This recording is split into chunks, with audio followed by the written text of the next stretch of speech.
Okay, hi everyone. Welcome to this meeting of the Port Phillip Council, which I declare open, and I welcome you all to the meeting, and particularly the members of the public.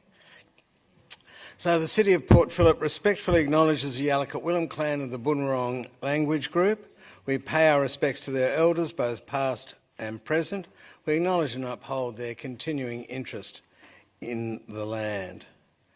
Council has a local law which determines how this meeting will be conducted.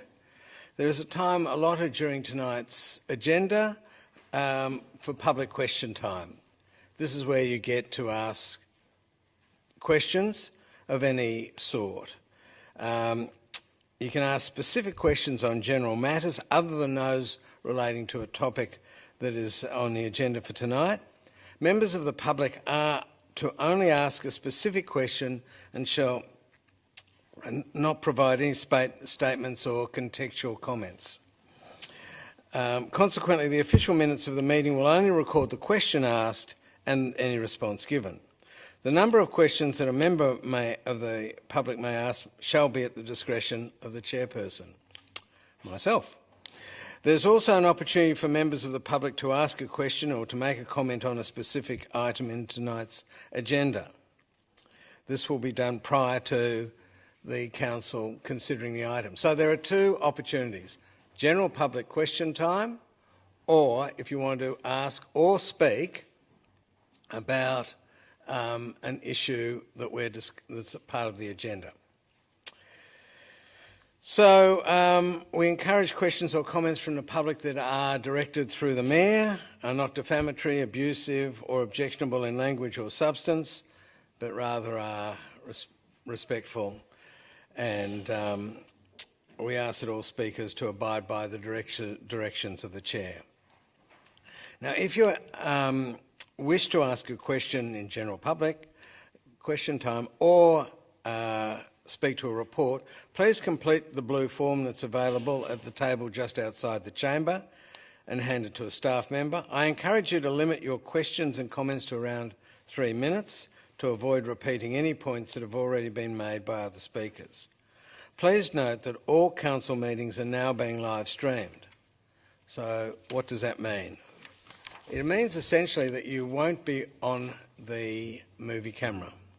Live streaming is available on Council's website, and we do it to increase the openness and transparency of our operation.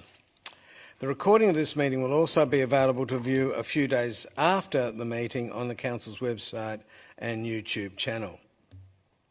So the cameras will film and record councillors and only. However, care is taken not to film or record images of the public. If a member of the public asks a question or makes a comment about an agenda item, they will not be filmed, but your voice will be heard in the live stream and recorded. Please note, in accordance with Council's local law, that this meeting cannot be filmed or audio taped unless permission is granted by the Mayor. In the unlikely event of some emergency, please abide by the directions of the Chief Warden. Apologies. Item 1. Everyone's here, so we don't need any. Oh, sorry. Oh, he's on his way, yes. Councillor Baxter is on his way. Doesn't need an apology. Minutes of the previous meeting. Can I have a motion in relation to that? Moved Councillor Voss. Seconded Councillor Crawford. They have been circulated. Are there any questions in relation to these minutes? I'll now put the motion. All those in favour? Carried unanimously. Declarations of conflicts of interest. Does anyone have a conflict of interest in relation to any matters being discussed tonight? No. 4. Petitions and joint letters. Councillors, we have one petition tonight.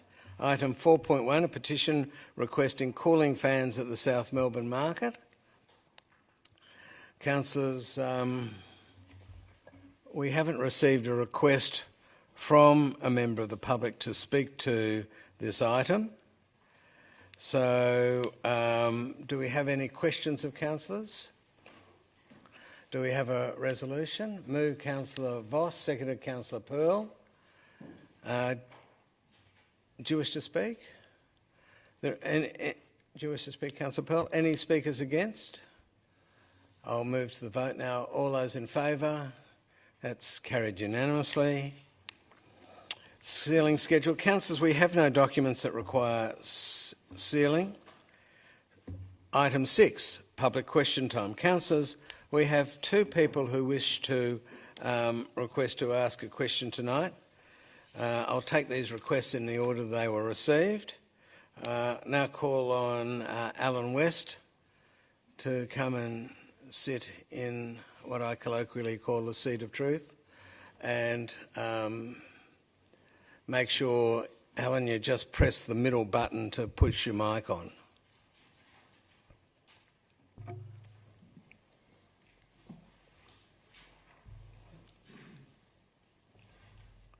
Hi. Hi, Alan West from St Kilda West. Just a simple matter. This is concerning the concrete bollards on the esplanade around the Luna Park and the Palais. I recognise the need for the bollards. My concern is how much they're costing us. Last year, reported in the local paper, the council was paying something over $165,000 per annum, renting 42 concrete bollards. That comes out to around about $4,000 per annum per block, which comprises of maybe $50 worth of concrete. I tried today to get information from the council, but it's not a good day. I appreciate that, and that's why I'm coming here, and I with no accurate knowledge. So I'm here to ask this very simple question: are we still renting the bollards? If so, could I get accurate figures and possibly the name of the renter? Conversely, if it's some other situation, could I just be enlightened a little bit? Because I did try today very hard to find the information and everyone was too busy. Thank you. Thanks, Alan. I'll just pass it on to... Miss McNeil. Joe.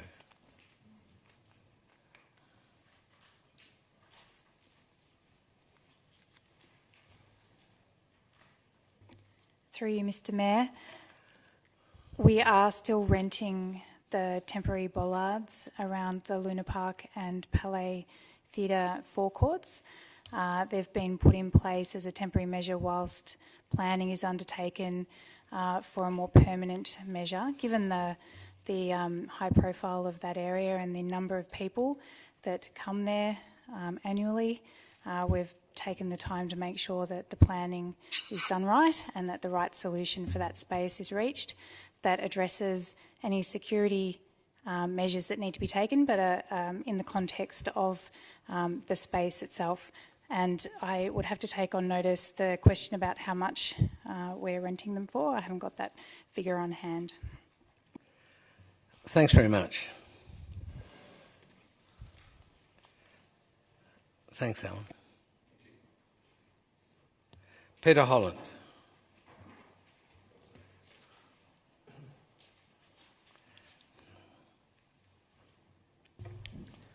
Peter Holland, St Kilda.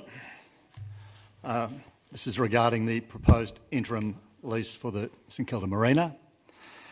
And there's 2 questions. First, at council meeting on the 20th of February, council said, and I quote, "If there are any proponents with a viable alternative offer, they should make a submission as part of the consultation process, and council would then need to consider how to proceed." However, on the 4th of March, I received an email that said, and I quote, "Council will not be considering alternative offers for a short-term lease as part of the current submissions process for the proposed short-term lease through private treaty for the St Kilda Marina with the existing tenant." Why has council changed its position? Have any parties contacted council following the 20 February meeting regarding the possibility of taking an interim lease? Does the March 4 position mean that council refuses to consider an alternative proposal, even if demonstrably superior?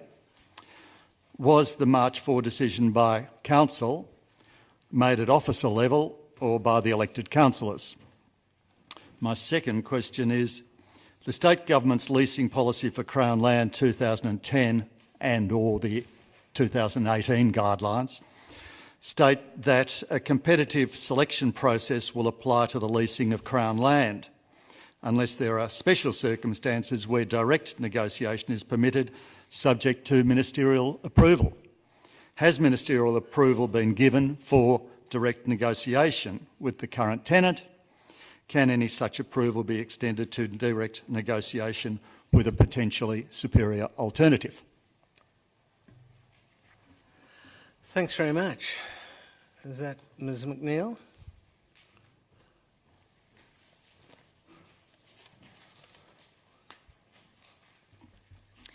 Through you, Mr Mayor. On the first question, why has Council changed its position?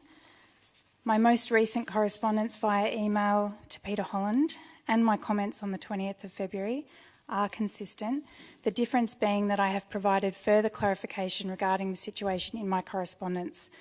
So Council has not asked for bids for the short-term lease. Council has asked for feedback on the proposed lease, and this is all that can be considered as part of this process underway. If anyone chooses to submit a bid as part of the submission process, it won't be considered as a bid, but as additional information for Council to consider in determining how to move forward with the proposed lease. Council will consider all information received when making their decision re whether to proceed with the current proposed lease or direct officers to take another course of action. Pardon me. Council have three options through the current process, and Council will need to decide how to proceed with that, with the process once they've considered all of the submissions, which will be happening at the next meeting. Regarding the second question, have any parties contacted Council following the 20th of February? Yes, we have been contacted recently by an interested party, and the following information has been provided to them: that they are welcome to make a submission to Council regarding the proposed lease, that Council will consider all information provided in making their decision, that the current process does not allow Council to award the lease to a different party given it is not a competitive process being considered, and a separate process would be required if Council decided not to agree the lease being consulted on at the moment. Regarding the question around the 4th of March position, which is referring to my correspondence, Council is considering the current proposal to enter into a lease with Australian Marinas. If Council receives information that leads them to decide not to endorse the current proposal, then Council is able to abandon the process and seek other offers. This is still the case, and is the case when Council decided to enter into this process. No further decision has been made. On March the 4th, my correspondence referred to clarifying that this process is about receiving submissions on a proposed lease. It is not a competitive process for a new lease. That is the distinction that I have made in my correspondence. Regarding the question around does the 4th of March decision, was that made at officer level? So I just repeat, there was no decision made. It was a clarification about the process underway and what Council can and can't do under that process. And so Council will need to decide at a further meeting whether to endorse the proposed lease or instruct officers to undertake alternative action. Regarding the question around state government's leasing policy and has ministerial approval been given, officers have been working closely throughout the project with our state government partners and legal advisors to ensure the proposed short-term lease complies with all relevant legislation. And we're currently working through a process of steps which have been agreed with our government partners, and specifically the Department of Environment, Land, Water and Planning, with the intent to achieve Governor and Council approval. And one of those steps is for the Minister to approve the lease to be sent to Governor and Council. The our DELP colleagues are working with the Minister as they do and briefing them as required. Regarding the question, can an approval be extended to direct negotiation with a potentially superior alternative?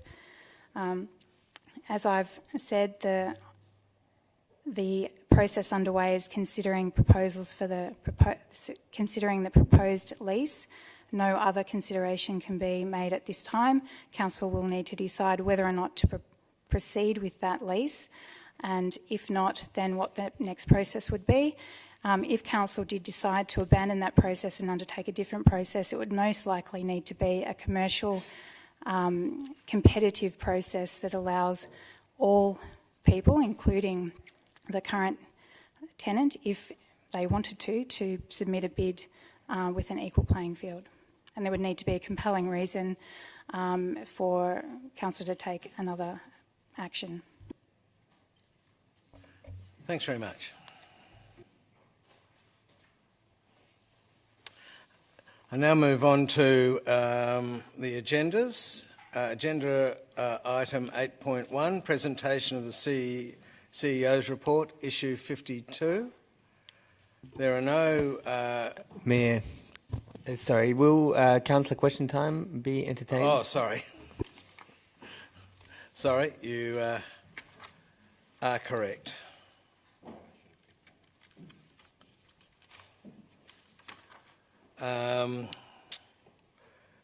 Yes, 7, councillor question time.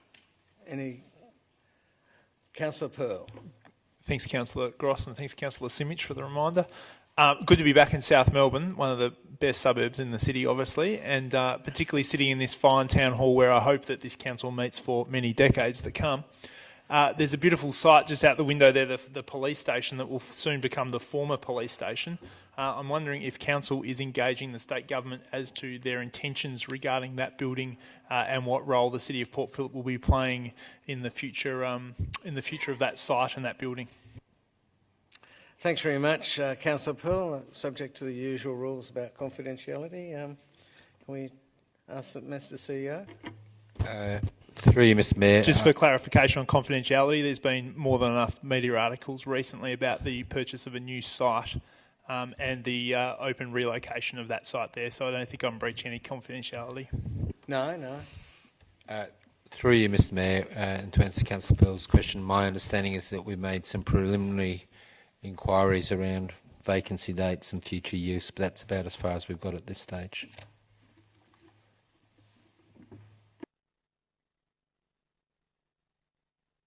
Councillor Copsey?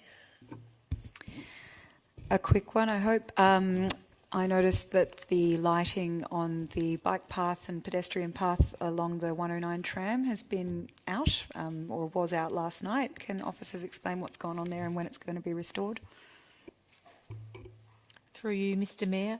Unfortunately, we've been experiencing an intermediate fault along some sections of that path, and because it's been of random nature, it's been incredibly difficult to identify the root cause. So officers have been looking to resolve that for the last few months. When it does trip, we turn it back on as quickly as we can, and it poses no safety risk to the community.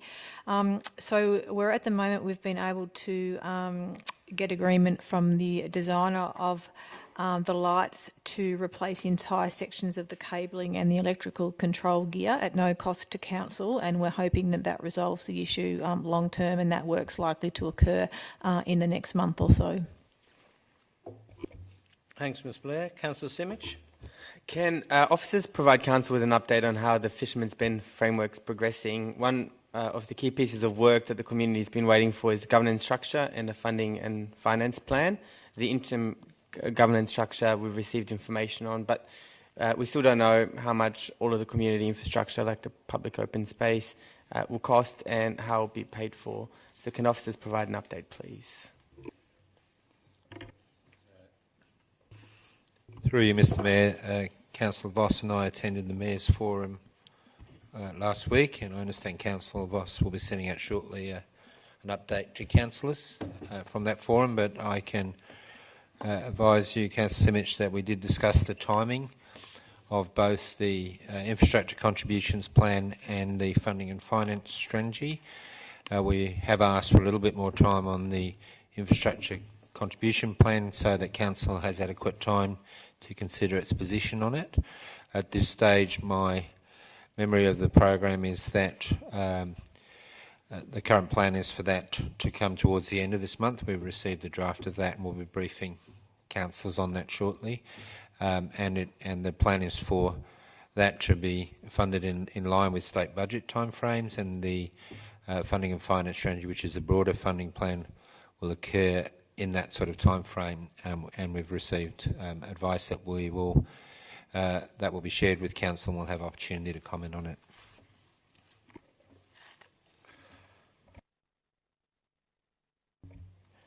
No more questions, so we'll move to 8.1, presentation of the CEO report. Councillors, no one from the public wishes to address us on this weighty and voluminous and wonderful document. So, do you have any questions? Councillor Voss. As per usual, I'm sure this is only at the last meeting, but it seems to have come around. It does seem to have come around very very regularly. quickly. Waste management. I just wanted to, I see there actually that it says that we're finalising the use of recycled plastics within road base for 3 streets in the municipality. I'm just wondering if we've identified those streets and when we might get some further information about that exciting project. I know one of them is Mozart Street. That's all I know. Through you, Mr. Or I understand one of them. Through you, Mr. Mayor. We have been doing some investigations. I've been speaking with my asset manager, Mark Thompson, around the use of recycled plastics in our roads. What I'll arrange is for a briefing or a note to be shared with councillors on where those streets are now, and also the plans for the future and the cost benefit of that. Thank you, Mayor. Faraz Street is listed in here as almost being completed in terms of the node around the school and Currett Park. I was wondering when the rest of that street to City Road will be completed. That was also required to be upgraded, but I don't see any plans in the CEO report for that. Mr. Walters? Or no? Mr. Trail?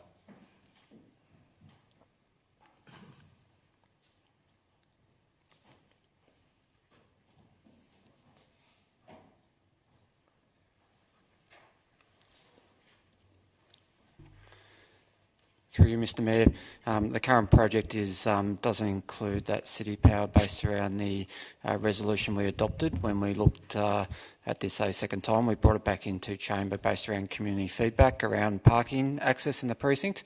One of those adjustments maintained parking down that street. So the current scope of works will conclude with the pedestrian outstand on Farrar Street and Douglas Street. If I can ask a follow-up question, Mr. Trail. There are no timeframes for the rest of that little bit of street to be completed? Through you, Mr. Mayor, that's correct. There's no timelines or plans for that section at this stage.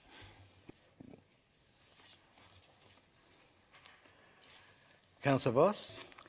Thank you. My last question. We have had an internal audit which states that we're not sufficiently compliant with the competitive neutrality policy and that we're developing a toolkit. I'm just wondering if officers could elaborate on what's going on around that item and what our obligations are around non-competitive neutrality, please. Great question. Ms. Bennett? Through you, Mr. Mayor, the National Competition Policy was introduced in 1995 following a COAG agreement. And it's very important for all organisations, but particularly government organisations, to ensure that they're complying with that. It's certainly a good practice to do so.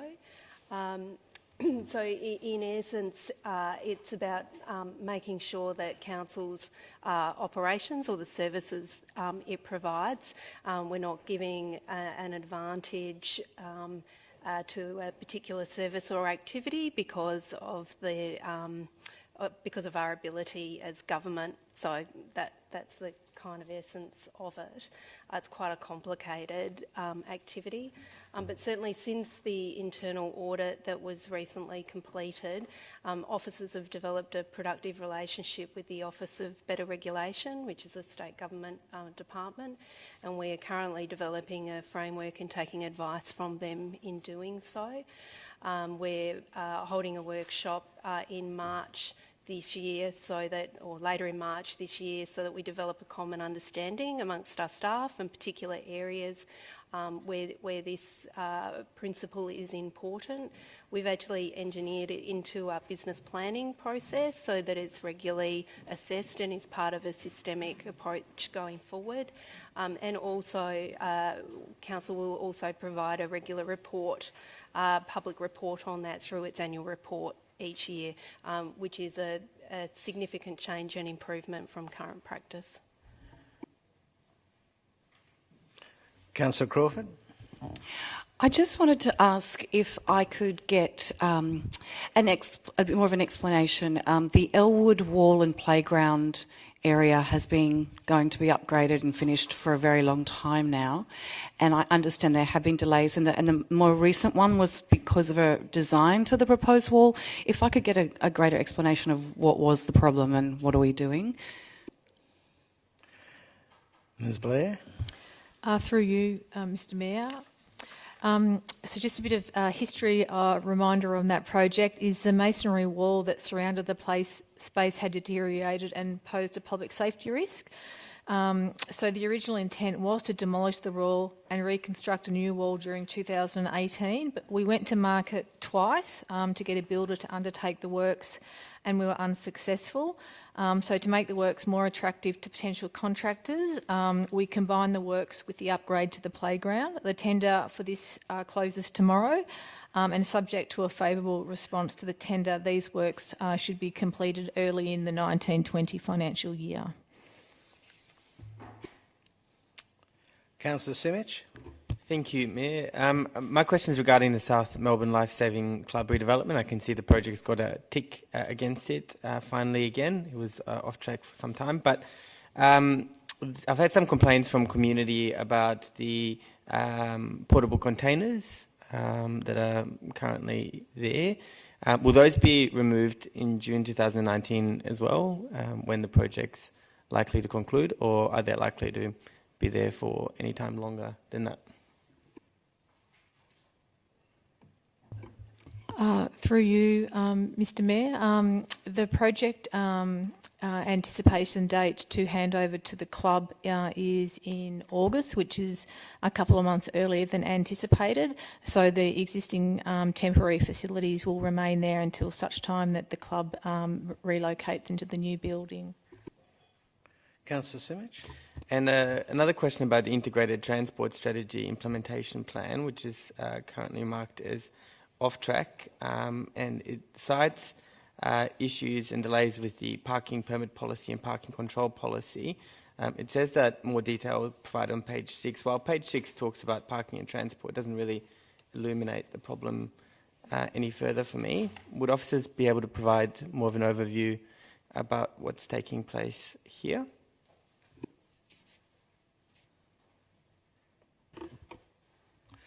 Through you, Mr Mayor.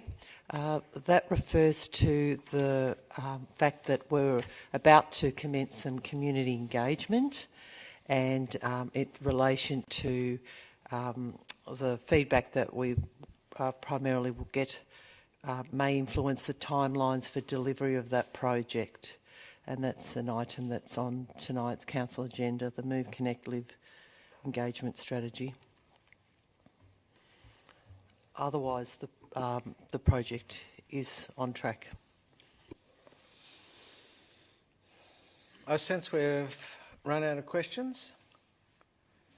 Great. Well, let's move on. I'm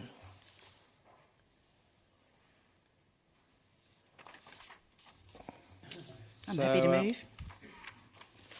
Do we have a resolution? Happy to move. Seconded Councillor Copsey.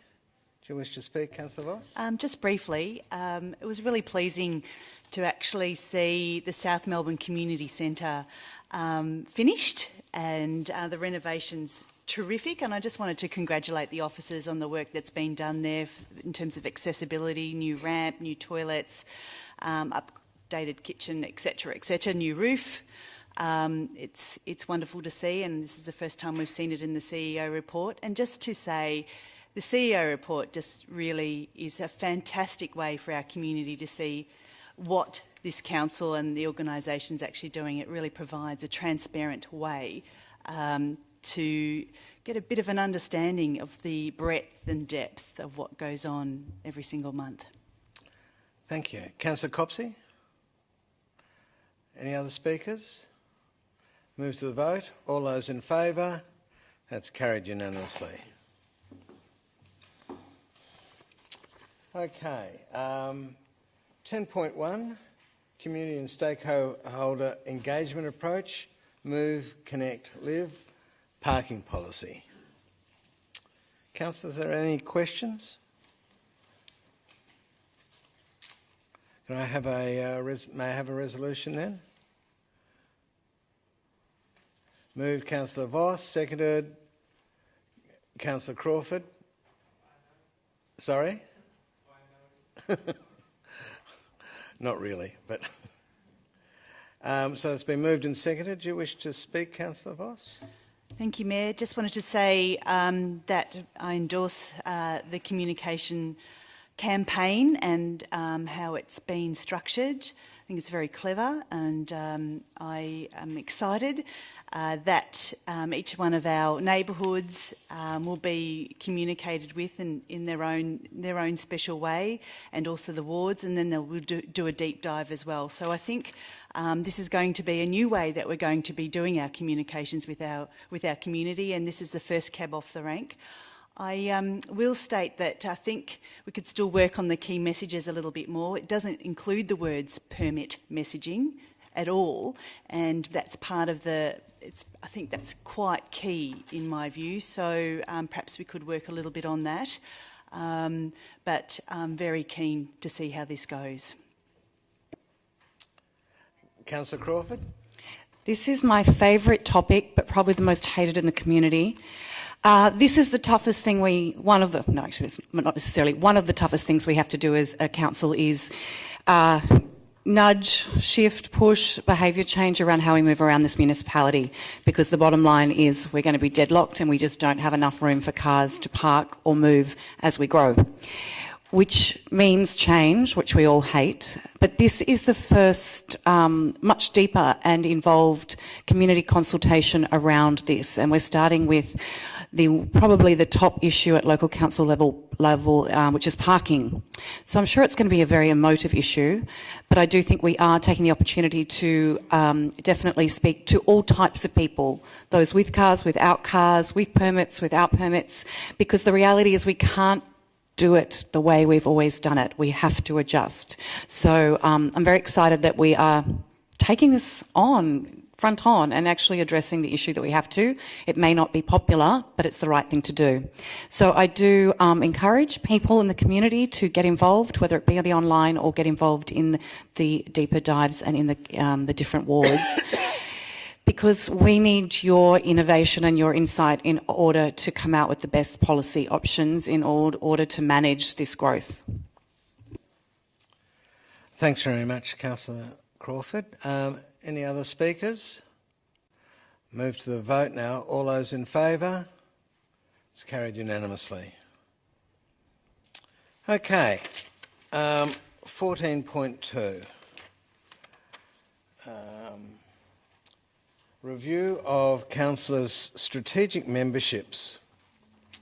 Mayor, I think we've got 14.1, don't we? Lifting of confidentiality status. Oh, sorry. I'm having a bad night tonight. Let's go to 14.2 now. I've started it. We'll go back to 14.1. We've got speakers. They can go home earlier. We've got 4 speakers here. 4 speakers, so I'll give them a yell as we got them. Dominique Lafontaine.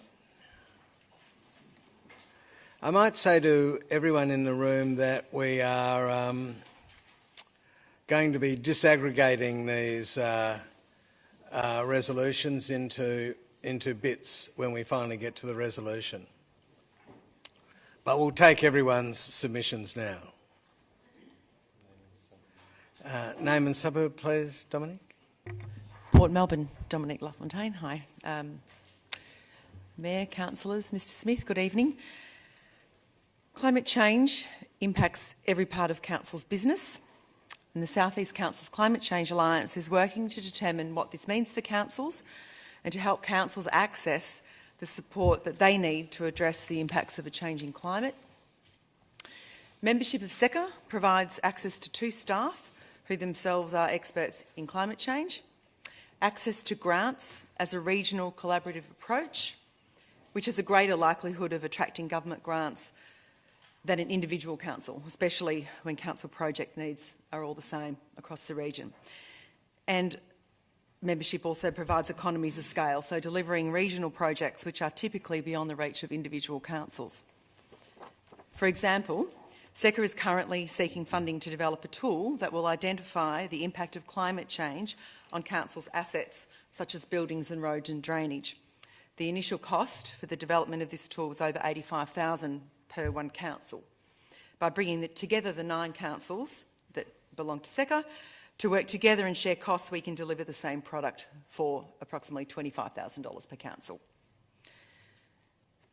You have a brochure that's just been handed round. On one side of that, it demonstrates that SECA has successfully, over the past 10 years, attracted over $8 million of funding to undertake 20 innovative climate change projects. And now looking ahead, officers from SECA membership, which includes the City of Port Phillip officers, have identified a range of climate change projects that will directly benefit councils. Some of these will deliver actions in the City of Port Phillip's Act and Adapt priorities, specifically actions numbered 4, 9, 11, 12, 13 and 26. SECA members, including the City of Port Phillip, have also developed a new membership schedule for fees. SECA's financial viability depends upon all 9 councils paying membership fees. The fees cover the cost of 2 staff to run the organisation and manage project delivery. All membership fees are invested into the organisation. Some projects need to be delivered by specific expertise, and for that external funding is required. It's been the practice for members to commit to a 3-year period. Seeking renewal every 12 months is time-consuming, disruptive, and runs counter to SECA's aims to implement a long-term strategic action. Our project work is complemented by targeted advocacy and capacity building activities. Our recently developed strategic plan, which was put together by council officers, including from the City of Port Phillip, has also developed a platform to guide our advocacy work, and you have that on the second page. These are fundamental changes we will be arguing for on your behalf, such that by 2025 you will be equipped to support your communities to be resilient to climate change. The South East Melbourne region is facing a climate emergency. Reducing greenhouse gas emissions, adapting to a zero carbon economy and building resilience to the impacts of climate change are critical priorities. SECA exists to help its member councils to address these challenges. Thank you. Thanks very much, Dominic. Martine Letts.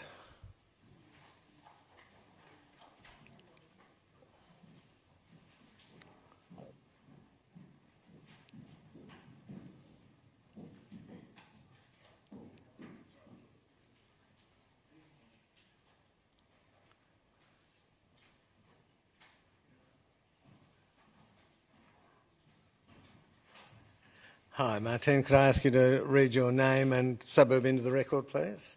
Yes, so my name is Martine Letts, and I'm the CEO of Petition Melbourne. And we cover all of Greater Melbourne, although our offices are located in Flinders Lane in Melbourne, the CBD.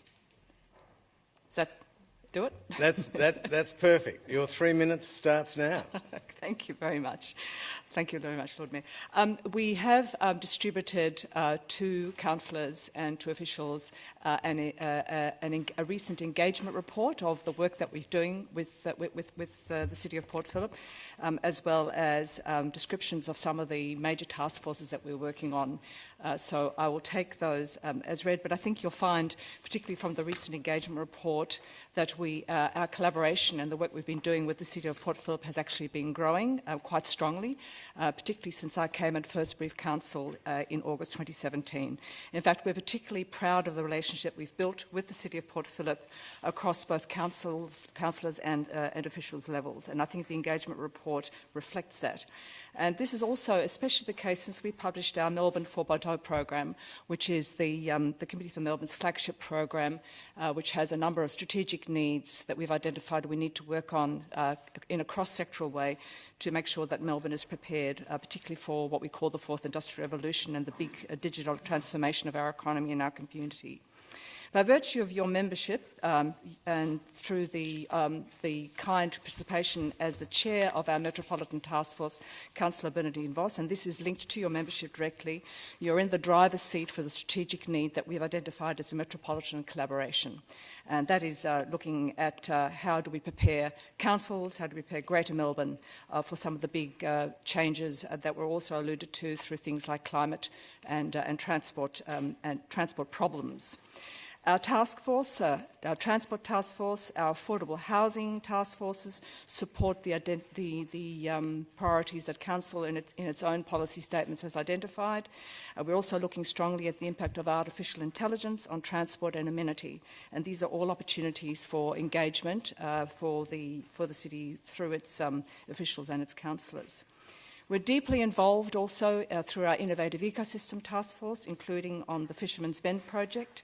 Many of our members are directly involved in Fisherman's Bend, and we've had quite a bit of positive impact, and particularly on promoting a transport agenda, a sufficient transport agenda for connecting Fisherman's Bend to the rest of Melbourne, so that the district can actually function to its maximum capacity. Membership opens the way for councillors and staff to participate, free of charge. You just pay one membership fee, and that covers all activities for the year. So unlike many other membership organisations, we don't actually charge additional money for events or for any kinds of other forums that we run.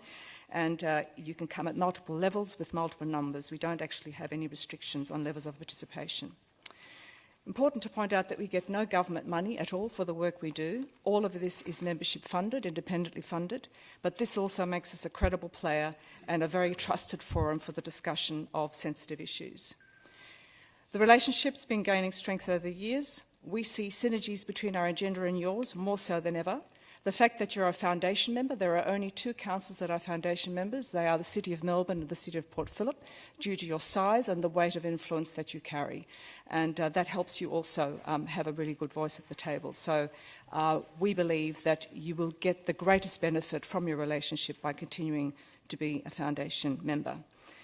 More councils are joining the committee. We used to just have 2. We've now got 5, which is another indication of the fact that councils are increasingly seeing the value of participating in a trusted forum like the Committee for Melbourne for prosecuting some of their priorities.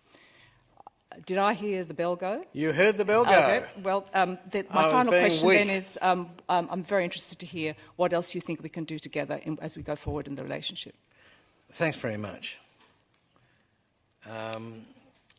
That'll be all, I think, unless there are any specific questions. Thanks, 19. Thanks for coming. Rebecca Rennie.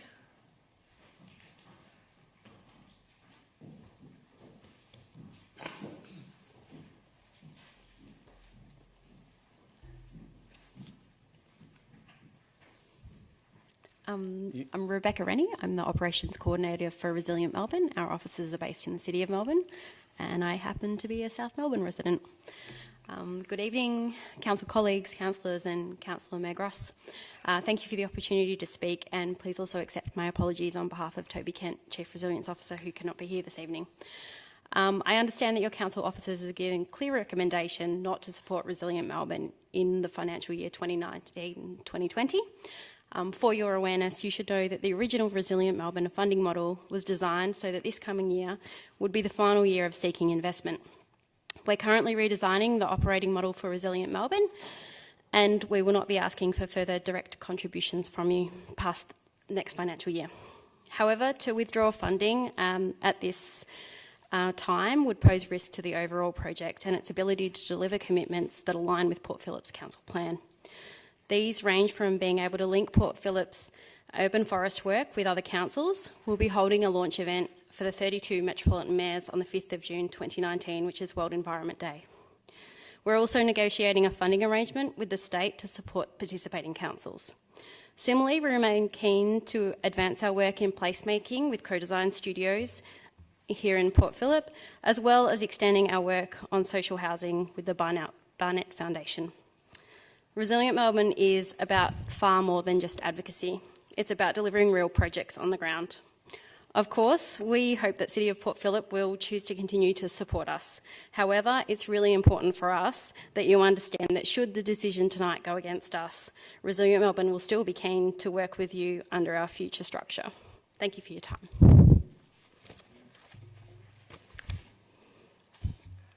Councillor Voss? Thank you, Mayor. I'd just like to ask you a question. It was the first I was aware that after this year there'll be no requirements for further membership fees. Has this information been told to the councils, or is this just new? We've always proposed that there would be a sunset clause under the current arrangement, and it would be a 5-year office. Towards the end of last year, we engaged EY to look at a review of an operating model. That work is undergoing, and it would have been there would have been some updates included in our to our steering committee. And also those updates go out to CEOs, is my understanding. Also, just I guess further on that, and apologies that I'm not the expert in this space, but I know that Toby is working on this. We're looking to move to an independent board rather than a bureaucratic steering committee, and also diversifying the funding base to better connect with a range of sectors, but retaining our links to local government.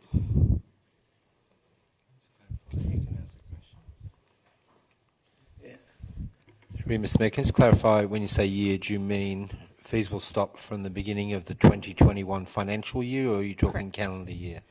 No, financial year, sorry, yes.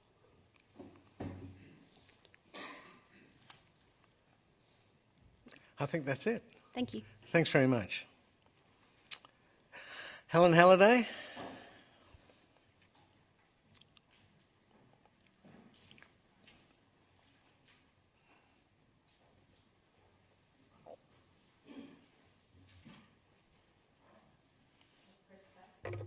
Yes. That's the one. Thank you, Mr Mayor and councillors. My name is Helen Halliday. I'm from Albion Street, Balaclava, and I want to speak on both matters of the council's proposal to withdraw from SECA and from Resilient Melbourne. I'm surprised and shocked, I'd have to say, because to my knowledge, climate change is now the world's most important issue in front of people's minds, and the second most important issue is the decline of bee population. So that just goes to show how much people actually think that climate change is going to affect their world and our future. And both previous speakers have told you a bit more, to those who may not know, about the work of SECA and about the work of Resilient Melbourne. City of Port Phillip, through the Mayor, has been, through previous mayors, has been a strong advocate for Resilient Melbourne and for its membership, and certainly as a community member concerned and interested in these issues, we frequently reference the information that Resilient Melbourne is providing to its communities and to Melbourne more broadly. And similarly to SECA, although we don't have the same direct access to the work that SECA's done, it seems to me that it's absolutely imperative that the Council maintains its interest and concern with these two regional organisations. That is because by collaborating, the Council may do better than it has done in the past in the very advanced concern that citizens have about climate change. And so I wish to say, and I hope that you as councillors will all take note, that I believe that the membership fees for these organisations is possibly as much as maybe half a dozen of your large houses in South Melbourne or Middle Park rates. So we're not really talking about cheap stations here. We're talking about a very small investment by a very large council with a very high rate income, which should be able to participate. It came in very late into SECA, and you've saved a hell of a lot of money already by joining only in the last 2 or 3 years. So my recommendation, my suggestion to you would be that in this time, when climate change is such a huge issue, that nobody would think very highly of you to withdraw from these two organisations. Thank you, Mr Mayor.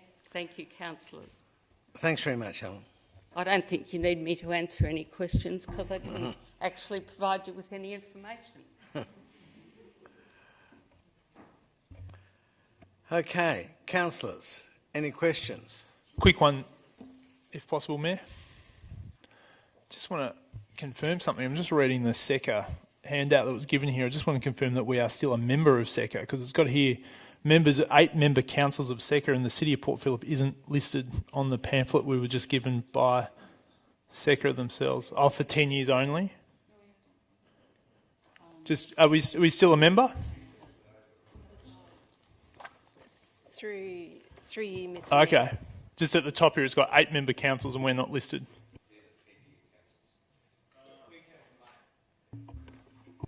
My apologies. Ms Bennett? Through you, Mr Mayor, at this point in time, the City of Port Phillip is still a member of SECA. Councillor Simic? I note, and thank you to the Speaker who spoke about SECA, note that they've got climate change experts on hand to support their work. Do we have climate change experts working at Council? Me.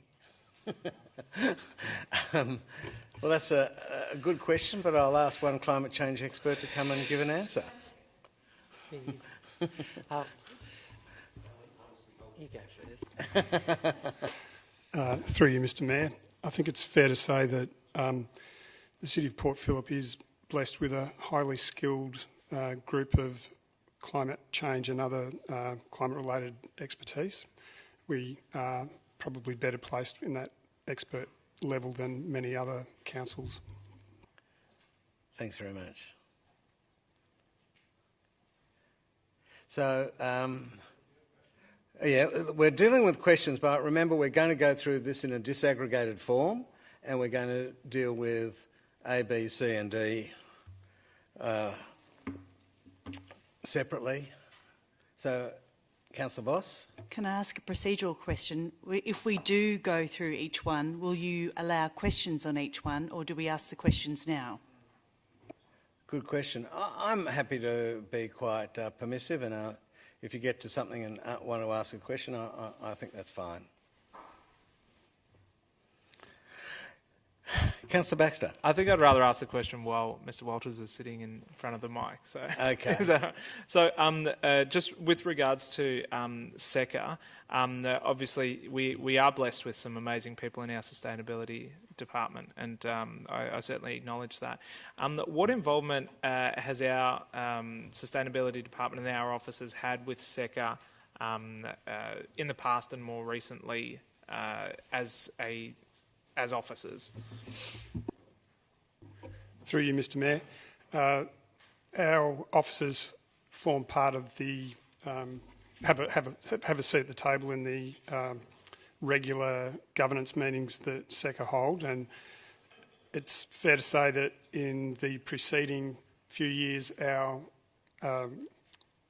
we were building our partnership with SECA, was fairly limited, and in more recent times we've dedicated some more officer time to the SECA partnership, and through that officer time we see in SECA's draft strategic plan some more alignment between SECA's intended project load and our own Act and Adapt in sustainable environment strategy. So there's been some greater influence in more recent times.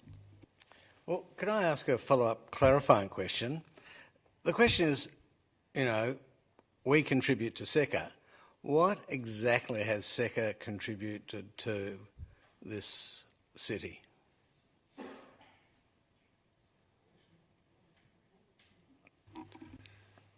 Through you, Mr. Mayor.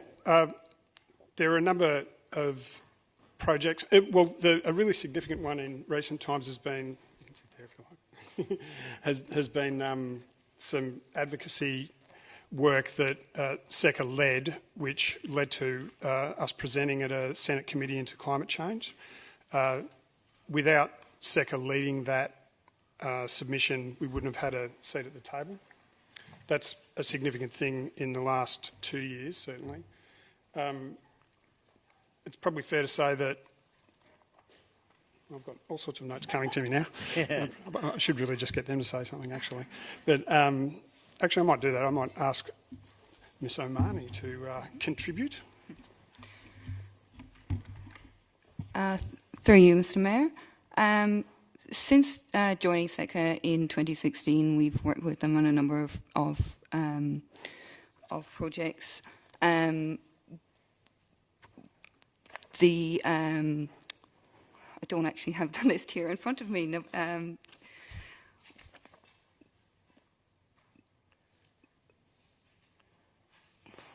no rush, no rush. Sorry, here it is. Sorry about that. So SECA has delivered some projects for their partner councils that include the residential efficiency scorecard and workshops that did audits on apartments in each of the member councils and provided energy efficiency recommendations for those. They reviewed all member councils' health and wellbeing plan with a climate change lens and provided recommendations for things to include in those plans, in particular to do with the relationship between heat and health and wellbeing of our residents. They more recently engaged an expert to present to council staff on the risks of climate change and the financial and governance risks that poses, and that was with a specific lens to local governments. And that was that was for all staff, not just the climate change concerned staff. They presented they invited council staff that are represented on SECA, yeah. So we then took that opportunity to engage that speaker to come and talk to a wider range of council staff as well.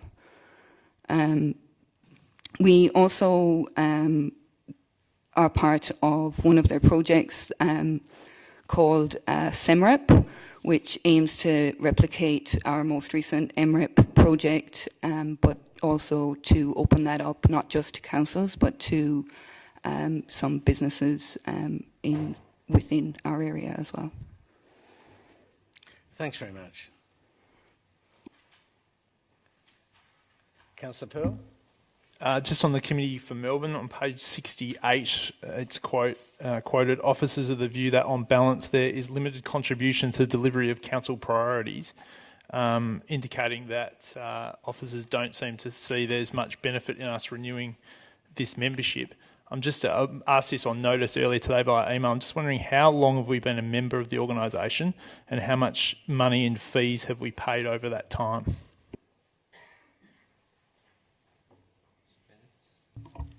Through you, Mr Mayor. So my understanding is that we have been a member of the Committee of Melbourne since 2017, and the fees for that period, as I understand it, were the same as they are currently, which is just under $15,000. Through you, Mr Mayor, can I just clarify? I think we were a foundation member. I'm not sure what year Committee for Melbourne was formed. Councillor Voss might help there. Just to clarify. 2013, sorry. Yeah. Sorry, my apologies. So, so we were a member from 2013. I just wondered if that clarified Councillor Pearl's I think so. It's for question. 7 years, $14,000, $100,000 in 7 years. I think it's the investment that council's made, yeah. Through you, Mr Mayor, plus officer time, so it's not on each of these memberships. There's a considerable cost of officer time. And if I can just make the observation, this isn't just about saving on memberships, it's about officer time as well, which can be more than the memberships sometimes. Councillor Voss. Through you, Mayor, I'd just like to ask what officer time has been spent on the Committee of Melbourne.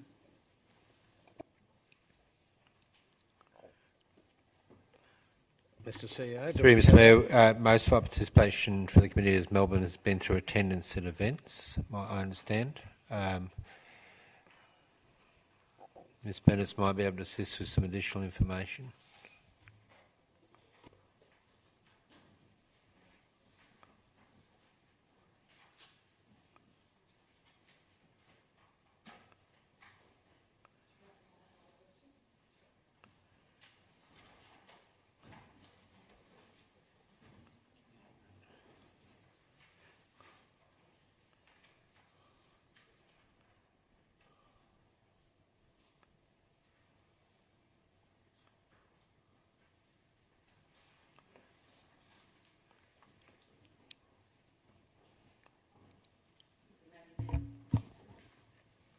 Through you, Mr Mayor, apologies. That's okay. So over the years, council officers and councillors have participated in a range of events and activities, including participation and speaking at conferences.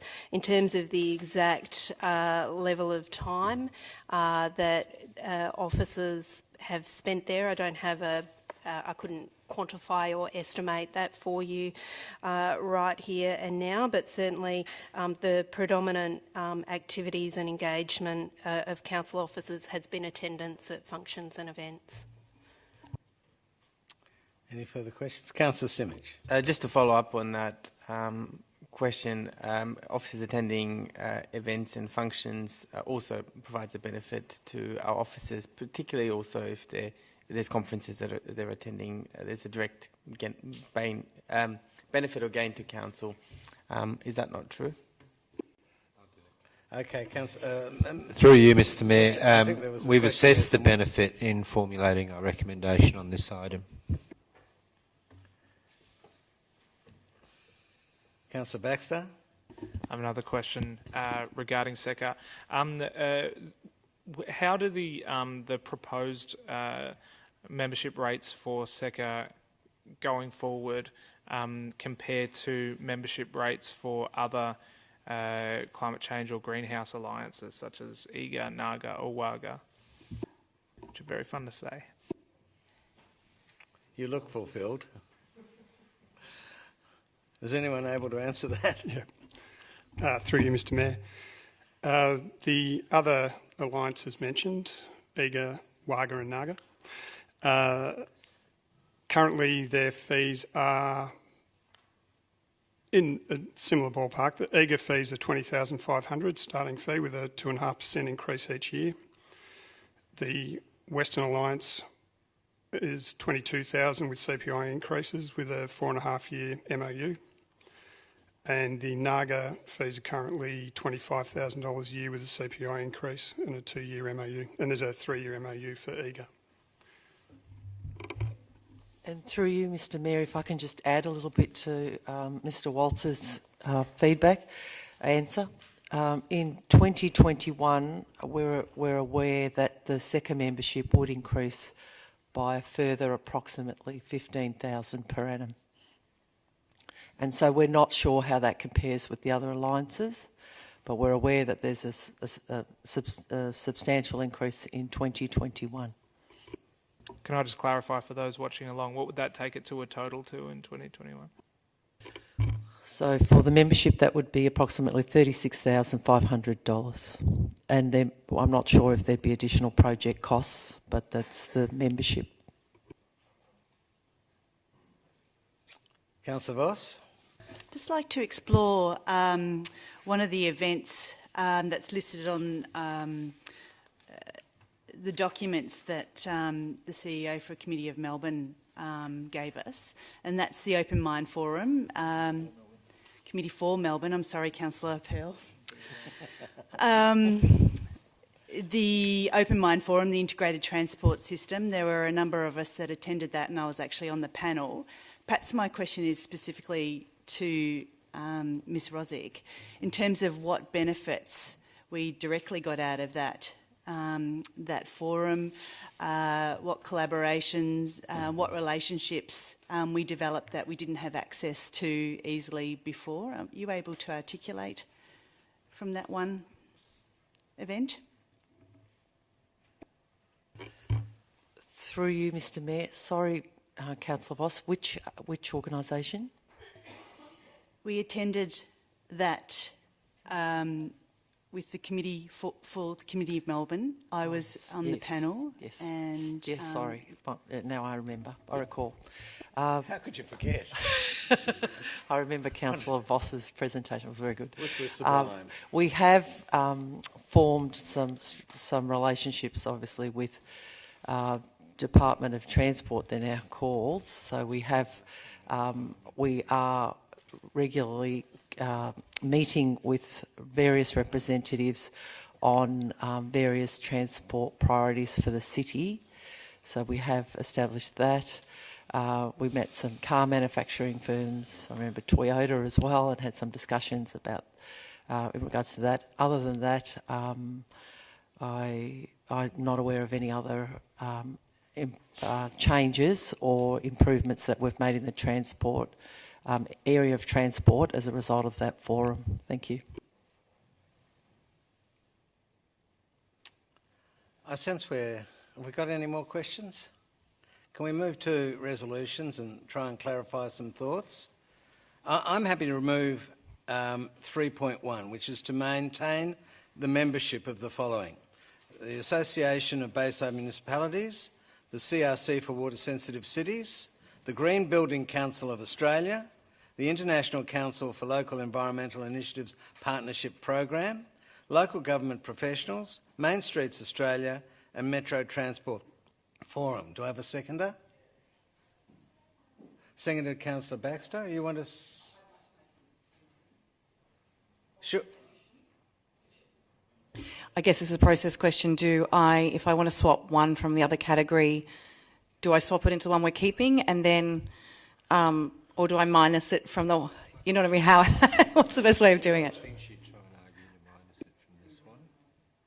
To add it to this one? No, to take it out from this one and then debate the ones individually. We thought there was consensus on these. So we thought there was consensus on this. So which one do you want to remove? Well, I may have changed my mind after listening to some of our speakers. So I'm just seeking whether, do we just vote on it or how? What do you want to take out? No, I want to add to A. Take that individually. Amend 3.2. We'll amend 3.2 and then move it at the end of 3.2. And I'll accept that amendment, and then you can move it as an individual. Mayor, okay. Sorry? Councillor Simic? Would it not make sense in this instance to look at recommendation 3 in its entirety, so 3.1, 3.2? No, because I think we're going to get a bit of movement either way, so I'd prefer to disaggregate even further and do 3.1, 2 and 3 individually, and do the others afterwards. And in relation to Councillor the Deputy Mayor's question, please mention what you want to remove. We'll remove it and then debate it separately. Okay, so I've moved 3.1. Is there a seconder? Councillor Baxter. Is there speakers against? Are there speakers against? Sorry. I don't wish to speak. Do you wish to speak? So I'll move to the vote. All those in favour? That's unanimous. 3.2. Could I ask you to move it and excise the one you wish to keep? Yes, so I'd like to move, Mr Mayor, 3.2, but I'd like to remove Resilient Melbourne from that section and debate that on its own, if possible. Great. So that's been seconded by Councillor Pearl. Any speakers? Do you wish to speak? Yeah, look, there's some great organisations in this list. They're just not great organisations necessarily for us at the moment, where this council's heading and where our expenditure focus is. So it's not necessarily a reflection on the individual organisations and what they do and what their purpose is, but it's been a good, hotly contested topic by officers and also councillors, and I think it's a time for renewal to ensure that we are in the right organisations that fit our current council plan. I would say how refreshing and nice it is to actually see some people come and talk to us and put their bids forward as to why we should maintain memberships in their organisations. It's good to have that, and perhaps to reframe it, these memberships, what we should be asking ourselves is if these memberships were coming as a new membership, what would we actually do as opposed to a renewal? So instead of taking the action to get out of it, when we reassess these things, will we actually make the same decision again to get into it in the first place? And I think generally speaking, with most of these memberships, we've done that. But it's good to hear people come along and give us a different perspective on things that they're doing with the organisation that we're not aware of. And the clear message is keep coming, keep tell us what the value of your organisation provides to ratepayers in particular and the council more generally, and keep communication with individual councillors, because there's a lot of things going on from speakers this evening that I had no idea about, nor was not getting any communications about. So happy to second the item for 3.2. Any other speakers? Look, I will say something. I just want to reiterate what Councillor Pearl said, that this isn't a reflection on these organisations. Secondly, I would say that sometimes, the question is not how much time did officers spend in these organisations, but how much time did they usefully spend. I spend my life sitting on a life poorly lived, a municipal life poorly lived, sitting on useless organisations doing not much. And so it is about having a catalytic event which lets us and the organisations we have membership of think about the utility of the various memberships. So, yeah, and I'm happy to take out Resilient Melbourne and talk about that. Any other speakers? Do you wish to close, Deputy Mayor? Move to the vote. All those who are in favour of 3.2 without Resilient Melbourne? Against? That's unanimous. 3.3, to maintain... Do you want to do Resilient Melbourne now? Oh, okay, I'll do Resilient Melbourne now. So we don't forget about it. Okay. Do you wish to move that we maintain the membership of Resilient Melbourne? Yes, I'd like to move that. Do I have a seconder? Seconder, Councillor Simic. Look, I think I heard some new information tonight that has, especially that we're moving to a new business model, but, we are interested as a council in resilience in the face of climate change. But it has been an exercise that we asked officers to undertake to look if we were getting the value that we required, or was it heading in the same direction as? So I do think resilience, especially urban forest, I wouldn't want to put that at risk. So I am happy to support staying in with Resilient Melbourne. Councillor Simic. I agree, Mayor, and I think we've had a lot of good outcomes from our membership with Resilient Melbourne. I'd like to thank Ms Halliday for coming and speaking in favour of it tonight. She was probably one of the first people who introduced me to some of the work of Resilient Melbourne, and her passion for that organisation has been, and the work of Resilient Melbourne has been ongoing. So I thank the Councillor Crawford for proposing this, and it's certainly something I'm happy to support. Councillor Pearl? Councillors, I'd urge you to go with the officer's recommendation on this one, which again is a quote from the officer's report here, or the attachment: the direct contribution of RM to the delivery of council priorities is minimal, mainly because many of their projects, albeit similar to our own, there's a huge amount of overlap between what we're doing and what we're already doing. So stand proud about what your council is doing in relation to this area, and let's make sure we focus and contribute our resources to this area with the resources we already have. Let's follow the officer's recommendation and leave this organisation. Any other speakers? Councillor Brand? I'll be voting to remain with the organisation, partly because my understanding was that the actual membership resources would be down to zero shortly. Could we? That was the thought. I thought yeah, that was some of the new 2021. Yes.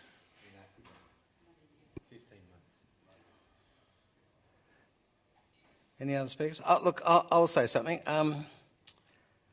Resilient Melbourne is a fantastic idea, and a lot of their work's great. But I have to say I agreed with Councillor Pearl when he asserted that our work was greater. Now, does that mean we necessarily automatically leave? Perhaps not. Perhaps being part of a leadership group of a regional thing is something legitimate for a council to do. As I sit here, I sort of don't know which way to jump, but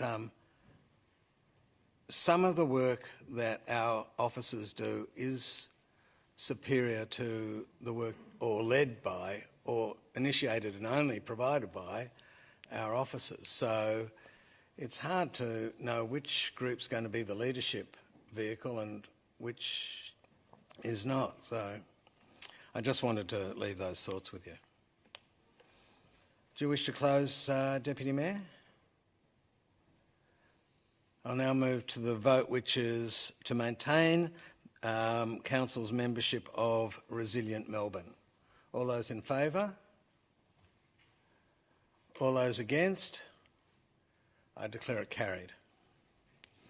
3.3, to maintain the membership of the Municipal Association of Victoria, but does not renew its subscription to the MAV Technology Group. Can I have a mover for that? Sorry? It's now 3.4. He'll drag me over the line somehow.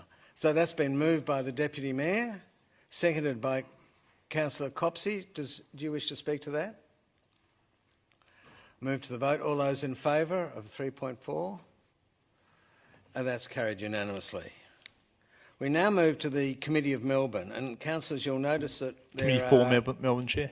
Sorry? Committee for Melbourne. For Melbourne. Thanks very much for that uplifting correction. You'll notice that there's now three different 3.4s, which will make to 3.5,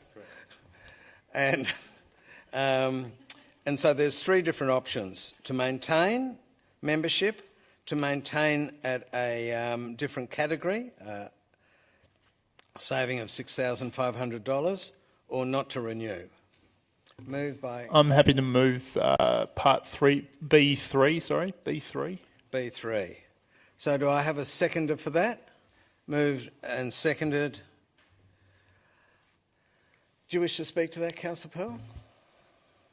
Committee for Melbourne is a great organisation that no one here on our council seems to be able to name correctly.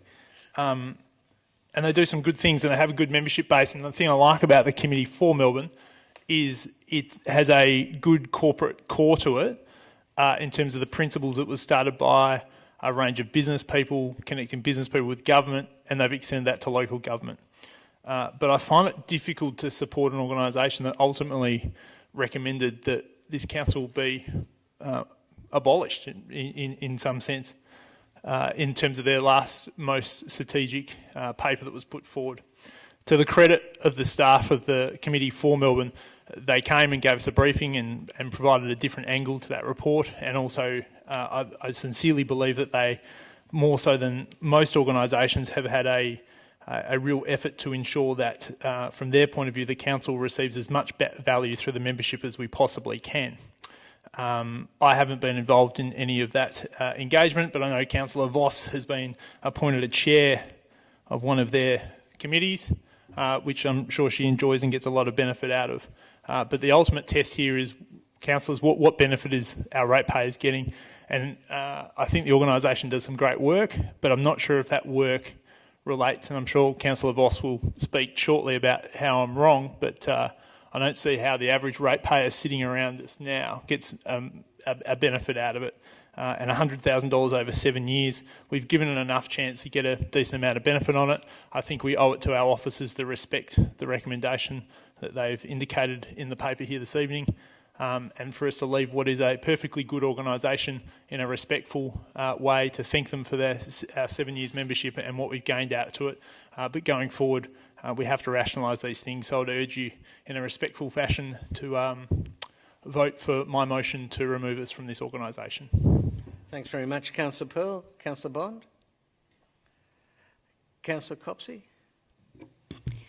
I'd like to foreshadow that should this motion fail, I'm happy to move recommendation, part 3.5.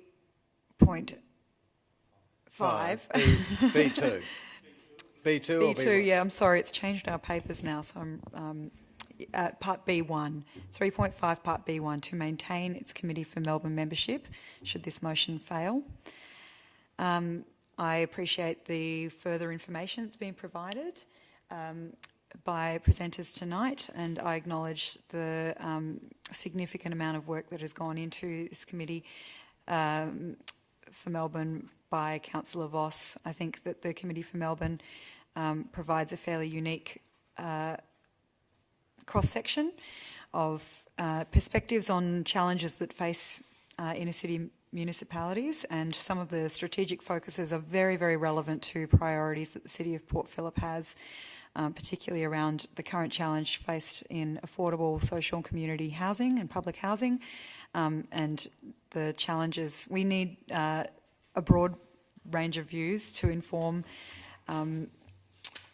innovative and groundbreaking solutions to some of these really difficult challenges. I think the Committee for Melbourne, well, I'll speak further to it should this motion fail, but the Committee for Melbourne certainly brings together a great range of heads to tackle these challenges, and I think that that is a fairly unique proposition compared to many of the other committee memberships that we're considering this evening, which are often confined to local government and can lead to siloing. So I won't be supporting this motion. Councillor Voss, do you wish to speak? Yes, thank you. I won't be supporting this motion either, and if it does fail, I'll be supporting your alternative, Councillor Copsey. You know, the memberships are what you make them, and if you sit there in these committee meetings and, you know, play with your phone and doing other things, then that's what you get out of it. You get nothing out of it. But if you put in effort in any one of these ones that we're looking at tonight, you also get a lot out of it for our community. None of us are doing it for ourselves, we're doing it for our community.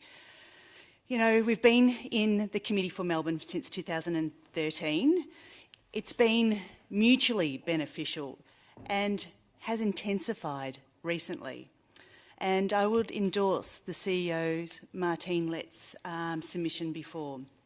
I've spent quite a deal of time getting to know and getting to understand the Committee for Melbourne and exactly what it's about. I've attended events, I've presented at events, I've sat on panels, I've discussed key advocacy issues and had been given platforms to actually speak with key stakeholders. And in fact, an excellent relationship was established in one of the forums that I attended with Transport for Victoria, and that has really helped us improve one of our key advocacy items, which was the St Kilda bike lane along St Kilda Road. I've also had many opportunities to spruik our council's advocacy items. Collaboration is vital. We can't sit in a silo and just think City of Port Phillip knows everything and we can't collaborate with anyone else. We seem to be backing out of so many things that are important. We need to work together with other organisations to achieve our vision. Committee for Melbourne shares our vision for our integrated transport strategy. I think you've seen the paper that's been distributed around the metropolitan governance, and that's something I'm particularly looking at. Fisherman's Bend has been a big platform that we've been able to pursue through Committee for Melbourne. Housing and the issues that we experience. It speaks to everything in our backyard. And of course, climate and flooding has been something that we've been particularly focused on. As none of you have been actively involved in the Committee for Melbourne, it seems that you're not well informed, and I would have to say our officers aren't well informed on this particular item either. But I have made it my business to understand this thoroughly, and I want us to retain our foundation membership. I've invested my time to help shape the task force of a diverse group of people, of industry and sector leaders to examine and come up with a better form of metropolitan governance. The value is substantial, and I urge you to become more informed and to use it and to be able to go to these forums that don't cost anything because we've already paid for our membership, and to keep our foundation membership. Thank you.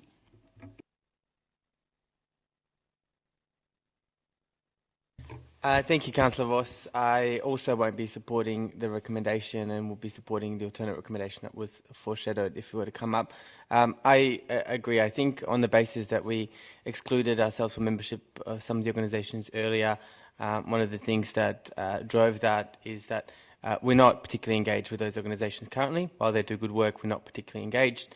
I agree. Committee for Melbourne, we are directly engaged in through the work that you've been doing, and we are going to continue being engaged with that organisation. We'll have this opportunity to discuss some of the others, but I think one of the key principles that we have to look at tonight is whether we are participating and working with those organisations, and in this instance we are. It was also clear from our discussion earlier that the membership hasn't actually cost that much in the scheme of the time that we've been a member. And that in this instance, not a significant amount of officers' time has gone into our membership.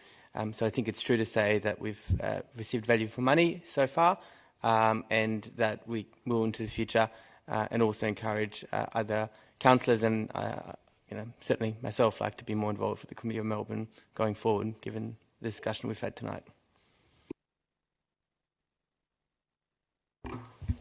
Yes, I won't be supporting this motion either.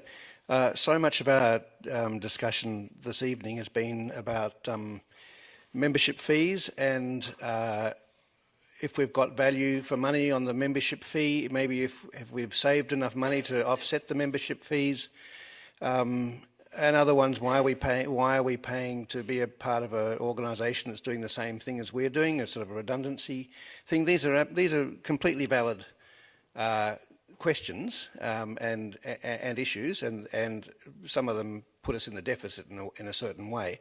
But there are other purposes of being a member of an organisation, and one of the most important ones is as a platform and as a voice for advocacy. And I think especially in environmental things, it's I personally believe the very best we can do as a council is to advocate above our weight, the things that and walk the talk as well as talk the talk. But so I would say that membership of environmental organisations which have a bigger voice or a wider voice, it's worth our while to be part of them, even if they're replicating some of the programs we do ourselves. In the case of the Committee of Melbourne, It's an opportunity for us to have a voice to a wider audience, and it's a respected organisation. It gets really great crowds, great coverage in thinking about Melbourne. It's a committee for Melbourne. We can be a part of Melbourne by being in that, to a greater extent than we can by being the spokespeople for Port Phillip just by ourselves. And so I think it carries that extra weight, even if it does nothing for us, but provides us a platform to advocate for the things that we know are important for this city, because they're important for the whole of Melbourne. And I think we have a good. I think it's been a good opportunity for council to do that, and so I'd be supporting maintaining a membership in some form at least.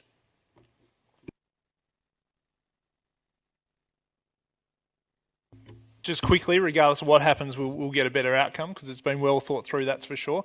But Councillor Copsey, it's not good enough for us just to share priorities with an organisation we go into. There must be defined value, and if we're not meeting defined value as according to our ratepayers and our officers, as the officers have indicated in the recommendation, it's just not good enough for us to just be aligned on priorities. There has to go much deeper than that.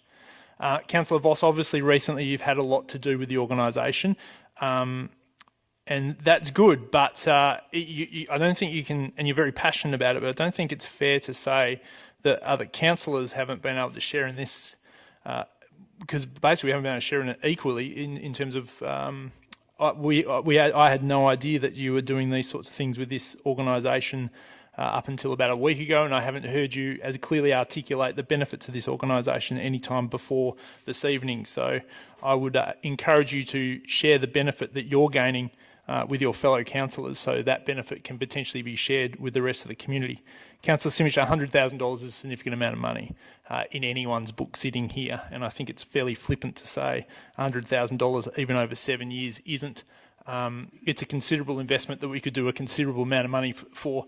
I met with a refugee integration group that teaches people soccer, and they're dying for $8,000 of council money, which we haven't been able to give them yet because they don't currently meet the selection criteria for some of our grants. So it's a significant amount of money that goes a very, very long way if you point it in the right direction. Finally, Councillor Voss, this isn't necessarily about moving away, and also to Councillor Brand's point, from organisations. If we are in too many organisations and we go too broad, our engagement and time and resources with those organisations is invariably shallow. So this isn't about pulling out, it's about focusing. It's about ensuring that officers' time, councillor time and our investment focuses on our priorities with organisations that deliver outcomes for us. And I think it's a great organisation, but it's not one that's going to deliver value for ratepayers in my view, which is why I'll ask you to reconsider your view and vote for this motion now. Thanks, Councillor Pearl. I'll move to the vote. All those in favour of Councillor Pearl's motion? All those against? Declare it lost. We have a foreshadowed motion. Division required. Division required. All those in favour? Councillors Bond, Gross and Pearl. All those against? Councillors Copsey, Simic, Brand, Baxter, Crawford and Voss. I declare it lost. There was a foreshadowed motion by Councillor Copsey, which was the full membership, which was A. Is there a seconder for that? Councillor Voss, do you wish to speak? Look, I spoke to the reasons why I think it's necessary to maintain this before, and I think Councillor Voss spoke much more eloquently about them than I did. The other thing that I think is really valuable about the Committee for Melbourne is it has a really excellent future focus, and I think is actually stimulating discussion about issues that are coming down the pipeline for our city, possibly ahead of our thinking. And I just note that it's not simply around there being a priority alignment, although I think that that's excellent to see. Councillor Brand also spoke very well about the fact that if we are advocating and looking for change, that goes beyond the boundaries of the City of Port Phillip. We do so much more effectively when we're part of an alliance of like-minded and weighty voices. So I think that it's an excellent membership, having heard more about it tonight, and I'm supportive of us maintaining our membership. Councillor Voss? Yes, I said a lot before, so I won't repeat that. But Good. just to elaborate slightly, collaboration is the key. Advocacy is extremely important. These are two things that we can leverage very well through the Committee for Melbourne, and it's really up to us, how we want to use it. Do we want to go to events? And there are many opportunities to do that and to take advantage here. So it takes very little officers' time, to be able to go to these events. It's not exactly an additional resource. So I think there are numerous opportunities here. So please support this motion. Move to the vote. Oh, sorry, you wish to...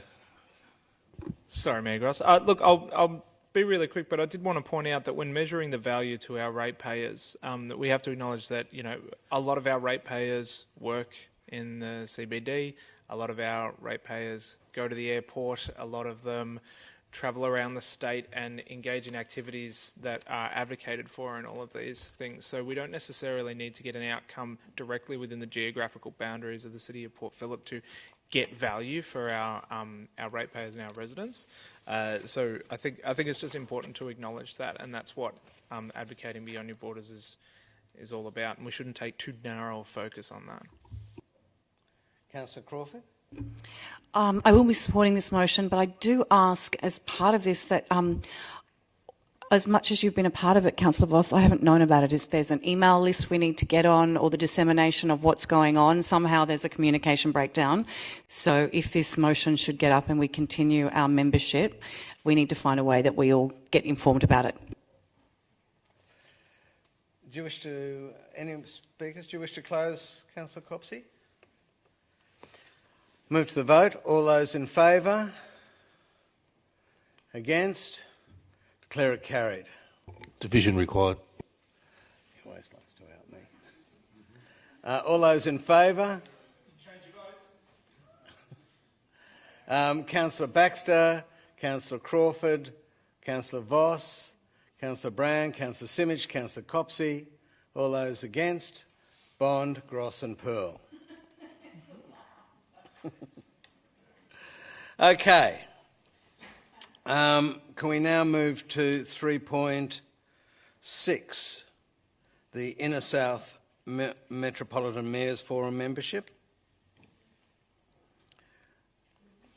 There's two resolutions here. One is a sort of a halfway house, and one is a not renew. Do I have a... Sure. Thank you. I'd just like to ask a question around what's the likelihood of getting changing the governance arrangements and getting better alignment with our priorities as per the recommendation?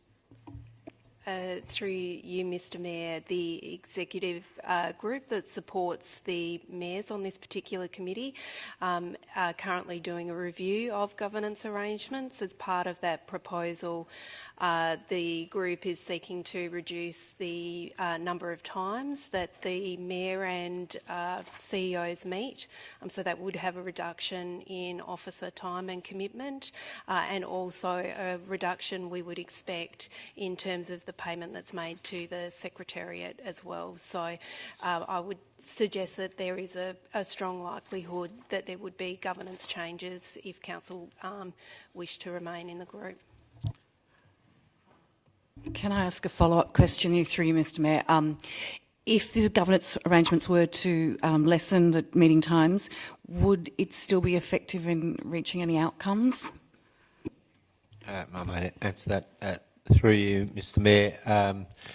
One of the changes is for us to have an opt-in, opt-out ability on projects, so that would reduce staff time. We would only opt into projects where, one, we felt there was value in collaborating, and two, it was in line with this council's plan.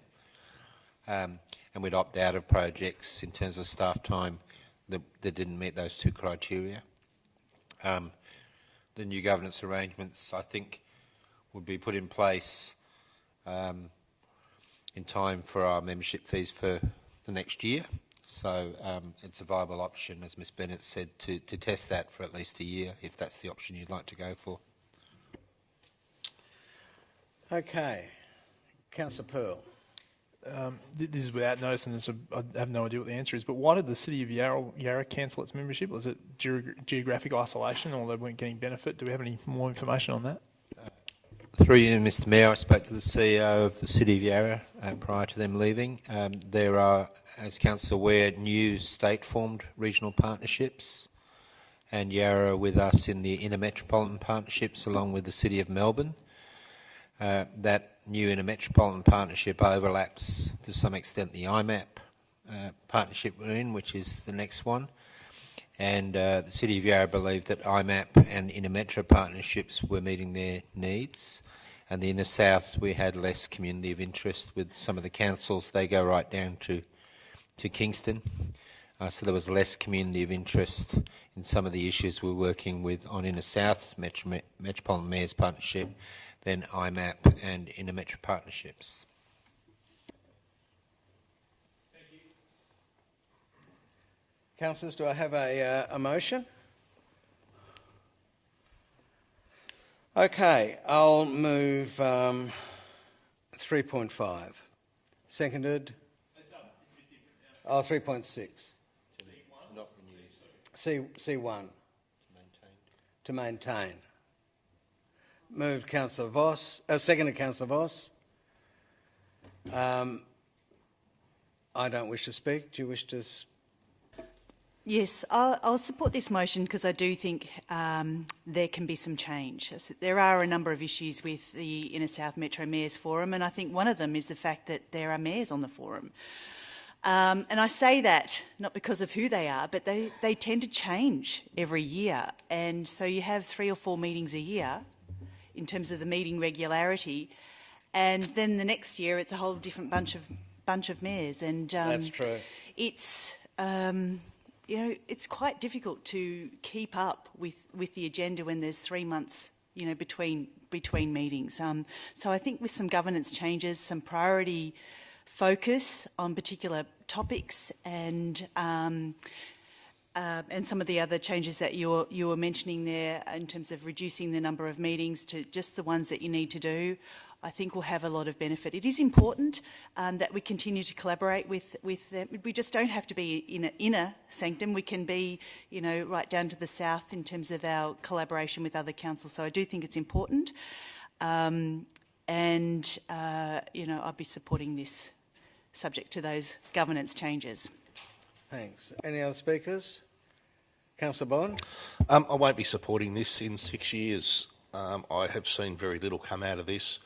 It's opportunity for us to save $10,000 a year plus officer time and other contributions to this. So at some point in time we need to have to start making some tough decisions in order to deliver better value for our ratepayers. Here's an opportunity to make one, so I won't be supporting this. Councillor Pearl? I also won't be supporting this, and it's a good time to send a clear message to organisations such as this that they need to lift their game a bit in terms of what their focus is by removing ourselves. We could get as much benefit that we currently get out of this forum by probably spending $5,000 a year and inviting all those mayors over for lunch 4 times a year.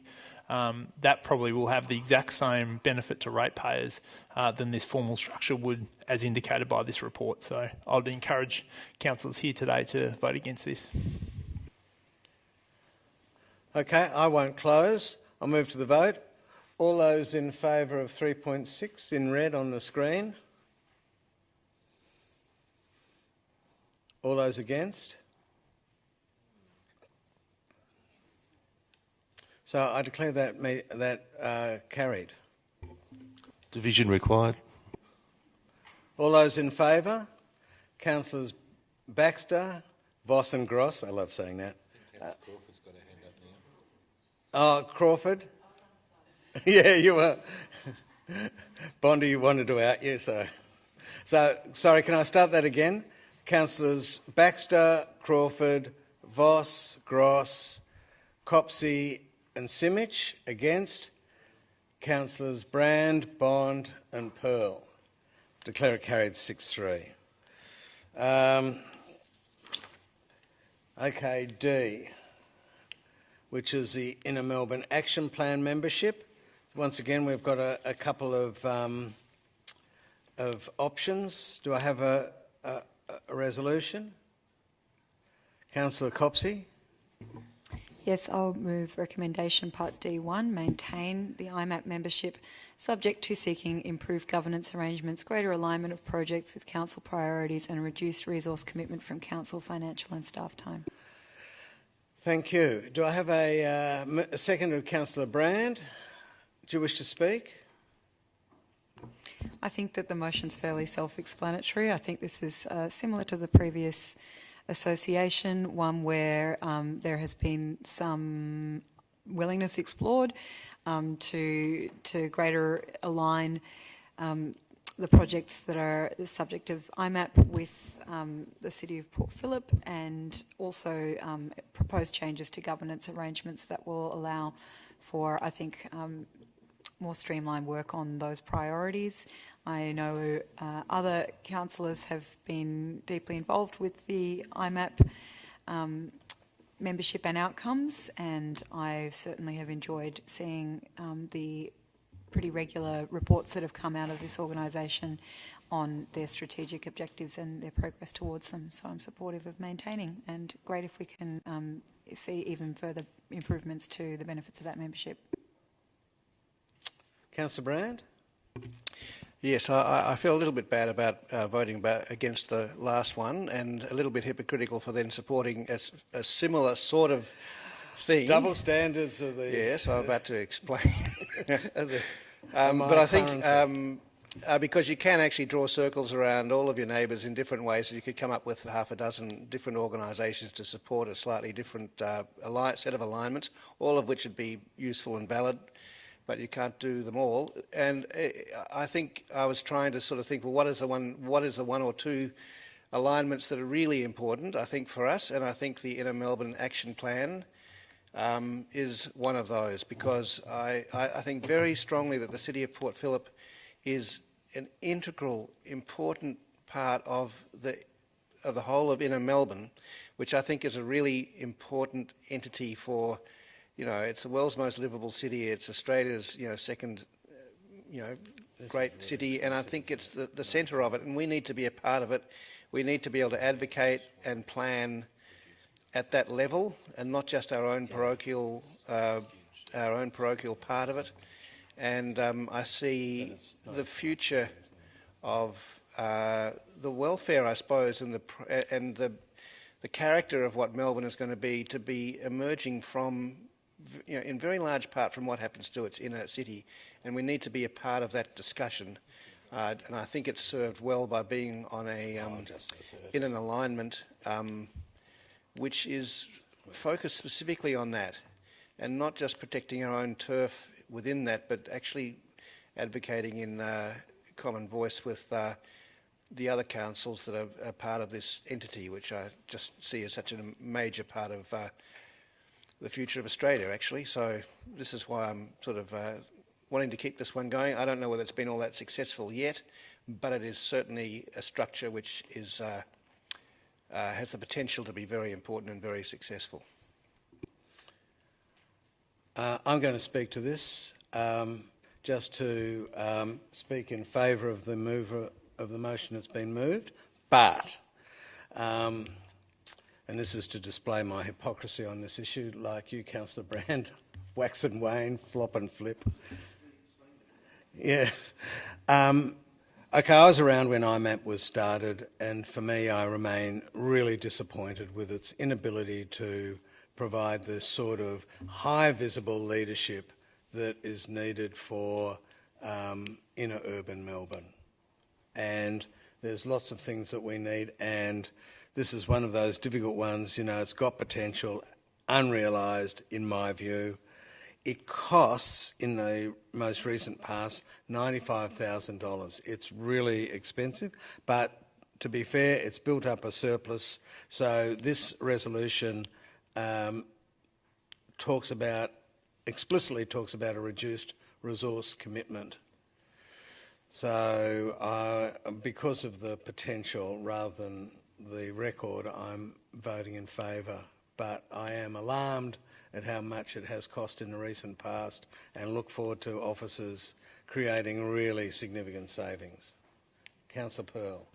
Thanks, Councillor Gross. This is the one organisation that should have the support of all of us because it should be aligned to our commitment, representing us into a group of people that can represent that group of people to state governments and federal governments along our key priorities and our alignment.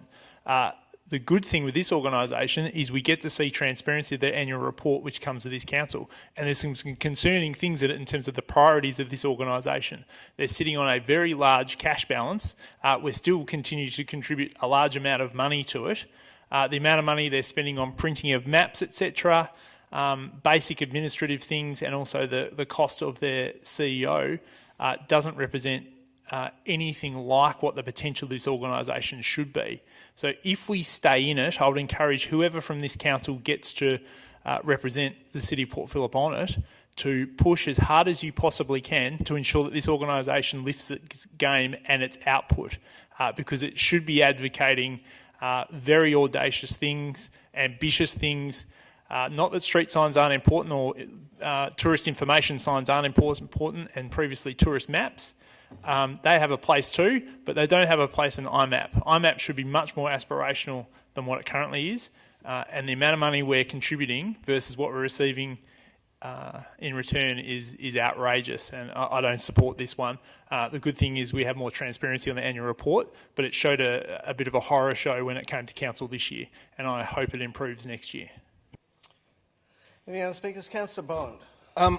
If this group was doing what it's meant to do, we wouldn't need the Committee for Melbourne or the Inner Melbourne Partnership, Melbourne Metro Partnership, which was established about 2 years ago, the Committee for Melbourne in 2013. $95,000 is a huge contribution from the City of Port Phillip. As mentioned by Councillor Pearl, this group's sitting on $300,000 or $400,000 in its bank account, which is money it's obtained from Inner Melbourne councils. They certainly need to be much more efficient, and once again, if we're looking to make savings in this organisation, this would be one of those that would go. Councillor Voss. I'm supportive of IMAP. I think it's got enormous potential, and have to agree with Councillor Pearl. It does need to be a lot more aspirational than it's been, and I think should this be supported tonight, Mayor, you have the job. Mayor and CEO, you have the job to, make sure those changes happen. I have been on the committee, and through that time there has been, some changes. Yes, there's been signage, and I tell you what, the wayfinding signage has been going forever, but it's done and delivered now, and it's consistent pretty much across most of Melbourne, and the legibility is all based upon the London system, and I think that is a good outcome, but it took forever. I think Calloo is going to be great, the land use planning. The tourism maps, well, that was good, but it was, not supported to continue printing them anymore. I think the sports and recreation facilities and sharing that amongst the Inner Melbourne group that has a lot of potential. And don't forget, we were able to move very agilely around doing a homeless count and getting all the councils together and to actually implement that at really last minute notice. And that actually happened through this group, and I think that was a terrific outcome. I am disappointed that the group IMAP members did not get to review the terms of reference for the Secretariat. I think that was a very big mistake. That somehow just jumped us all, and we didn't get an opportunity to relook at that and recheck our governance. That was a very big disappointment because I think we could have perhaps potentially avoided this conversation altogether.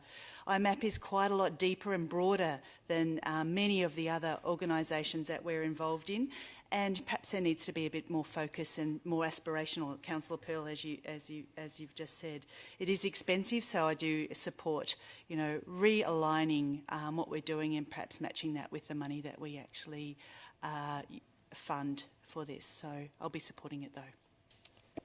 Okay, do you wish to close, Councillor Copsey? Move to the vote. All those in favour? All those against? Division required. All those in favour? Copsey, Simic, Brand, Gross-Voss, Baxter. All those against? Councillors Crawford, Pearl and Bond. Thanks very much. We now moved on to SECA. Once again, there's two options. Can I just point out that the actual SECA, it needs an extra C in it, because otherwise we're referring to a completely different organisation. Councillor Crawford's correct. There's 3 Cs in There's 3 SECA. Cs in the abbreviation, just so that we're... I mean, I know we've got it spelt out, but just to be correct. Good get, Councillor Crawford. Do we have a mover? While we're correcting that error, I'd like to move recommendation part E1 that Council maintain its South East Council's Climate Change Alliance membership. Okay. Seconded, Councillor Simic. Do you wish to speak? Yes, I do. I was sort of moved when Councillor Voss was talking about being part of an organisation really means you get out what you put in.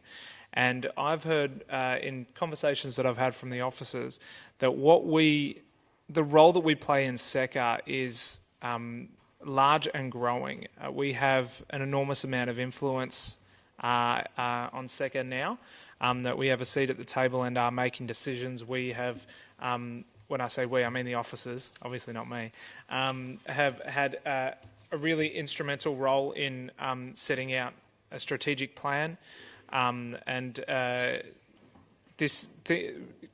Council is absolutely right in there with its officers in making the decisions with SECA, so we're not cut off from them and we're not sort of not participating. So the idea that we're not getting value out of it when we are very much in the tent seems very strange to me.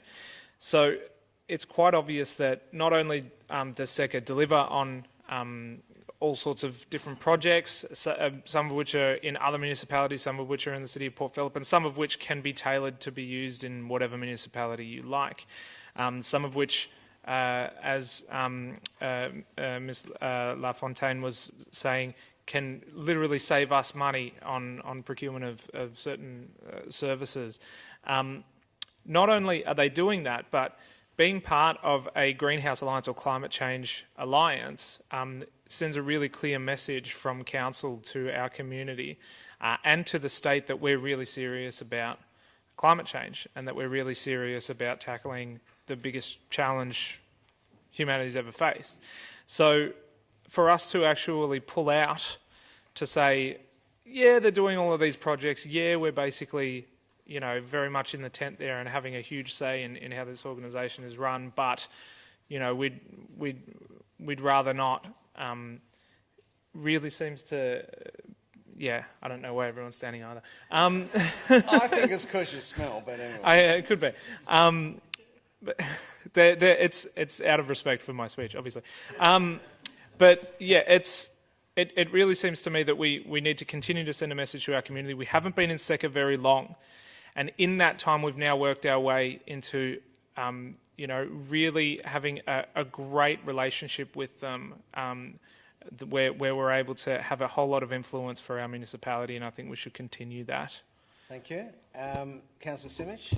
Thank you, Councillor Baxter. I couldn't have said it better myself. Obviously, action on climate change driven my desire to be involved in local government, and for many of us, we see it as a big priority. We can't say that we are climate activists if we are not fully engaging, immersing ourselves in this issue. Through regional participation and regional cooperation, we are able to participate, but we're also able to, at times when we give more to the organisation than what we get back, we're also leading and helping other nearby municipalities improve on their outcomes to drive climate improvements. Obviously, that's important for us as well, because in order to address the real effects of climate change, which are serious, undeniable, and significant, we need everyone's participation and everyone's inclusion in that process. We get quite a lot out of SECA, as we've talked about tonight, but there's also a lot to be said about the sort of outcomes we get out of this particular grouping. It's not necessarily true that there's another grouping that we can move to easily, that we fit in with well. And what's more is that we don't actually have another grouping set up currently when we're making this decision. I think it would send a very poor message to our community, for whom climate change is, in addressing climate change, has always been an issue that they've wanted us to take action on. From my experience, that we're now moving out of the organisation that helps us achieve that aim. So I really, really urge our all of our councillors tonight to stay in SECA and to look at ways that we as councillors can all provide further benefit through our involvement in this organisation.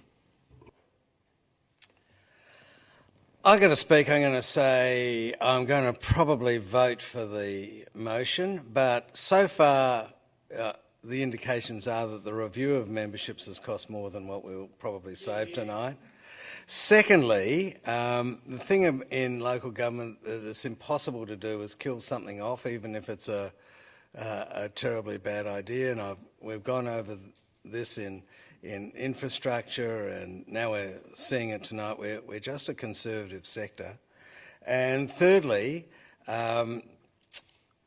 it's not about what our officers can contribute to this thing. We have to see runs on the board. So the biggest thing that this council would boast about was MREP, and it had nothing to do with a membership.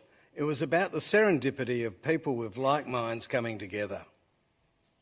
And so now SECA is going to do an MREP for the southeast. And we will contribute a lot to that because we have expertise. And maybe that's a good thing, but you have to ask yourself, what's it doing? It's just distracting our officers from the main game. But I do accept that there is collaboration has its own reward. So I am capitulating on this, but the challenge is not for us to contribute to these organisations. The challenge is for us to not be distracted by these organisations that we're staying in. The thing is, how do we get a dividend? How do we improve the lot of the ratepayers of Port Phillip? That's the challenge. So let's give SECA a go, and but let's do so with a warning that it's not just about using words like climate change and feeling like you deserve our support. It's about, real dividends for the city of Port Phillip. I actually think that SECA could deliver those. We haven't got them yet, but I live in hope. Councillor Bond. I must disagree with you on one point, Mayor Gross. The problem here is not that we are a conservative group. It's the problem is that we're not a conservative group. This is $21,000 at the moment, soon to go up, I think another $15,000, they said. Even the own experts within council on climate change don't see the value in maintaining this membership.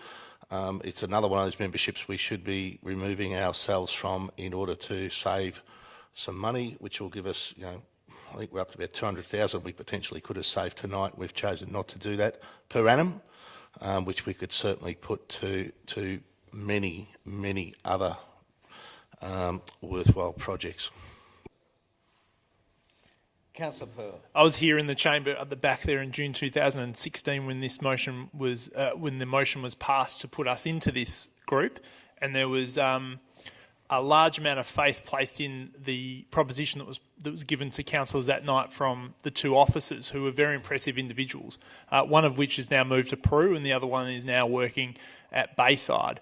And I think when they left the organisation, the passion, from what I can see, for this organisation left with it. And that's ultimately what it comes down to Councillor Gross's point. It's about passionate, aggressive, inquisitorial officers trying to get out there and find solutions to problems.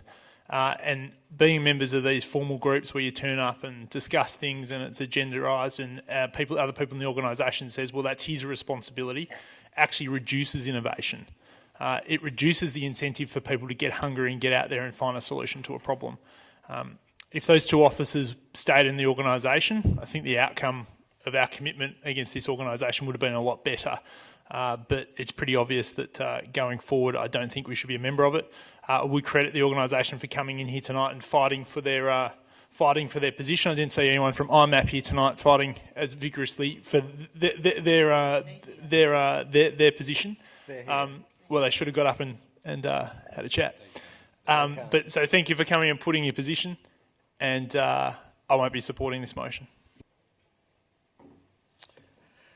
Does the mover wish to close? Oh, sorry, Councillor Copsey. Look, I think that the membership benefits have been spoken about pretty eloquently by those speaking in favour already, but just on the point of, what we get out of it, the scale of the challenge that we have to address in terms of climate, in terms of emission reduction, is not something that the City of Port Phillip can achieve by itself. And one of the biggest challenges that we currently face, I've got to say, I'm so thrilled that we've successfully addressed the issue of council emissions from the 1st of January this year. Because of our participation in the Melbourne Renewable Energy Project, we now have 100% renewables power in council, which is incredible. But we've got such a bigger scale problem to face when it comes to the issue of community emissions. Now, SECA, as far as I can tell from the representations we've had from officers, from the words we've heard from members of the community tonight, provides one of the best chances that we have at the moment in a concrete way of doing exactly what MREP was supposed to do, set an example for other groups to follow. And SECA is an excellent vehicle for us to be exploring the very, very exciting SEMREP project, that would result in, want to talk about a dividend. There's no way that the City of Port Phillip could advance a project like SEMREP on our own. However, being part of this group of councils, we actually have a ready-made network to combine our resources and to try and achieve that goal. That project is immensely exciting. It's only one of the ones that we've got details about, and I also thank not just the SECA representatives who come to speak to us tonight and speak about the priorities, but everybody who's come to speak about your membership benefits. We've got a really excellent chance to continue the good work that's been done so far and to continue to reap benefits that are real, and they have financial value for those who are counting the dollars tonight, because the cost of not addressing climate in this municipality in particular will be immense. So I'm strongly supportive of maintaining our membership on those grounds, but also I think Councillor Brand put it beautifully before, in that the contribution that we can make as a council that is forward-thinking on climate to the kinds of projects that SECA is pursuing is a really rich one. So I'm supportive, and I hope other councillors will be too. Yes, thank you, Mr. Mayor, and I'll ask the officers to stand again for my speech. No, look, I did just want to clarify a couple of things here. So, number one, you know, the idea that we're not getting out of anything tonight. Well, there's 5 organisations that we just got rid of in like the second thing as part of this item. So, we clearly are getting real about where we're going to be putting our focus. What I really want to clarify for Mayor Gross was some of the comments about how we're not seeing any actual dividends in our municipality. We are seeing them in our municipality, and even going forward when we talk about projects like SEMREP, which is not necessarily, you know, sort of something that's happening right now. This is a future project.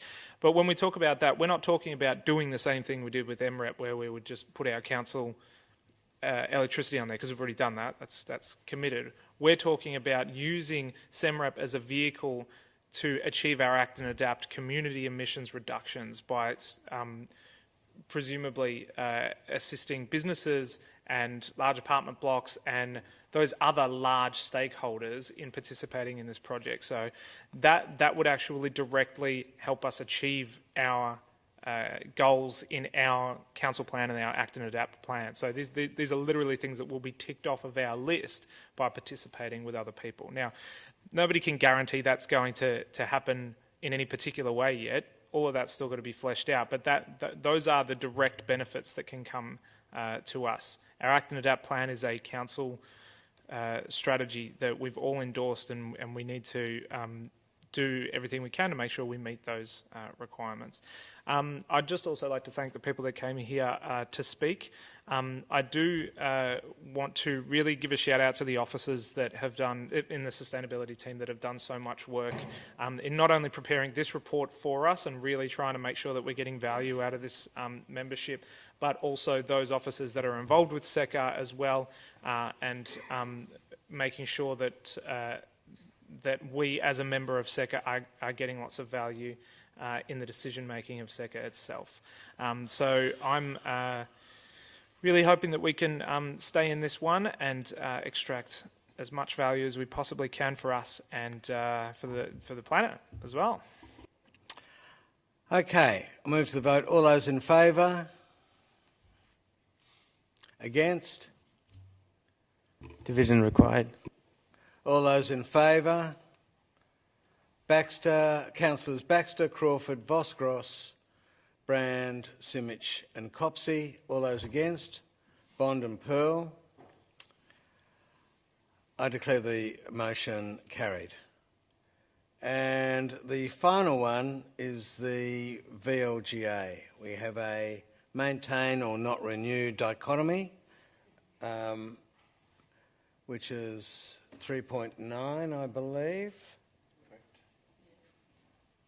Do I have a mover?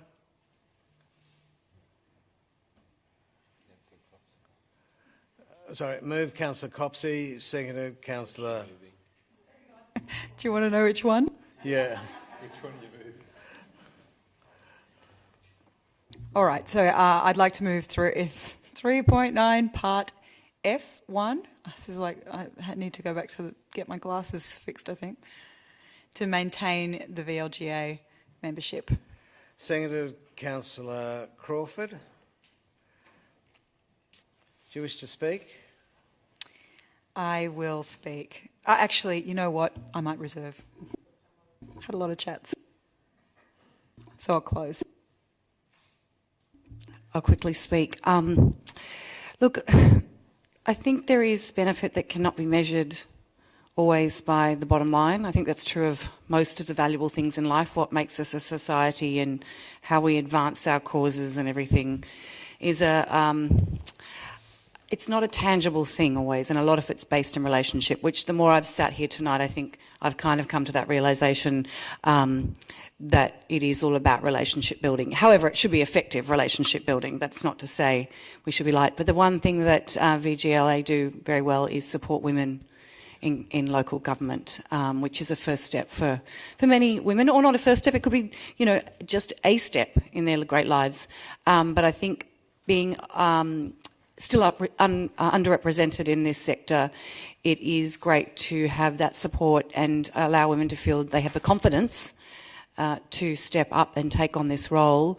I mean, it is that there's lots of information and studies that show that women think, oh, I'm not really up to the job, and underestimate their capacity to do it, where men are the opposite at this point in time, and we'd like it to be even, that we all overestimate what we are capable of doing. So I will be supporting this motion.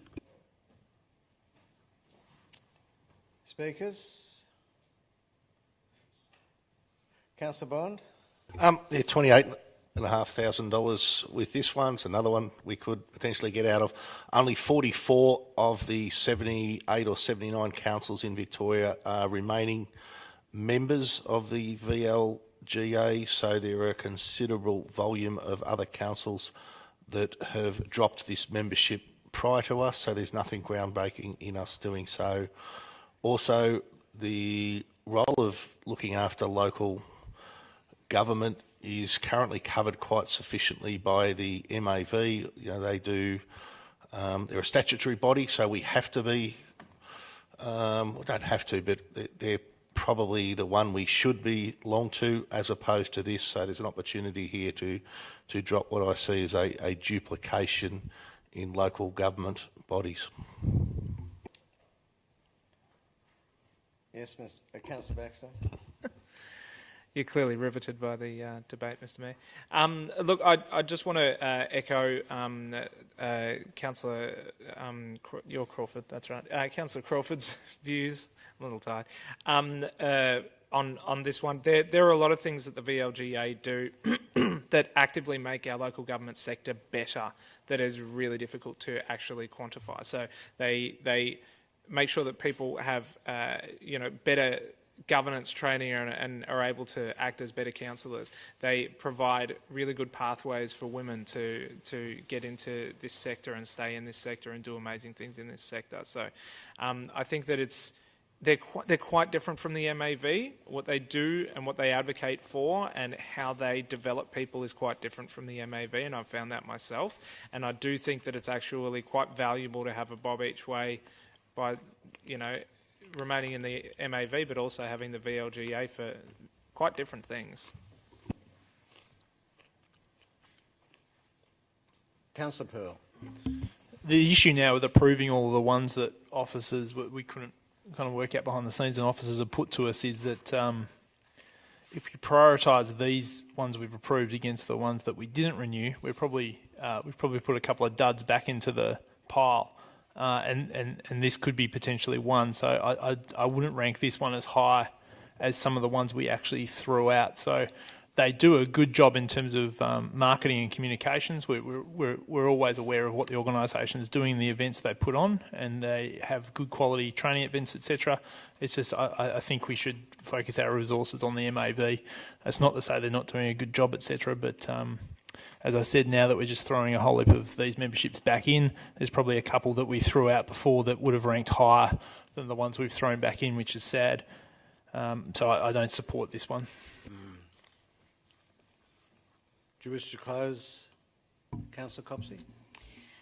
I think most of what I was going to say has actually been covered, so thank you to my fellow councillors. I agree that the VLGA has quite a distinct role from MAV, so I know that there has been concern around duplication, but the VLGA is distinct in its focus and also in its governance arrangement. It's not bound by the Act in the way that the MAV is. In that sense, it's been a strong voice for local government on some issues, such as the recent Local Government Act bill, which is still floating around out there, and it's really important, and I think fulfills a really distinct role.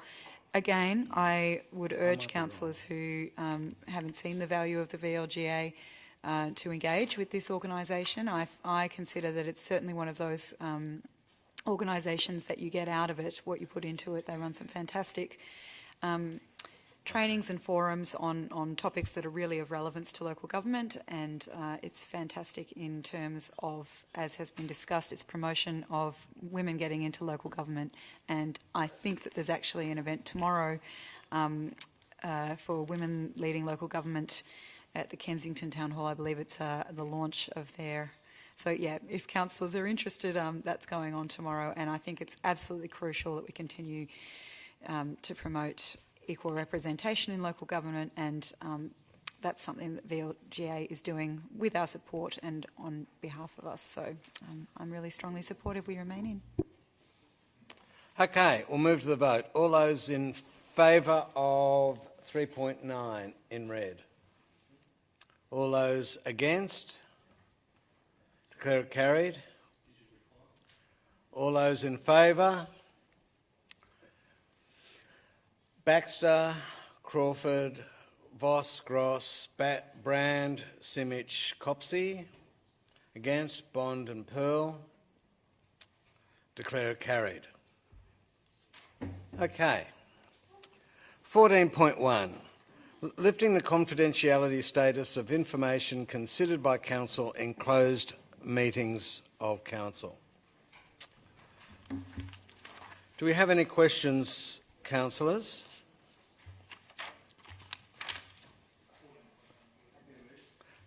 Moved by Councillor Simic.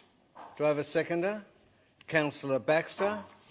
Do you wish to speak to this? Just to say that, thank you, Mayor, this is important that we do this. It didn't used to happen in this way, and it's very important that we review the decisions that we make confidential and, when possible, make them available to the public so that we're operating in a really transparent and open way. It's a very important principle for me, and I believe that we achieved that by supporting this resolution tonight. Okay, no further speakers? Oh, Councillor Pearl, sorry.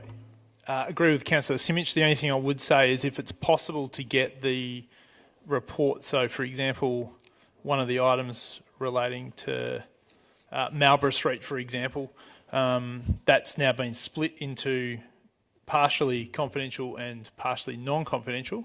Yeah. I was fortunate enough to get a copy of the report, which I have here in terms of the items that have been redacted, but it would be it's a bit difficult. I don't know if any other councillors actually read the report we're voting on here this evening, but it hasn't been provided to councillors. So it's important that we have that information in terms of the actual report, what is going out of confidential, what remains in confidential, but particularly support this report being brought out of confidential because it's important that it's fully considered by the public.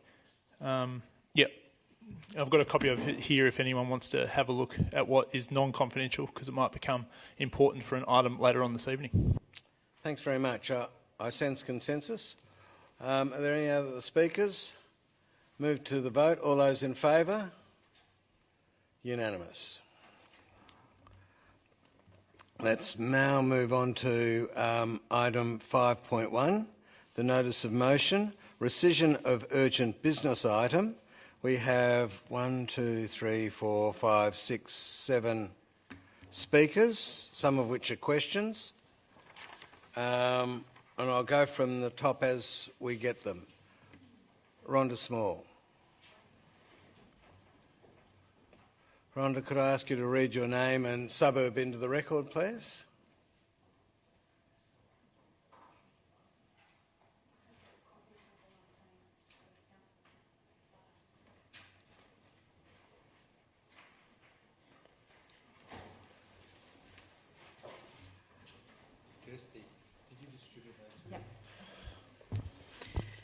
So thank you, Mayor and Councillors. My name's Rhonda Small. I live in Ackland Street, St Kilda. I'm speaking on behalf of CAP, the Community Alliance of Port Phillip, and I want to start by commenting on the motion which this rescission motion seeks to overturn. We in CAP were overjoyed to see the original motion passed by Council on the 20th of February. Here was our Council being nimble, responding swiftly in support of local social housing applications to the current state government build and operate funding round so that they would be as competitive as possible.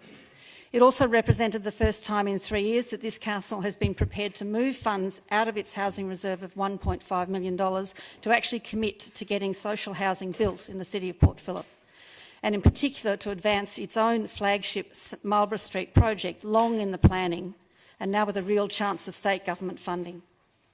The vote on that motion was 5-4, but still a clear majority and a clear decision for council officers to implement ahead of the deadline for project applications, which was the 27th of February.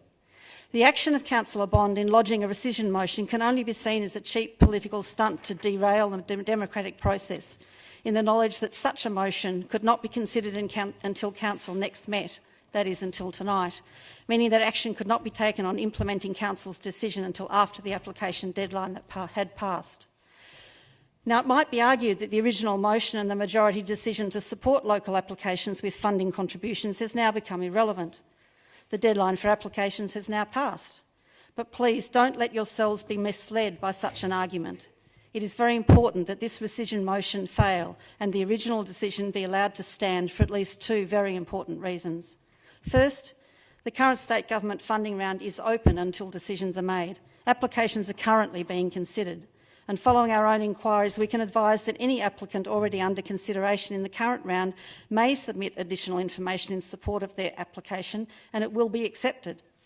That the original motion was passed by Council before the application deadline will strengthen the case for that acceptance and demonstrate Council's clear intent to support housing group applications in the City of Port Phillip in a timely fashion. It is not too late. Do not let one councillor hold you all to ransom. The second reason we implore you not to vote with Councillor Bond tonight is that so doing would not only be a huge political concession to a failed Liberal candidate that he will use against you. Sorry, Ms Small, could I just ask you to cut the personal references to councillors, please? It would also risk trashing the very good reputation that this council has built up over many years as a supporter of social housing in our community. Provision of affordable housing is one of the urgent issues facing our community. The council must not continue to sit on its hands and on our money. I could run through the pledges that were made to voters 3 years ago to take action on social housing, but I'm sure you all clearly remember them. It is critical that you affirm your commitment to increase the development of social housing units, actual bricks and mortar in our city.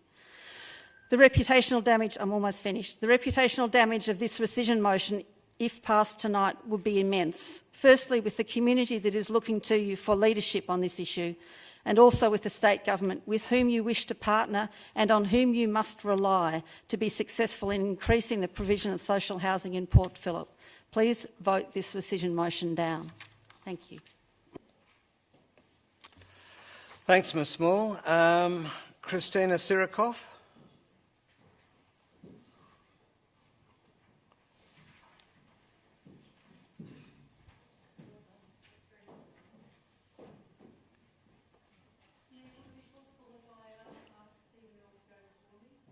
Sure.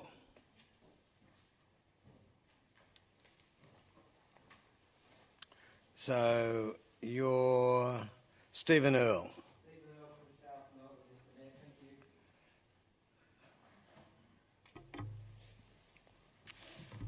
My question relates to the Council's urgent decision at the last meeting to allocate $1.5 million to support, and I quote, application projects to the State Government Fund for Social Housing. I must stress that I am a supporter of social housing, but I have grave concerns about the manner in which the allocation occurred. The State Government Social Housing Growth Fund holds originally $1 billion, but I understand that's now at $1.6 billion. According to its website, the fund represents the state government's commitment to, and I quote, housing development projects on private, not-for-profit and local government land. If the purpose of the fund is to partner with bodies such as the City and not-for-profits such as the registered housing agencies for the furtherance of social housing, why did the Council elect to allocate $1.5 million of ratepayer funds as, and I quote, grants to any registered housing agency applying for grants from the fund? How was the one-off payment of $15,000 per dwelling unit for each, and I quote, application project calculated? What was the advice of council officers in relation to the allocation amount of $1.5 million? and the calculation of the one-off payment of $15,000? Why did the Council approve the allocation without public consultation? And does the Council know who intends to apply for allocated funds, and have any applications for funds already been received? Thanks, Mr Sirikov. There were some questions there. Councillor may take them up on your behalf. If you've got a copy of them, I can read them to the... Several, but unfortunately not 9. I just need one. I'll read your questions out to the officers and ask for an answer. Thanks very much.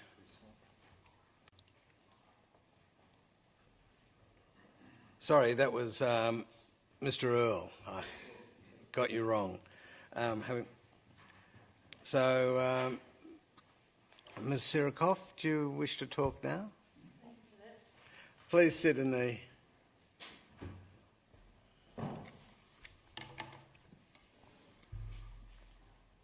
Good evening. I am Christina Sirikov and I have lived in Middle Park for 36 years. I would like to address the rushed approval of $1.5 million for social housing grants on Wednesday the 20th of February under urgent business. As we're all aware, Port Phillip Council is generous in operating its own social housing service. In the 10-year plan budget, it has committed $30 million over the next 10 years. $25 million of that will be going to land alone.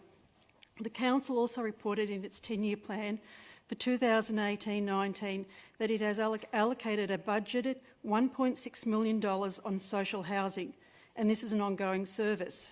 This $1.6 million already makes up 1% of the rate's expenditure allocation.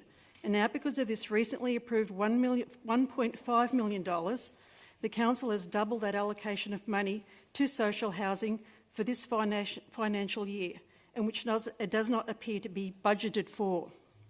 In the Council minutes on the 20th of February, there are no details as to 1, the urgency to approve this $1.5 million, 2, why it was not publicised as an agenda item prior to the meeting, and 3, what the grant can be spent on by a registered housing agency.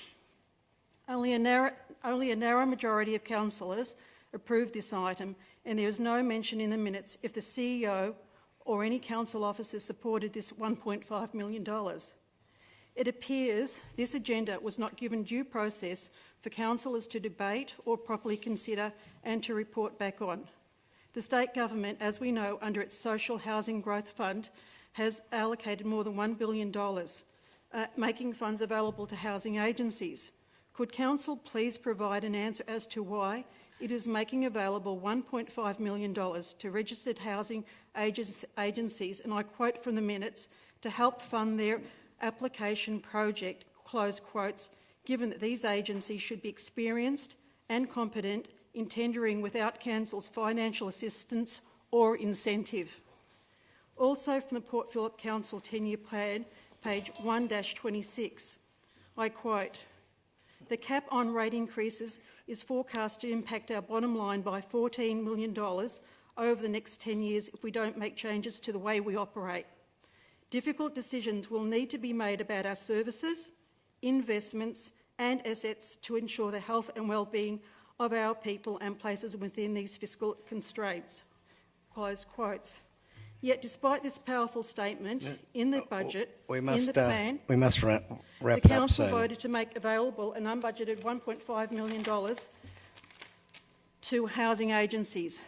There are ratepayers in this Council who have been forced to reverse mortgage their properties or forced to leave after living here for many, many decades because of unsustainable rates. And at the same time, Council is handing out grants to housing agencies. Just doesn't seem right and is so contradictory. So I would like to know where Council will find this $1.5 million for housing grants and what will be the impact on Council's financial budget. Thank you. Thanks very much. Robin Yagai.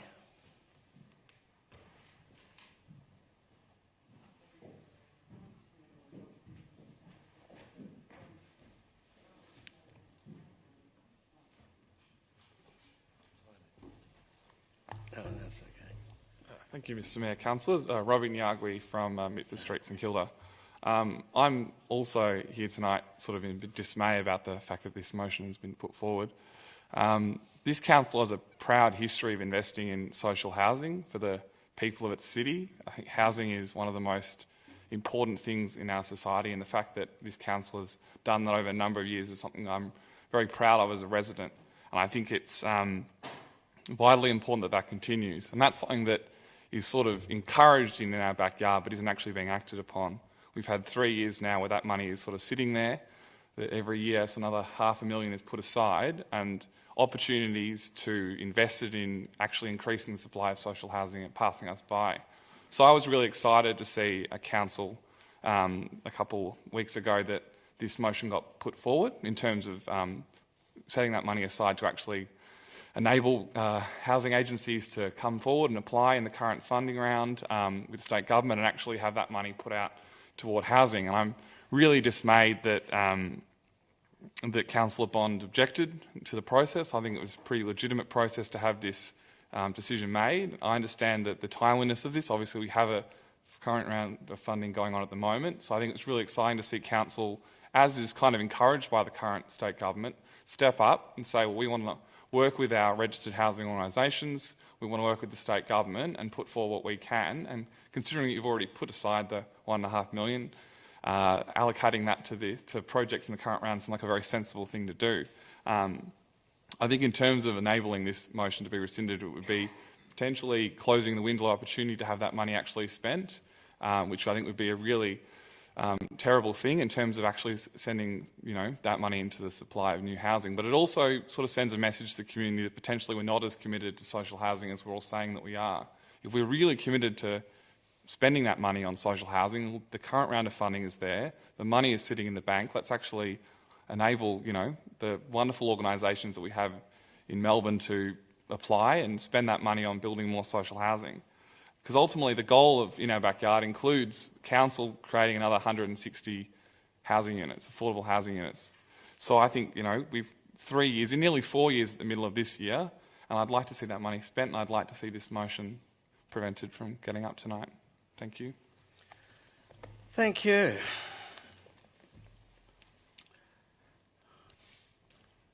Bill O'Loughlin.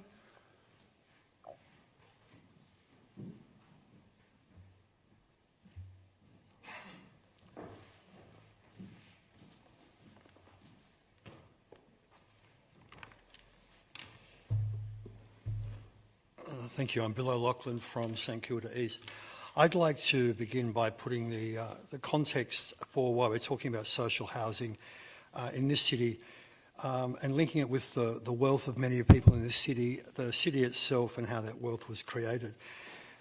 The City of Port Phillip is one of the wealthiest municipalities in Australia, and there are many people in this municipality who are what we would generally call quite wealthy.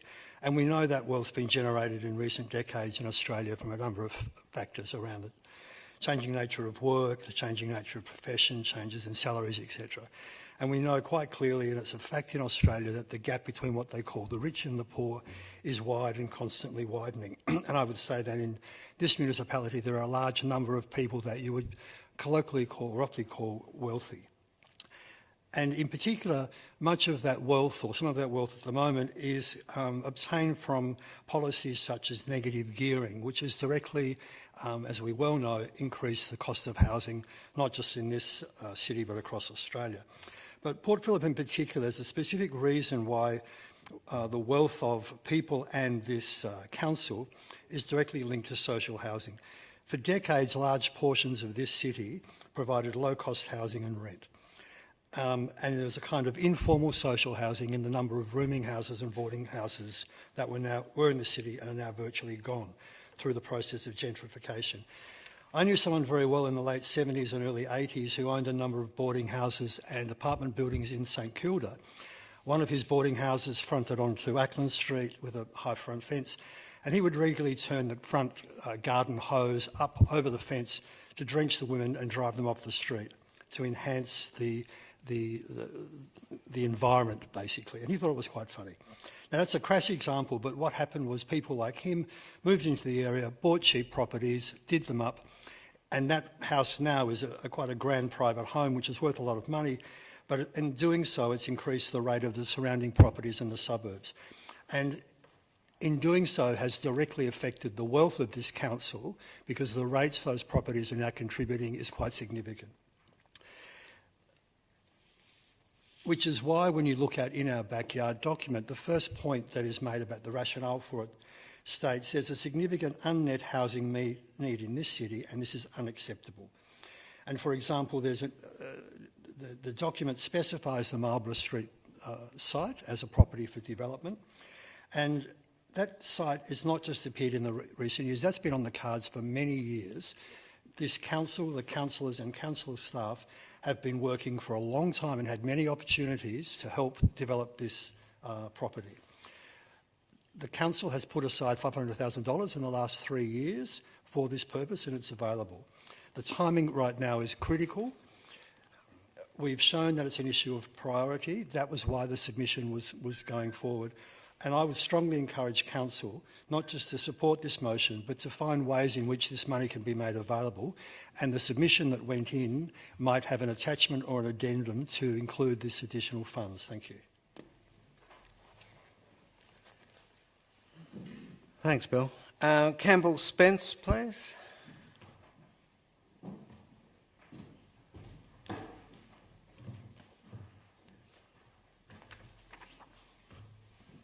Good evening, Mayor, councillors and officers. My name is Campbell Spence and I've been a long-term ratepayer in the City of Port Phillip. I'm also representing the ratepayers of Port Phillip, a community group who are concerned about wasteful spending and self-serving decision-making, and we've seen a lot of that tonight in relation to the memberships. Both of these, both the wasteful spending and the self-serving decision-making has led to unsustainable rates for many ratepayers in this city. Not everyone is rich and not everyone can afford to pay the rates that they are required to pay. I'm here to emphatically object to the motion that was approved by 5 councillors to 4 against on the 20th of February to support the $1.5 million for the housing associations to build and operate social housing in this city. At the outset, the process for approving the motion lacked integrity, scrutiny and transparency due to the absence of community debate. Secondly, the cost of the motion is wasteful when the Victorian government has allocated funds to social housing. Why should this council be giving housing associations money when the Victorian state government have allocated those money? And it's not clear how the money is going to be spent by these housing associations.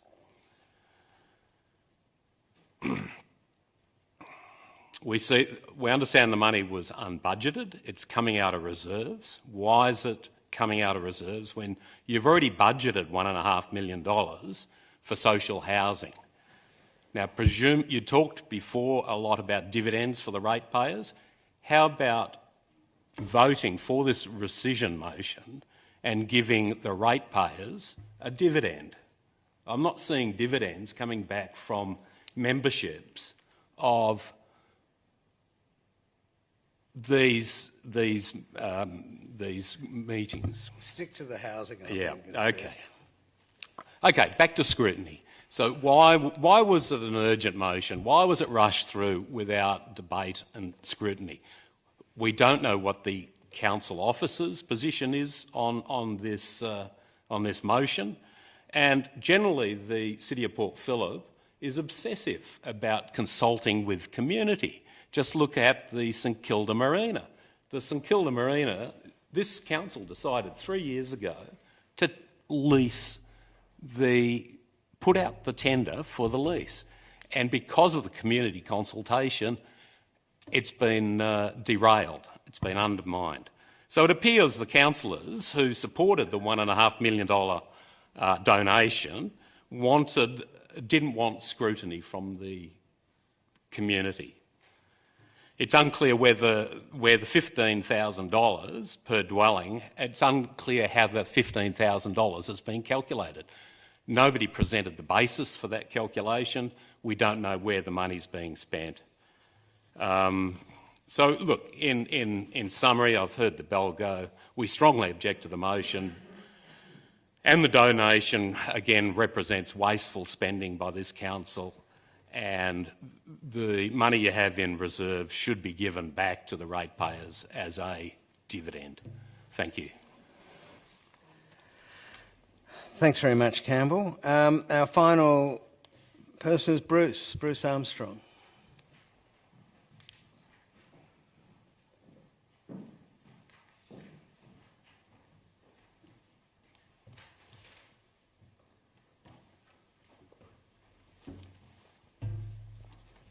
How do you do? Bruce Armstrong's my name. I live in Albert Park, and I wish to address a very short question to the councillors of the City of Port Phillip through the Mayor.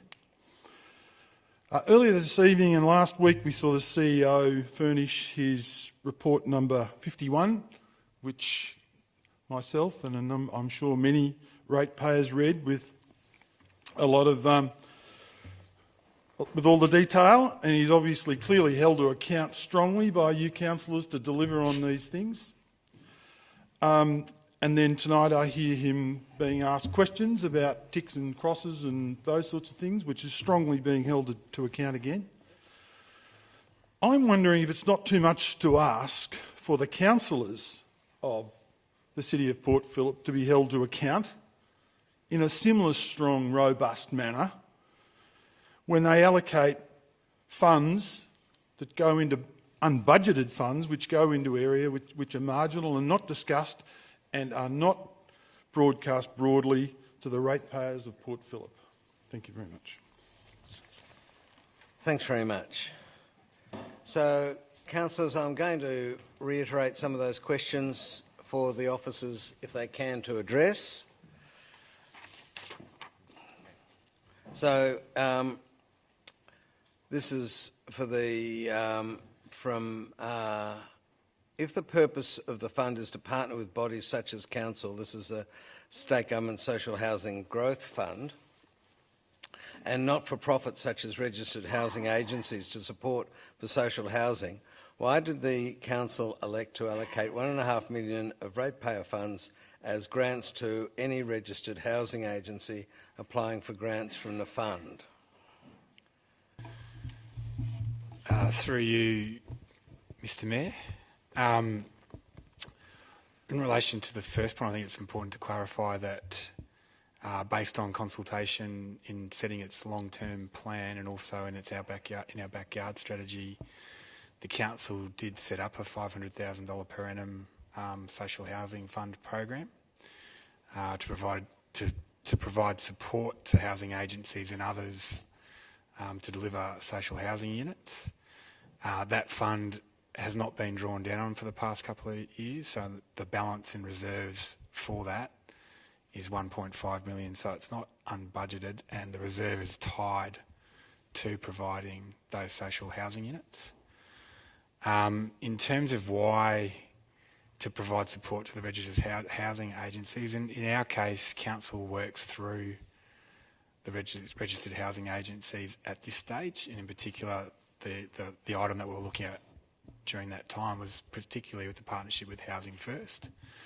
The councillors decided on the night to, if they determined that they wanted to make the offer available to all housing associations who might be participating in the funding round, this first funding round, to provide a level playing field for all potential people involved.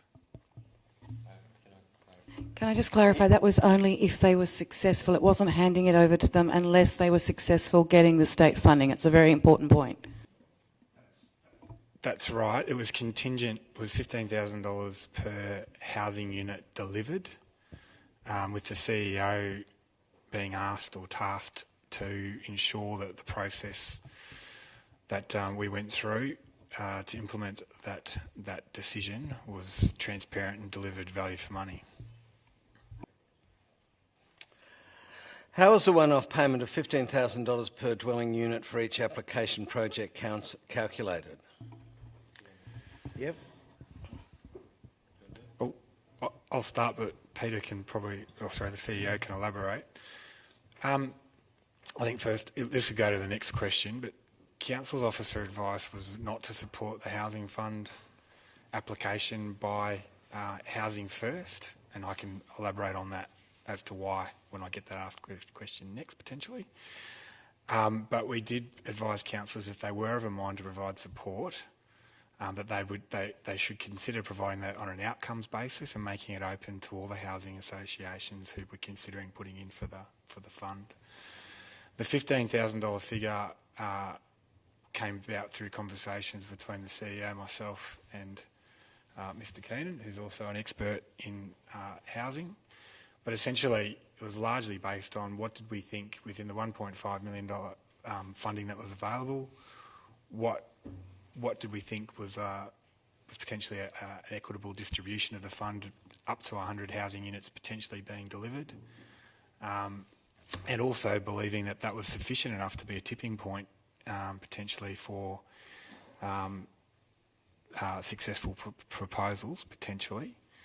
And that overall, $15,000 per housing unit delivered seemed like decent value for money. Through you, Mr. Mayor, just to confirm and just add a couple of points of clarification. So the resolution was for up to 1.5 million, and at 15,000 per outcome, that meant up to 100 units could be supported in the first round from the reserve which Council had put aside for that purpose, if Council were of a mind to do it. We were unable at the time to know of all of the applicants in the application process, because there was a commercial in confidence procurement process going on by the state government. So the motion was deliberately worded to allow any registered housing association, whether they be based in or outside the City of Port Phillip, but were proposing to create social housing in the City of Port Phillip. The motion was worded in effect to allow up to 100 units to be supported through the 1.5 million that was in reserve. So that's how the 15,000 was calculated, because we were unsure of the number, and that was an option that was provided to Council. We can't comment as officers on why Council did that. Just one, there was a couple of questions about why did Council approve the allocation without public consultation? Through you, Mr. Mayor, the Council on the night raised this as an urgent motion, and Council resolved to deal with the matter urgently on the basis that applications were closing, and the applications were closing within days, so that I believe there wasn't time for consultation. And finally, does Council know who intends to apply for the allocated funds and have any applications for funds already received by Council? Through you, Mr. Mayor, we know of 2 applicants. Mr. Carroll, do we know more than that? We know of at least 2. We're able to say that? We're not going to say who they are, but we know. We know for certain of one.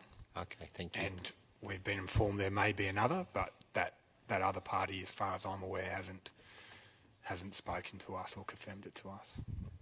And there was a second part to that, which is, has anyone applied, Mr. Carroll? No, but we've not implemented this decision because it was put on rescission notice. So we've not been open for applications. For you, Mr. Mayor, that's correct. Through this decision, we haven't had any applications because it was rescinded and we cannot act on it. But to be clear, we had received a request from Housing First to draw on funds as part of the Social Housing Fund. And finally, my question for the CEO is, what's going to be the efficacy of this resolution we've heard a statement saying that the money can be allocated to projects. Is that correct or incorrect? To the best of your knowledge. Through you, Mr Mayor, my understanding of the intent of Council was to support applications prior to applications closing, which is why the matter was heard urgently, and which is why we've explained there wasn't time for consultation.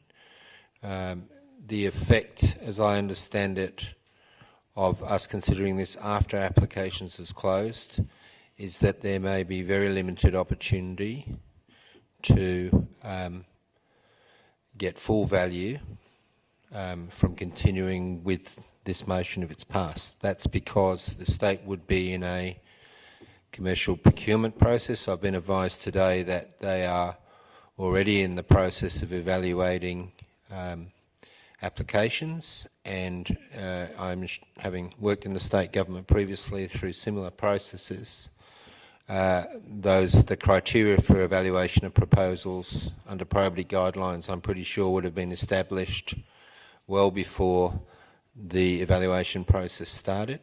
That would be normal practice. And in fairness to all applicants in that process, I would be surprised if the state procurement process was in a position to accept alterations to bids once the evaluation process has commenced, having personally sat in those procurement processes on many times myself. I understand Ms Small's assertion. I have checked today, and the advice we've got is that the evaluation process has commenced. I think that's correct, Mr Keenan.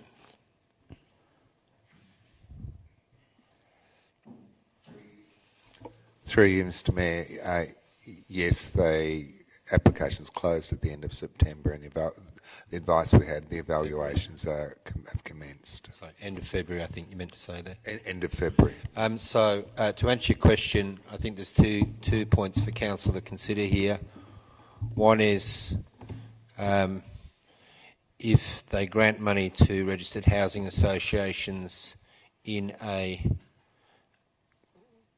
at the point where we are in the procurement process, one is whether those housing associations would be able to adjust their bid, and the second, probably more pertinent question is the value of Council doing that at this point in the process, and you have to compare that against future opportunities that you may use that 1.5 million community housing reserve for in the future. So at the time when it was pre-applications closing, I think the value proposition of doing it was higher than currently when the state are currently in an evaluation phase of their procurement process. In other words, I think the state might welcome the money if they're able to take it at this point in the process, but I'm not sure you'll get the leverage in terms of supporting applications at this stage in the process. Do you want to add anything, Mr Carroll?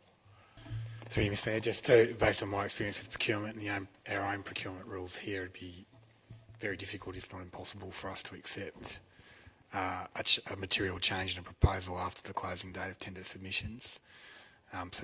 So we could review that, but I think at this stage it would be very difficult for Council to effectively implement that decision. And get value from it. We can implement it, but whether we get the leverage and value the Council is seeking is the question. Thanks very much. Councillors, questions? Councillor Crawford.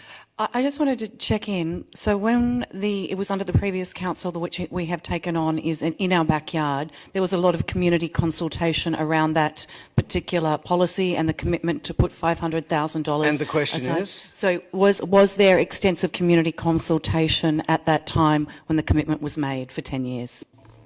Through you, Mr Mayor, yes, there was. Councillor Pearl. And what are the details around the previous council's motions on the governance structures of where those funds were going and why those funds have been sitting in reserve for so long?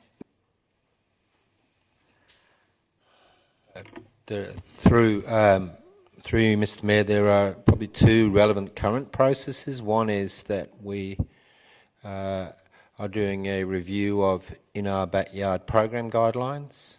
So the intent out of the In Our Backyard action plan, which came through this council, was to look at, in those guidelines, how those funds could be best leveraged going into the future. That's probably the most relevant aspect of your question. And the second is we're currently working, and those guidelines are due in May this year. I think I'm right on that, Ms Bennett. And the second relevance is we're looking at delivery mechanisms going into the future, and we're currently workshopping and briefing council through some of those options in terms of the best way to leverage social housing outcomes and achieve the targets in our backyard.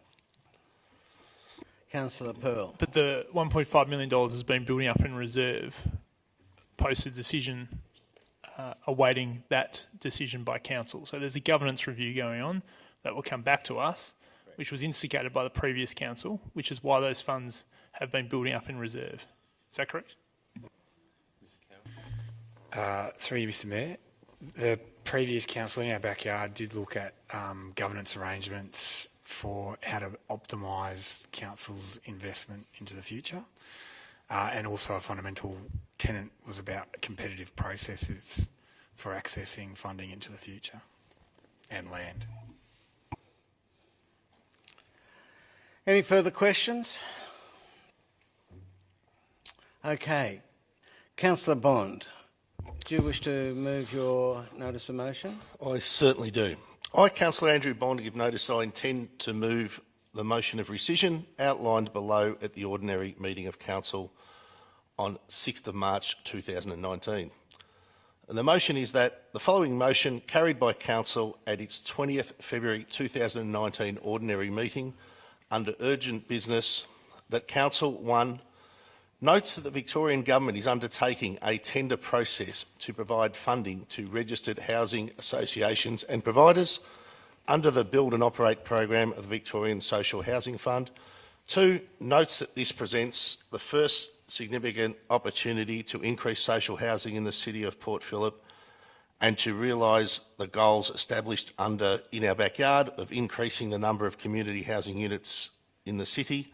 3, resolves to 3.1, make available up to $1.5 million from the City of Port Phillip Community Housing Fund to be provided as grants to any registered housing agency that is applying in the current round of Victorian Government funding to build and operate social housing within the municipality of Port Phillip. 3.2, provides those eligible registered housing agencies a one-off payment not exceeding $15,000 excluding GST per dwelling unit to help fund their application project. And 3.3 delegates to the CEO the authority to implement the necessary means to implement this resolution in a transparent and efficient manner, including determining payment arrangements to ensure that grants result in the delivery of dwellings within the City of Port Phillip in line with the objectives of the In Our Backyard strategy be rescinded. Seconder. Councillor Pearl. Councillor Bond. Yes, I'd like to speak to it, Mr Mayor. The background to this motion is that City of Port Phillip has a long-standing history of supporting social and community housing and has done so for many years, if not decades. The outcome of this long-term commitment is a housing trust, the Port Phillip Housing Trust, that contains $89 million, give or take, in property assets, and these assets are protected from alternative outcomes and are to be used in perpetuity for the purpose of housing. These assets, whilst sitting within the trust, are and always will be owned by the City of Port Phillip. These housing assets exist because a considered, well thought out and deliberate approach was undertaken and implemented with input from experts and in consultation with the community. These assets would not be there if the approach to housing funding that was proposed at the council meeting on the 20th of February to allocate up to $1.5 million from our housing reserves was the historical approach that was used by councils past. City of Port Phillip has a housing policy and a considered and well thought out approach to guide the allocation of the City of Port Phillip Housing Funds Reserve and other assets including City of Port Phillip property. This Port Phillip housing policy, titled In Our Backyard, was devised by councillors, council officers in conjunction with our community and with input from our community housing providers. This policy spells out the support available from the City of Port Phillip, the requirements that need to be met in order to qualify for this support, and the process by which this support can be accessed. Yes, In Our Backyard has its deficiencies, and some may feel frustrated with the lack of outcomes achieved to date, which is what I believe was the motivation for this rushed and ill-considered urgent motion put forward by councillors. The item that came to Council on the 20th of February followed none of the community and social housing principles and conventions that have gone before it. The first I and other councillors knew about this proposal was when I sat down at our desks at the commencement of the February 20th council meeting and had a copy of the urgent motion on our desks. This motion wasn't a result of a well thought out process but was hurriedly written that afternoon. It contained no specific information about who was to be the recipient of the funding, but referenced housing providers within the City of Port Phillip. Any and all of them, not just the 3 community housing providers, as being potential recipients. We heard earlier tonight that it is open to housing providers from outside the City of Port Phillip, as long as they're building properties within the City of Port Phillip. The option of opening our social housing fund to all and sundry was deemed to be a way of meeting our obligations under the no competitive disadvantage test, which is a requirement for all local councils. This motion and decision required no mechanism to be put in place to ensure these funds of up to $1.5 million were quarantined for the purpose of housing and to ensure they would remain so into the future, as has occurred with every single dollar of City of Port Phillip housing support that had gone before it. This motion and decision had no community consultation or community notification of this proposed action. The officers of Port Phillip strongly recommended against this approach and action. There was no indication or evidence that this funding of up to $1.5 million was going to facilitate a single additional unit of community or social housing in Port Phillip. In fact, there exists the very real possibility that all the City of Port Phillip's contribution was going to achieve was a corresponding reduction in funding from the state government to any application submitted. By each and every measure of local government, this proposal was very poor governance and, in my opinion, outright negligence of our responsibilities as councillors to the community and our ratepayers to satisfactorily manage their assets and money. As councillors, we are required to make considered and informed decisions. It was not possible for councillors to make a considered and informed decision in this instance, and as such, the decision should be rescinded. There are mechanisms and processes in place should one of our housing providers have a proposal and wish to access funds from our social housing fund. However, these proposals need to be subject to thorough scrutiny and a review process by those within this organisation with expertise in this area. And there are many whom we have tasked with this responsibility of doing so, to ensure that our contribution to any housing proposal is efficient, effective, targeted and in line with our approved policies. Councillors making rushed and uninformed decisions under the pressure of an outside deadline, against the recommendation and advice of council officers and without consulting our community is not an acceptable process and outcome. I urge councillors to reverse this decision and, rather than create your own solutions, direct all future requests for housing funding from any and all organisations to the relevant council officers for review and for community input, and to allow a considered recommendation to be made by officers to councillors for future discussion at an open forum such as a council meeting such as this. Thank you, Councillor Bond. Councillor Pearl. Councillor Bond, you've just demonstrated why you're well within your right to put this motion to this council this evening. You've well considered it, and not everybody in this chamber will agree with it, but it's very well thought through, and you've exercised a right which is perfectly legitimate for a councillor to take place. You've seen legitimate concerns, and you wish for that motion to be brought out into the daylight, and you wish for that a debate to take place whether or not that motion should be rescinded. So not that you would anyway, but don't let anyone tell you otherwise. You've done perfectly something that's within your right, and I think it's the right thing. There's three main reasons as which I support your motion, Councillor Bond. Firstly, our council must always act with integrity and transparency. The way the previous motion was brought to council fails any basic corporate governance test. The first I saw of that motion is when I sat in the council chamber. I didn't receive any phone call from Councillor Copsey or an email from Councillor Copsey with any of the details. That's not something I've ever done to her, and I would expect her in future, and I expect better from someone that has a trained legal degree, to treat her colleagues with the respect and dignity that our decision-making processes deserve. Secondly, we must always treat our ratepayers' funds, and that's who the money is, with respect. Passing motions without public notions and without public motions and without well-considered criteria relating to the amounts flies into the face of any generally accepted corporate governance principle. Finally, as you can see with the release advice under our confidentiality laws, motion this evening, it's fairly obvious that this motion was targeted at Housing First and their request for additional support. And in that unclassified document, I quote, "The officers do not support the provision of supplementary support from the City of Port Phillip's Community Housing Fund for that request from Housing First." We have three of Australia's leading experts in the housing sector, and the motion that you put forward, in my view, went completely against their advice.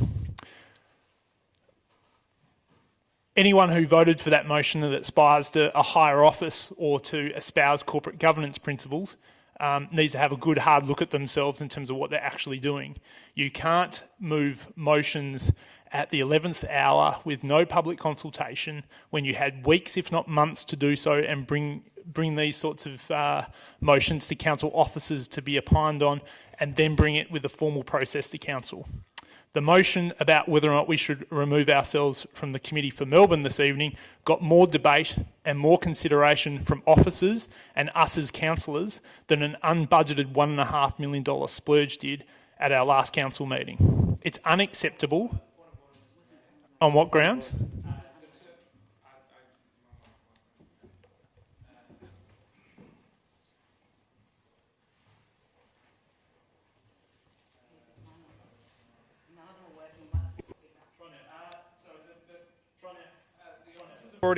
The officers have already confirmed that this allocation was not unbudgeted. They made that very clear, and I'd like Councillor Pell to retract that untrue statement. I won't retract it. I approved the budget, and there was no approved expenditure of $1.5 million out of that fund for this project. It sits in a reserve. Can I just deal with the point of order?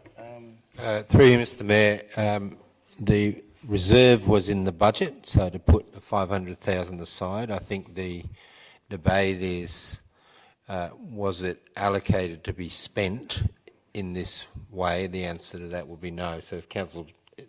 It's about the ambiguity of the word budgeted. Yes. It was in the reserve account, but was it in the analogous to the P&L? Was it budgeted to be expended? Yeah. Through you, Mr Mayor. Was it budgeted to be expended this financial year? No, but it was budgeted to be held in reserve. So the word budgeted is quite ambiguous. I'm not going to take that point of order and ask for a retraction because of the ambiguity of the word budgeted. I agree you've got a point. There was no budgeted expenditure for this money at all. There's tens of millions of dollars in reserve accounts that are in the budget, and those of you should know better enough to know that this was not budgeted expenditure, and you shouldn't try to sell it as such. This money to be leaving the council coffers has gone through no process other than a very short motion at a council meeting, which was done with no transparency to the public other than the meeting itself. Completely not acceptable. And again, I'll reiterate, any councillor that voted for that motion that wants to seek higher office perhaps should go do some conflict of interest training and some training around how financial budgets work and what the definition of budgeted items are. Councillor Bond, you've done the council a good service by bringing this motion back to council this evening so it can actually be debated in a transparent way with the advice and consideration of officers. Most of us here support public housing, that everyone that's sitting in this chamber. My family has a deep involvement with public housing. We understand the benefit of it. But if you go about spending council money in this way, you are actually completely undermining the purpose and the achievements you seek to achieve. And I say that if you treat ratepayers' money in a fashion which you demonstrated a few weeks ago, and we collectively allow that to occur, ratepayers will lose trust and respect in our decision making, and it will constrict your future decisions, ability to make future decisions to actually free up these resources to go into projects to build social housing capacity. Don't let this motion stand.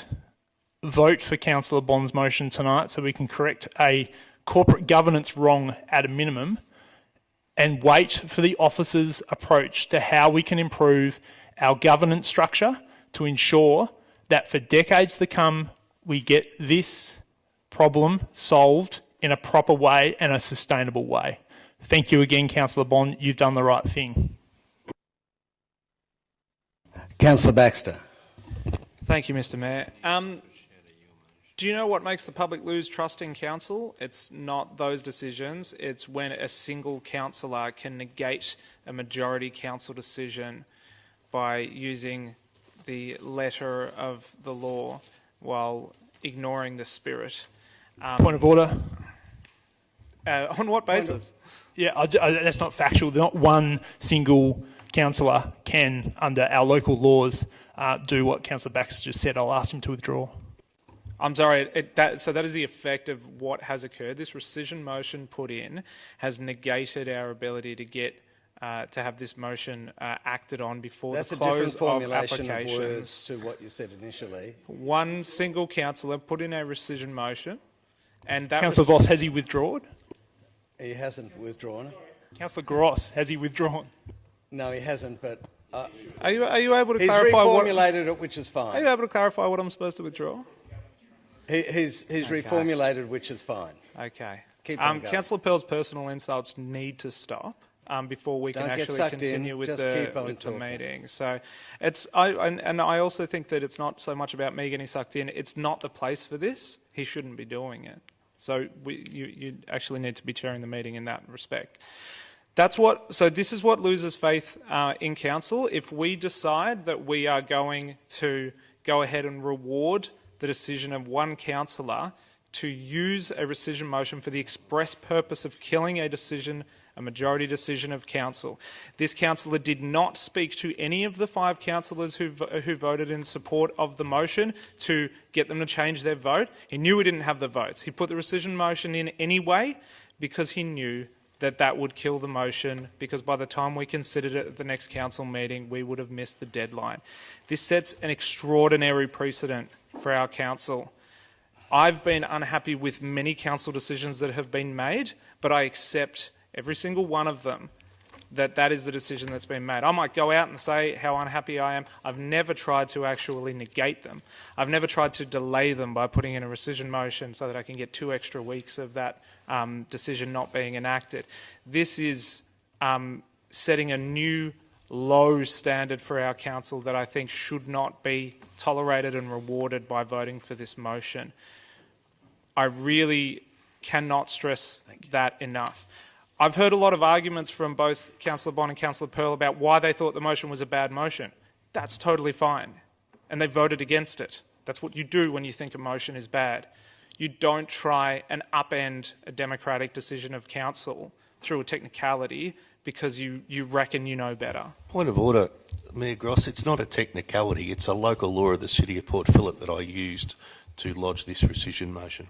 I wonder if Councillor Bond knows the meaning of the word technicality, but... Okay, you're not to debate, I am to rule, and I rule that it's not a technicality. It is a part of the of our standing orders and our rules, and it's perfectly legitimate for any person. It's, you know, you can debate whether it's a good or bad thing, but it's perfectly legitimate for people to move, for councillors to move motions of rescission. Mr. Mayor, I never once have cast any doubt on the legitimacy of a councillor to be able to move a rescission motion. A technicality is something that is technically correct, even if it feels wrong. That's what a technicality is, and that's what this is. What I need to let's try and stick to the substantive. What our community are looking for from us is a commitment to our ideals, a commitment to what makes us Port Phillip, a commitment to building social housing, and a commitment to actually spend money that we have stockpiled for that purpose. We found a way to do that, and one councillor has killed it. Anyone else wish to debate? Councillor Brown? I'll be voting against this motion for many reasons. And just to take some of the ones that have just been mentioned just very recently, even the question about the intention of the deferral, if it wasn't to derail the motion rather than to have it debated in a more considered way, why wasn't a deferral moved? That would have been a perfectly reasonable response to a motion which was thought to be brought on too rapidly, and that would have given the public more of a view of what was about to be debated by council, and that would have achieved the same things legitimately without actually also in the process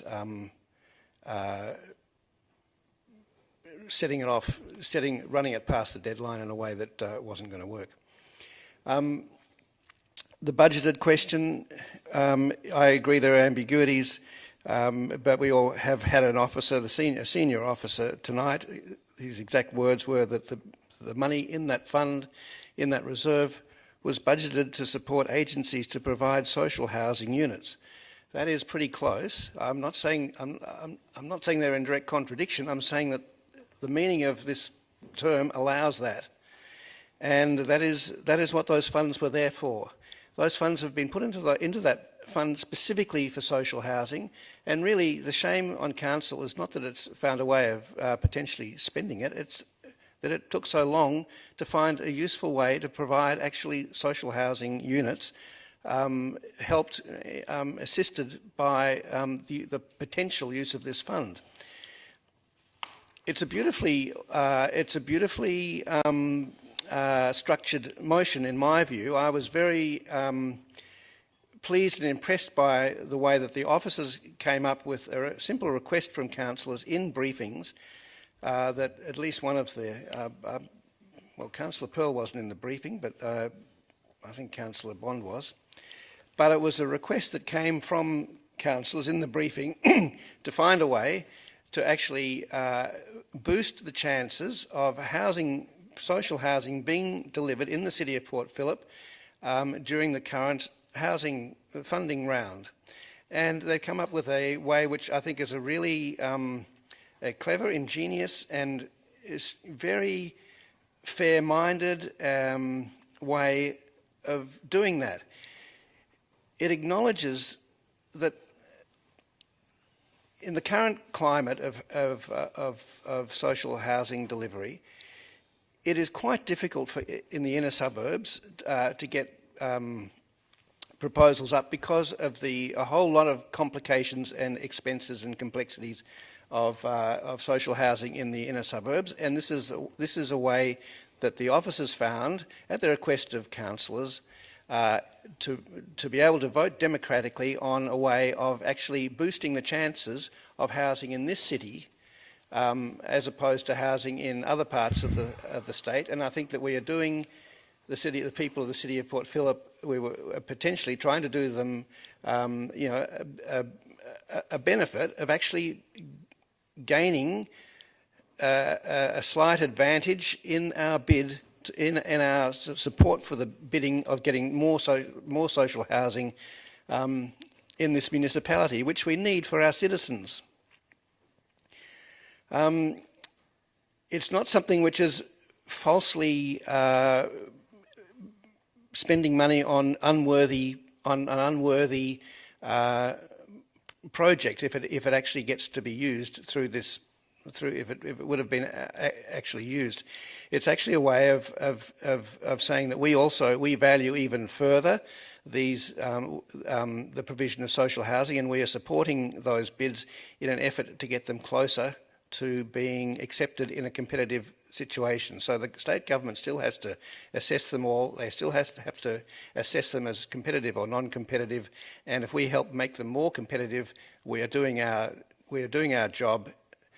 Which we've been elected to do, which the majority of us have stood up in the elections to say that we would do, and the reason why it was done so quickly was it was urgently needed at that point. I think it was agile. I think it was well considered. I think the officers did a great job of drafting it up, and it's a particularly good.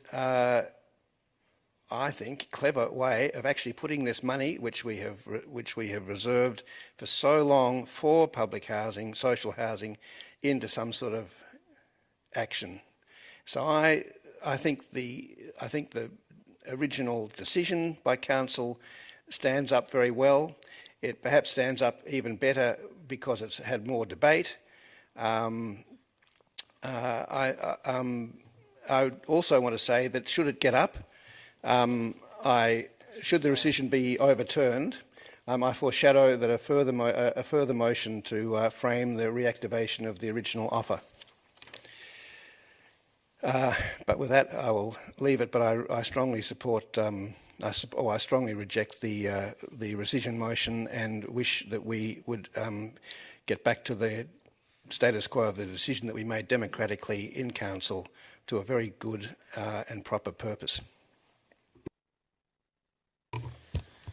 Thank you, Councillor Brand, and thank you, Mayor. There's probably quite a number of issues I take with things said by the first two speakers, but I won't go into that. I don't think it's necessary, but I will address one thing, as Councillor Brand has done. This is literally something that we've been working on for months, if not years, for officers. Obviously, the genesis of this work was the In Our Backyard strategy. And the reason we've been discussing this for months with officers is because we understand that the state government was going through the first round of procurement and taking tenders for the Social Housing Growth Fund. The policy platform at a state level has been changing, and with a state election, new changes were implemented. And for us to keep up with that, we've had to be reactive and nimble. The In Our Backyard strategy sets very clearly a target of us maintaining 7.4% social housing in this municipality. It's something that we've talked to the community about at nauseam, in my view, importantly. But we are moving away from being able to achieve that goal. In fact, we know that right now in our municipality and across Victoria, there's a decrease in emergency housing availability. Outreach workers working on our streets with people experiencing homelessness are finding it near impossible to find places for people to sleep at night. Across Australia tonight, there will be 100,000 people sleeping rough. Within Victoria, that's 29,000 people, and we know that many of those people will be sleeping rough in our municipality. It's something that as councillors we've stood up and rallied against, and we've had to do under very difficult and changing circumstances and changing policy platform at a state and federal level. I think for any councillor to say tonight that, in fact, they're supportive of social housing, but not necessarily supportive of what's happened here. I think you also have to look at their voting record every time the In Our Backyard strategy has been debated, every time we've talked about social housing support, to see that there's probably an underlying issue there with their willingness to actually engage in this issue in a constructive way that does achieve social housing outcomes. So I was deeply concerned at the way things played out last week. Councillor Bond very clearly knew what the timeline was and knew that, in my view, he knew that moving a rescission motion would delay our ability to be effective and our ability to respond to changing circumstances effectively, and would delay and potentially compromise the option of more social housing being built in our city. The reality for inner metro Melbourne is that it's more difficult for us to build social housing because it's more expensive by virtue of being inner metro Melbourne. But we have people in our area who need housing, and it is upon all of us, in my view, to do everything that we can for us to advance housing options for people, because we know that if we want to address the very complex issues of our municipality, and we've talked about alcohol bans because of antisocial behaviour, we've talked about mental health provision. If we want to address issues around mental health, drug and alcohol abuse, all of the evidence shows that housing is the first important step, and once we have people in housing, that we can need to build support around them. This motion that we debated 2 weeks ago was our opportunity as a council to be effectively partnering with different organisations and the state government to achieve more social housing outcomes. And this rescission motion has effectively really compromised our ability to do that. I'm really upset about that, but I do hope that we can resolve to not pass this rescission motion tonight, to support Councillor Brand's alternate recommendation, which will come should this fail, and get on with it, do what we can now with the remaining opportunities we have left. Thanks, Councillor Simic. I think I'll have a go. Okay. Let no one in this room or in the virtual room beyond argue that I am against public housing. I am the person who's probably been associated with more public housing ventures than anyone who's served as a councillor. This is due to my longevity in office, but also because of my commitment to intelligent public housing. And I'd hate being on the wrong side of this debate. I feel very sensitive about it. So I'm going to recite that I saw the launch of Argyle Street. I was there and approved the Regal. I was there and approved Ballakwillam and fought for it to be public housing. I was there for Albion Street when I was being absolutely eviscerated and ripped to shreds, dobbed into the Minister for sacking councils, and yet survived. I was there for the Port Melbourne RSL. I was there for the Marlborough Street Mark 1. And here I am. Why am I so squeamish, so hesitant about supporting this $1.5 million allocation? Well, Council, sorry, please don't talk during a presentation. Council has one duty when it's embarking on any policy, and that is bang for buck. We have a duty to particularly spend money sensibly and responsibly when we are dealing with public housing. There is a limited budget and we have to be scrupulous about getting it right. So rather than being nimble, I think, we've been extravagant and profligate and spendthrift. And let's go into the analysis. This cavalier proposal fails to take into account the notion of opportunity cost. Whenever you do anything, there is an opportunity cost. We haven't evaluated that. We haven't looked at the what could be done with this money. We've just said, right, $1.5 million, it's in a reserve. Let's throw it at a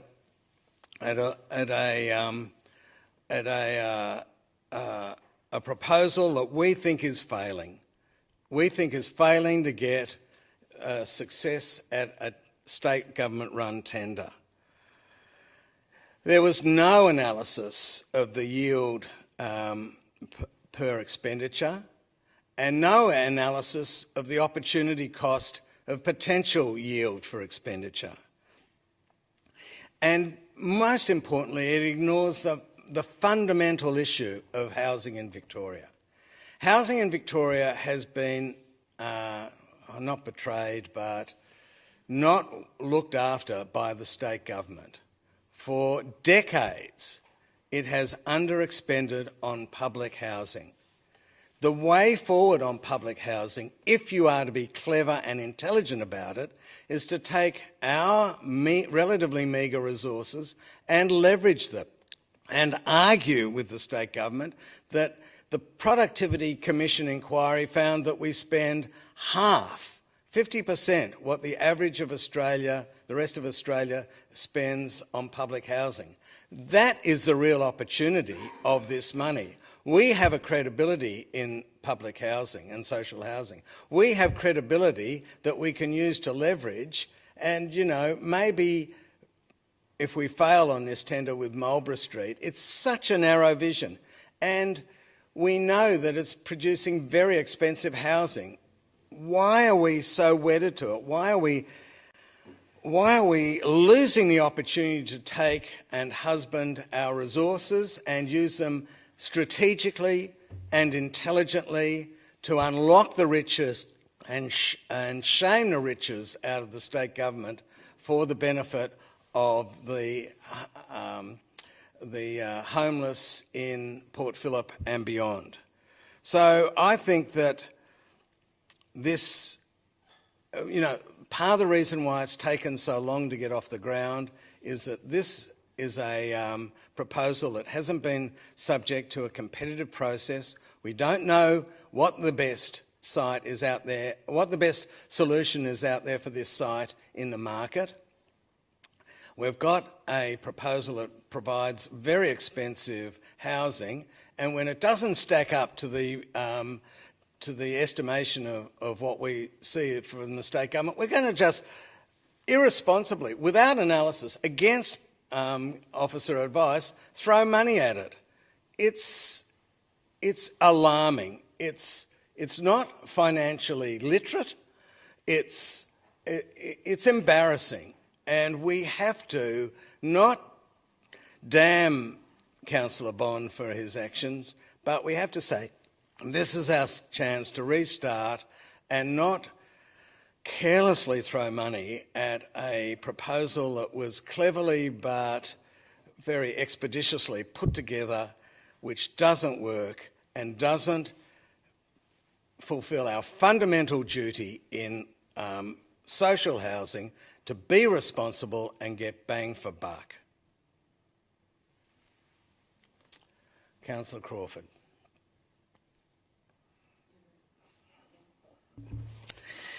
So the great news is we've had a week and a half to think about this decision, so it can't be expeditious this time round.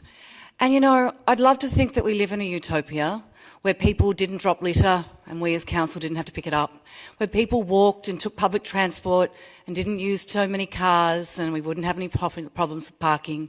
And I'd love to think that there was enough housing for everyone in our community. Wouldn't that be great? Well, I kind of think in Port Phillip we live in a kind of utopia, and no, not all of those things are true. But as council, we have a part to play in making decisions that can help some of those be closer to reality. And unfortunately, whether it be state government or federal governments, there has been underinvestment in public and social housing to a degree which is causing upset in our community. There are more people homeless or couch surfing. Do you know one of the biggest complaints that we get in council is for people homeless and antisocial behaviour? So people don't like the amenity it causes in our community. They don't like to see vulnerable people on the streets. However, We also then argue around funding housing properly or paying the appropriate amount of tax in order to actually give everyone a decent start and opportunity in life, and it starts with housing. As Councillor Simic said, there have been many studies that show that is your starting point. And you know, the great thing about, we're sitting in South Melbourne quite appropriately, this was one of the hubs of social justice in Victorian history, and I can't go further than Australian history. You know, things like maternal health, things like Meals on Wheels. Great people that we celebrate, like Albert Jacka, came and was all about giving housing to the disadvantaged. Those are the shoulders of giants that we stand on now as a council, that have had the policy and the progressive vision to look after people in our community who are not so damn lucky as the rest of us. So I feel, although there are discussions around governance, however, I see that the money had always been put aside for the purpose of assisting housing associations to build houses.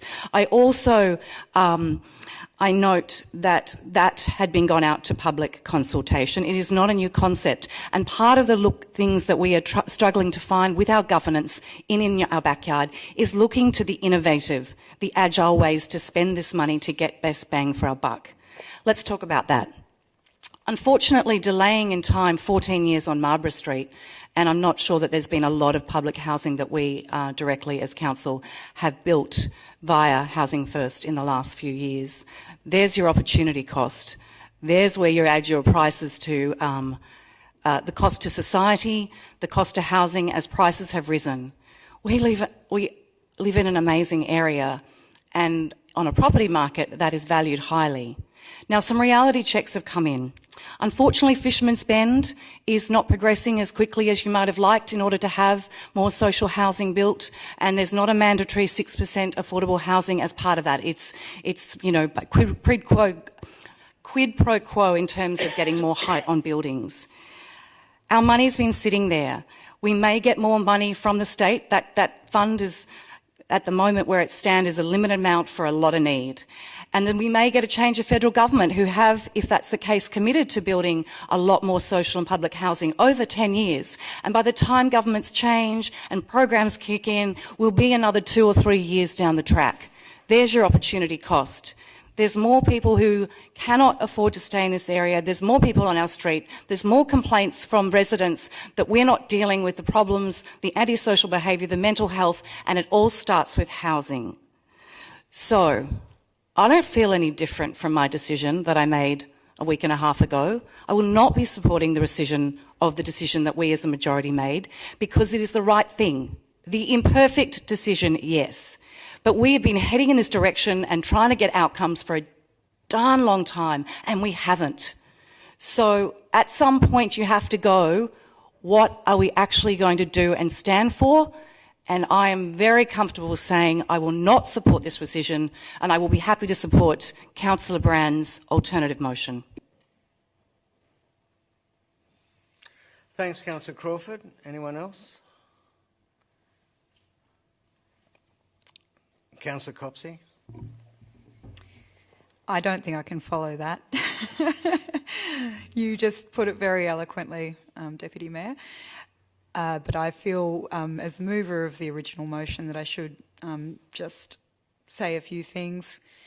It's been very helpful having the original motion on the screen as we've been having this debate. I think it makes a few really salient points available to us immediately. Yes, this money has been sitting in our social housing reserve. It has been there for the purpose of delivering housing outcomes in our municipality.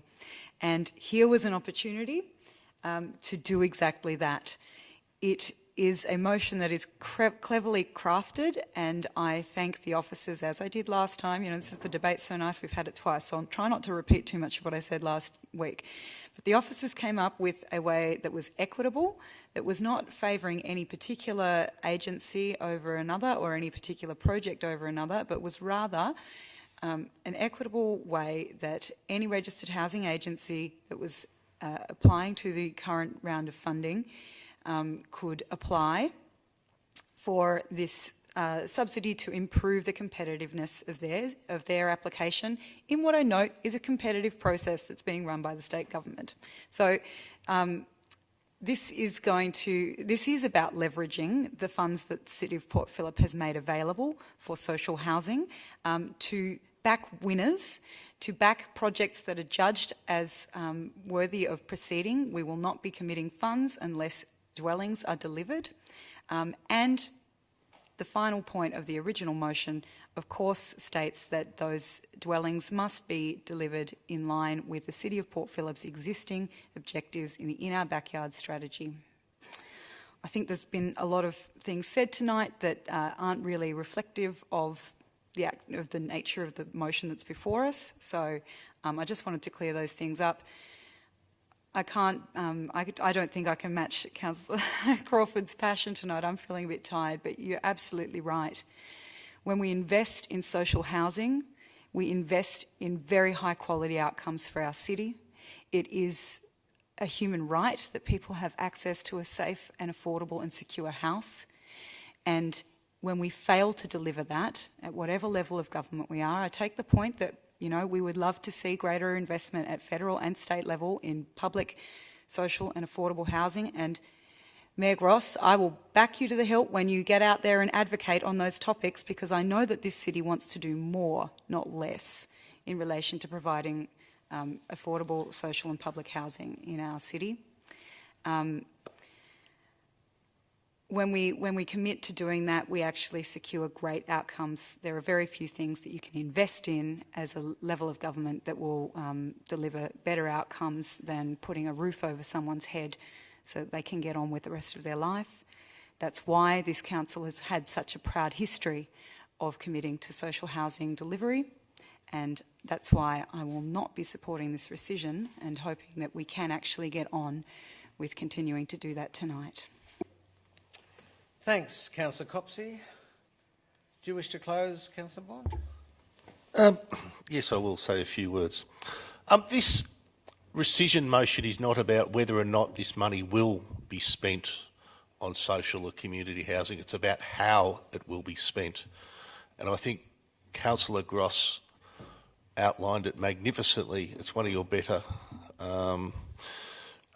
speeches to council. It was very impressive.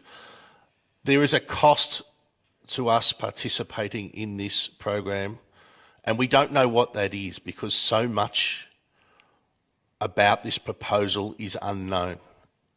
And that's as a result of its rushed nature. We do not know what we are going to miss out on in the future by expending our money through this method. We don't even have a guarantee that we will produce one additional unit of housing. We may just be topping up bids that would already be successful and reducing the state government contribution. And that would be a terrible long-term outcome for the City of Port Phillip if all we are doing is topping up bids from other levels of government and we do not utilise our funds to leverage additional housing and guarantee that we get additional housing from expending our funds to achieve the maximum optimum outcome in this area. And unfortunately, we are not going to achieve that with this resolution that is up on the board there tonight.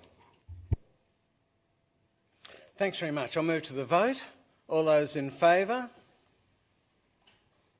All those against? Declare it lost. Division required. All those in favour? Councillor Pearl, Voss, Gross, Bond. All those against? Councillors Brand, Simic, Copsey, Crawford and Baxter. So we now move to the foreshadowed motion of Councillor Brand. We're going to have to type it as we go. Sorry, Mayor. That's okay.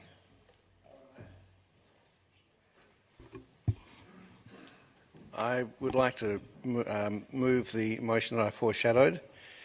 Will I just Will I just read it out and we'll type from it? Right. Point 1. Point 1 anyway. In the event in the event an opportunity becomes available for council to support any registered housing agency that has applied for funding in round one of the Victorian Government Social Housing Fund, and one of the Victorian Government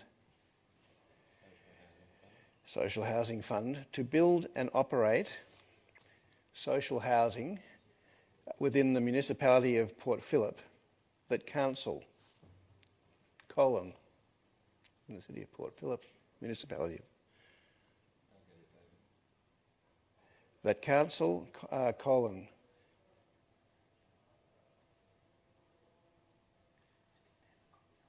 think they're predictive. 1.1 provides up to $15,000 of additional support per dwelling,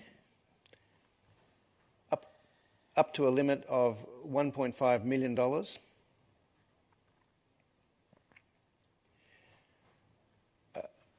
From the City of Port Phillip Community Housing Fund, is that what it's called? Yes. Then 1.2 delegates to the CEO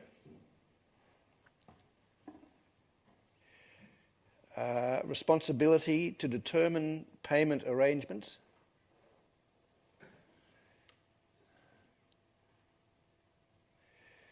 to ensure grants, I can't read the word, result in the delivery of dwellings within the City of Port Phillip in line with the objectives of In Our Backyard.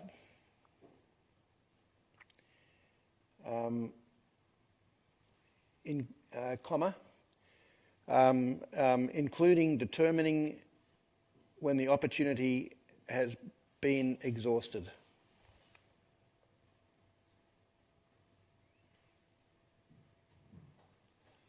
Just for clarity, perhaps, you should say including delegation to the CEO to determine when the opportunity has been exhausted. Okay, we could just repeat that, including... Through you, Mr Mayor, can I suggest, just for clarity, the last bit should read, including delegation to the CEO to determine when the opportunity has been exhausted. Just for clarity, if you're happy with that, Councillor Brown. Councillor Catt. I'd like to ask a process question before you ask for a seconder on this, if I could. Sure. I'm wondering if an officer can explain to me why this motion might be considered necessary. And also to clarify the status now of the motion that has been the subject of the unsuccessful rescission motion. Good question. Through you, Mr Mayor, the original motion talked about applications in 3.2 and delegated under 3.3 in the original motion, which has now not been rescinded, to me as a CEO to determine the process.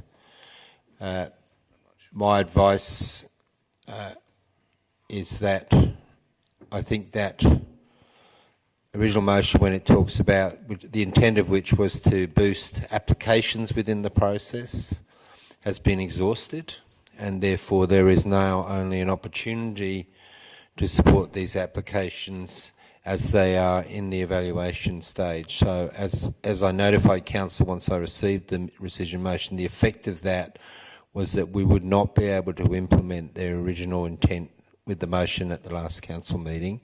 Therefore, I think this motion provides myself as CEO with clear direction on what Council's intent is. Now the original opportunity has been exhausted, and that's why I think it's necessary. Councillor Catt. With respect, I'd ask that we go back to the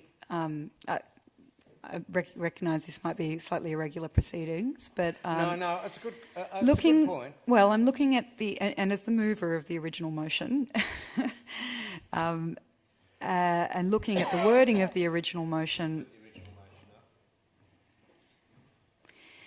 So it refers to applying in the active sense, so in the act of applying, and I would say that that would apply to any agency that has an active application in, that's under consideration. So I don't think that this motion, now it may be up for debate whether, and I think it's an open question. I think we've heard information either way tonight suggesting that there may be the opportunity for agencies to provide supplementary information. I respect the CEO's experience on this matter, but I don't think that we have a firm answer on whether it's going to be possible. And just to be frank, I think that this motion actually does the business. Provides enough opportunity, yes, for provides the opportunity for housing agencies with an active application to avail themselves of this, and also provides enough authority to the CEO to implement that in an effective way. And I also note doesn't leave the CEO with the decision to make to determine whether that's exhausted or not, but rather leaves it up to, in 3.3, the outcome as to whether we're successful or not. Okay, So yeah, sorry, I'm... Yes?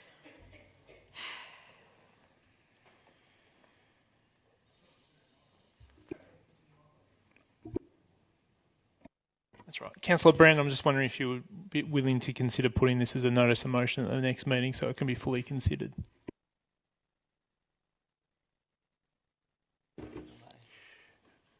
No, I think I think this again is a matter of urgency, and it did come under urgent business because if there is an opportunity still open, it will be closing soon, you would imagine. And I think that would be, again, defeating the purpose. I'm happy to take suggestions for better wording, of course.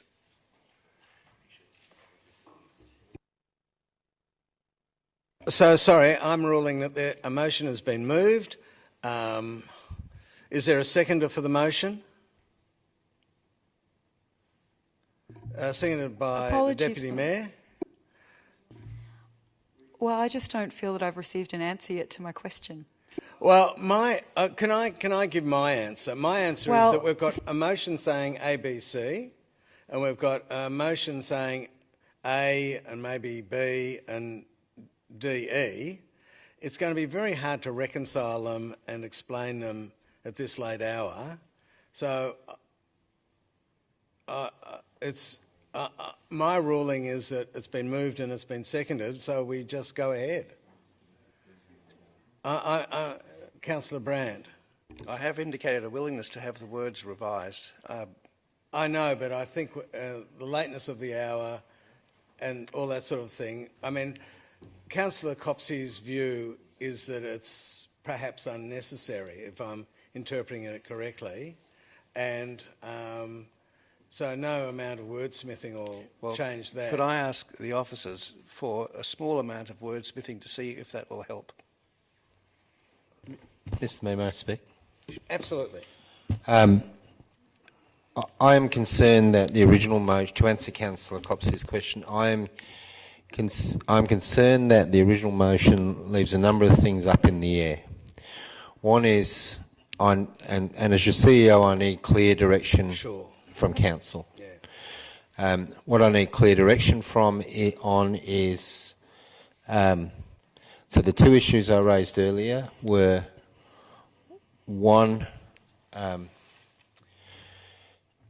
the ability for an applicant in the current round one to change process, and we don't know that. I will have to talk to the state government about that, and therefore the alternative motion put by Councillor Brand talks about exploring that opportunity, and that's different to this original motion. So I don't know this one as it stands that I can actually implement. So the alternative motion gives me clearer direction in that it invites me as the CEO to explore an opportunity. The second issue I raised earlier was the ability to leverage, and that's the addition of the words, including when the opportunity has been exhausted, is to achieve the objectives of in our backyard. So, which is to get more social housing within the city of Port Phillip. So you're leaving an awful lot up to me in both motions.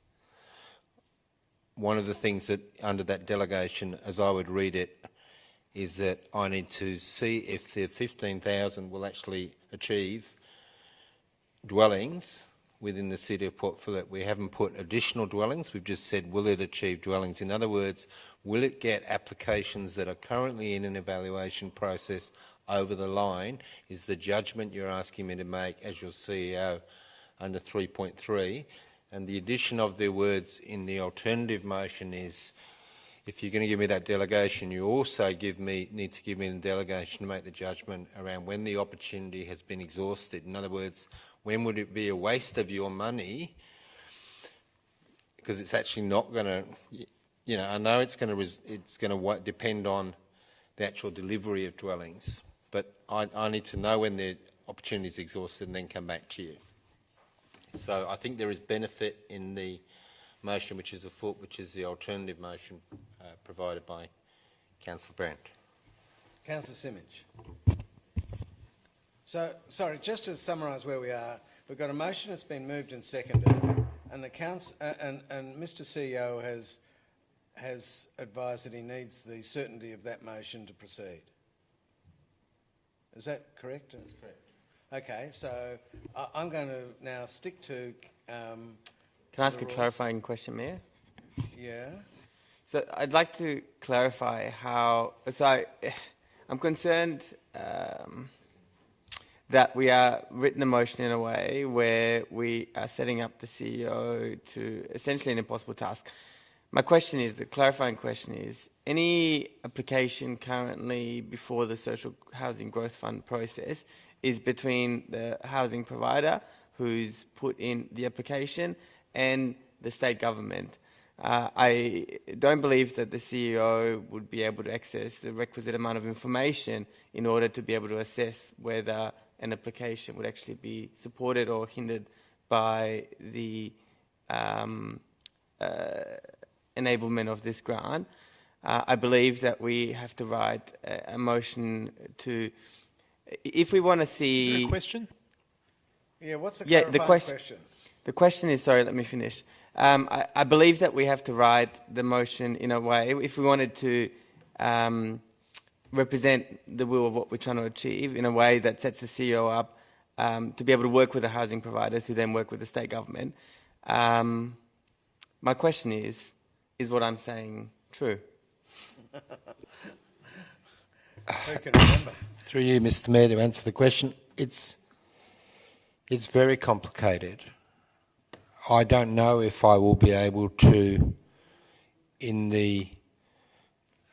within the probity guidelines of a government procurement process, either approach the Office of Housing, who are administering the fund, or it might be Treasurer, I'm not sure which one it is, probably both, and or a housing provider, and carry out, can you put the original motion up, please? And carry out your original motion, which is to provide those eligible registered housing agencies a one-off payment of $15,000, and then set up the administrative arrangements to ensure, or the payment arrangements, so you get paid in effect when the dwelling's approved and is about to be built. That was the intent of council.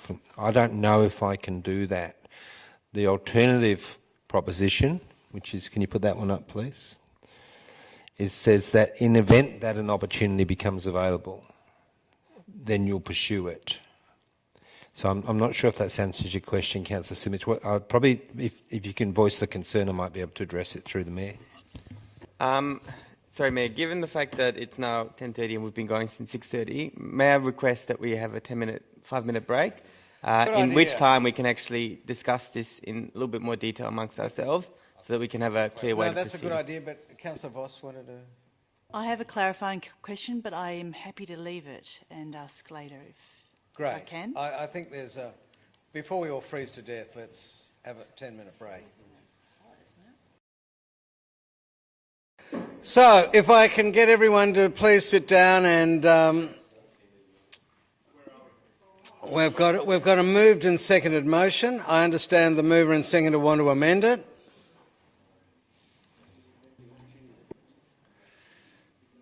Councillor Brand? All right, I think I need to speak to this. Yep.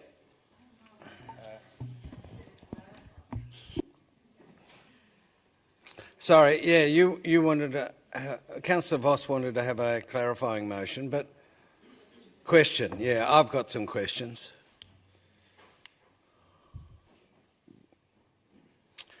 Okay. So, Councillor Brand, are you wishing to proceed with this resolution? Sorry. So, I'm answering Councillor Brand. You've but got a I wish motion. to foreshadow before things withdrawn if that's what's going to occur. Well, I'll ask Councillor Brand then, please. I believe there will be a foreshadowed motion. Well, it's not foreshadowed if it's... I know, but I won't withdraw until I can hear it.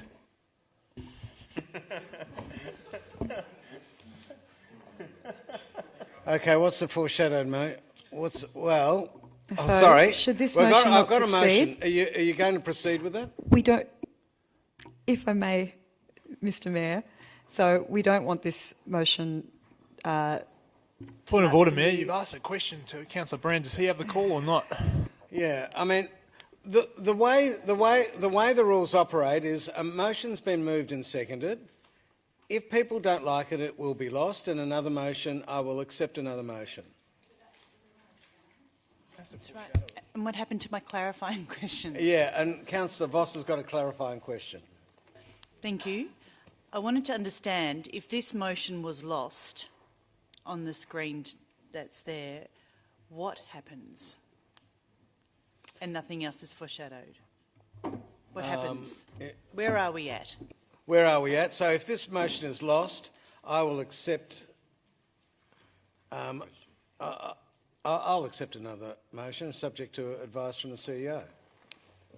Through the Mayor, I think Councillor Voss's question was, if this motion is lost and there is no other alternative motion put, what happens? Can you put the original motion back up? The original motion would stand and I would have to try and implement it, but as I've previously advised, I think the opportunity to implement it has been exhausted, which is why I was seeking alternative direction from Council in this situation. Now I have to ask a question, if it's possible. Sure. Before I make a decision. If we just slightly amended the standing one that we've all voted by adding a little bit if the opportunity is there, however I wrote it before, if the offer can be included in the assessment of their bid, does that alter the original motion enough for you to feel confident that you can go back and do something? So if you're asking, through you Mr Mayor, if you're asking can you make a minor amendment to the motion that is afoot, the one on the screen, that would have to be agreed to by the seconder and the Mayor would have to agree that it's a minor amendment. Okay, so move your minor... what's your minor amendment?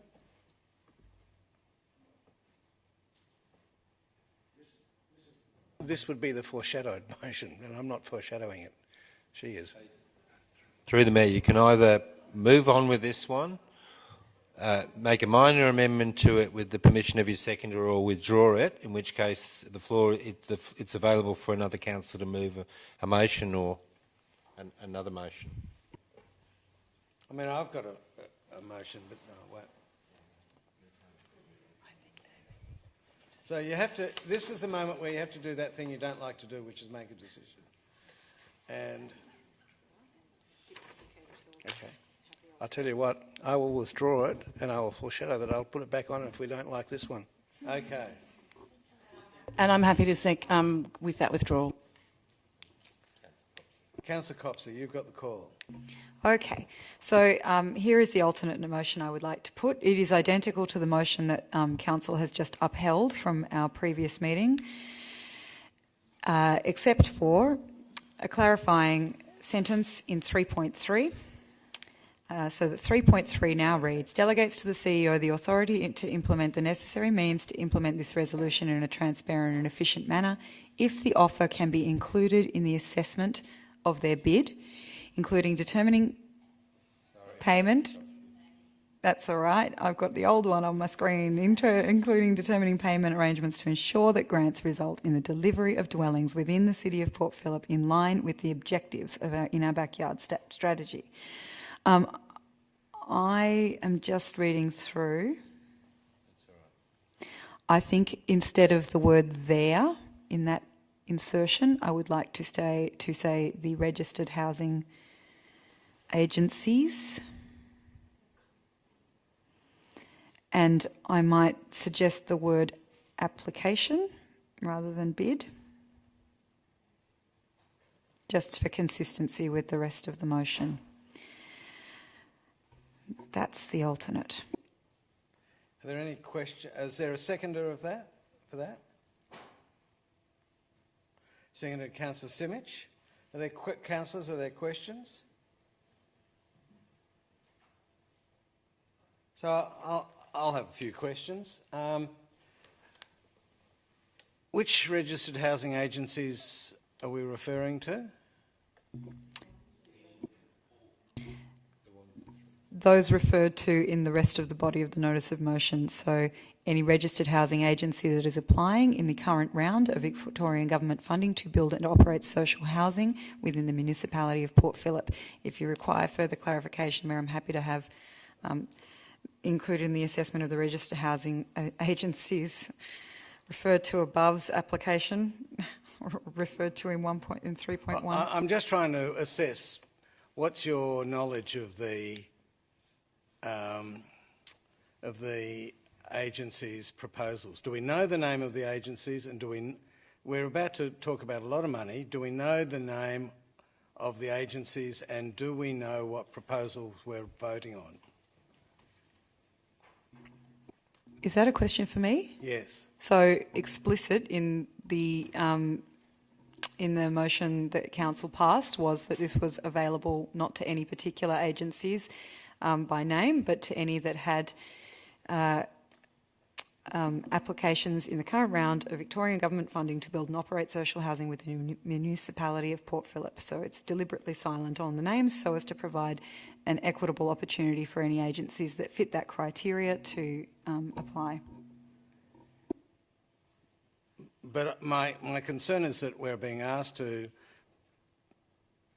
to provide financial accommodation when we don't even know the name of or the nature of the name of the applicant and the nature of the proposal. Are we in debate on this motion, no, Mr. I'm Mayor? asking a question. The question is, what is the proposal that you're asking Council to fund? It's the standing. It is the standing motion that Council passed at our previous meeting and has been upheld, with the addition of a clarifying sentence, noting that time having elapsed, we are hopeful that there is still the opportunity for this offer to be included in the assessment of any applications in the current funding round. Okay, so it's been moved and seconded. Any other questions? Councillor Copsey.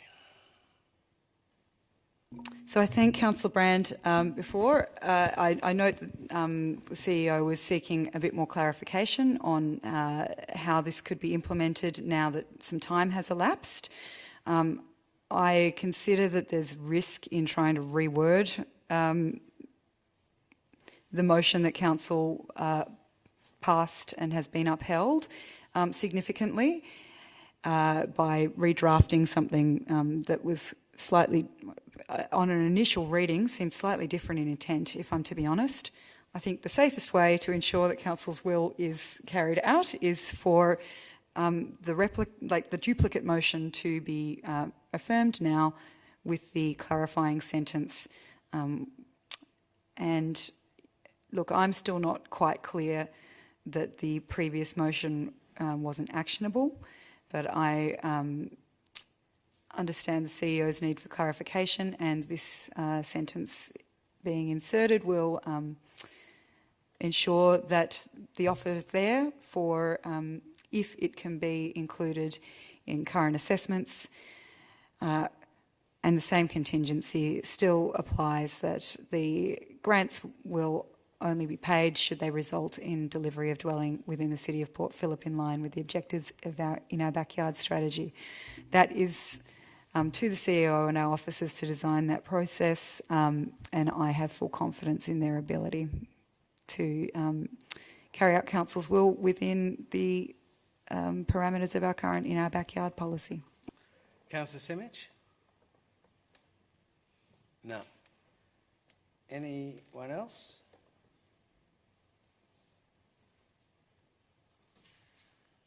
Councillor Brown. I support this motion as it's written.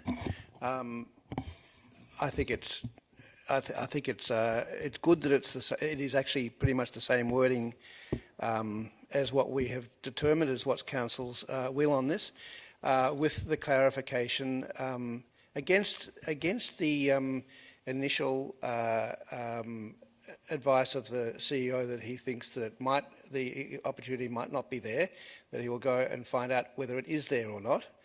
And I think this is all we can ask. I'm not especially confident that it'll be there, but if there's a chance that it's there, and I've heard from several sources that there's a chance that it is there, we should not leave that stone unturned. This is our one opportunity to put the money that we have been storing up for expenditure on social housing over the last several years to actually make it happen.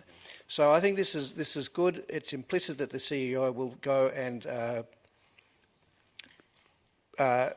make every effort to find any way that it can be included, and he will make a decision on that. It's very important that the CEO has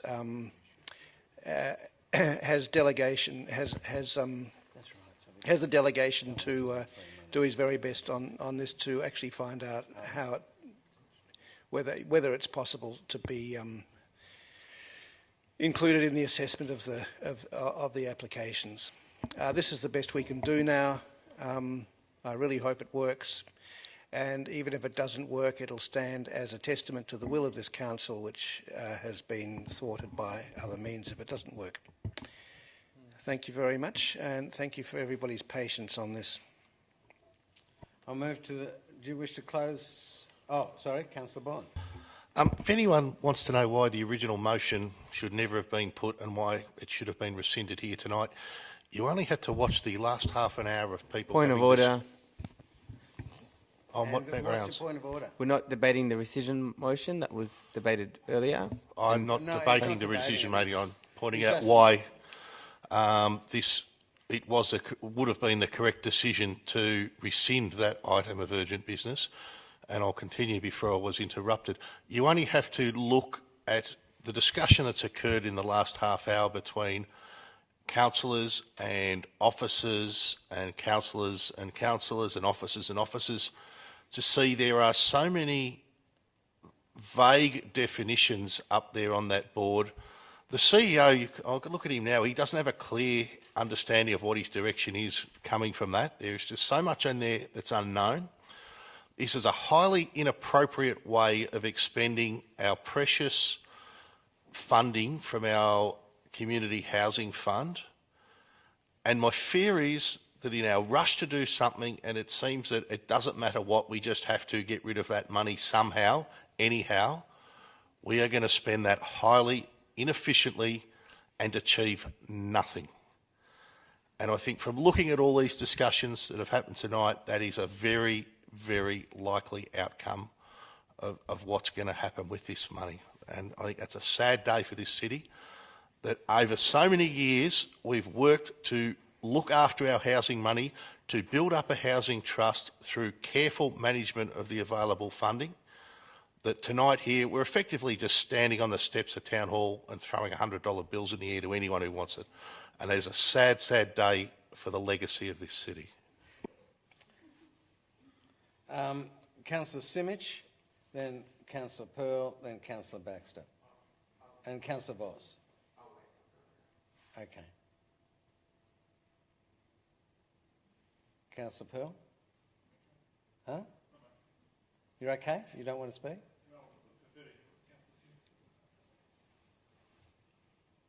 Okay, so we've got a bit of deadlock. I understand that we're all tired. You'll speak?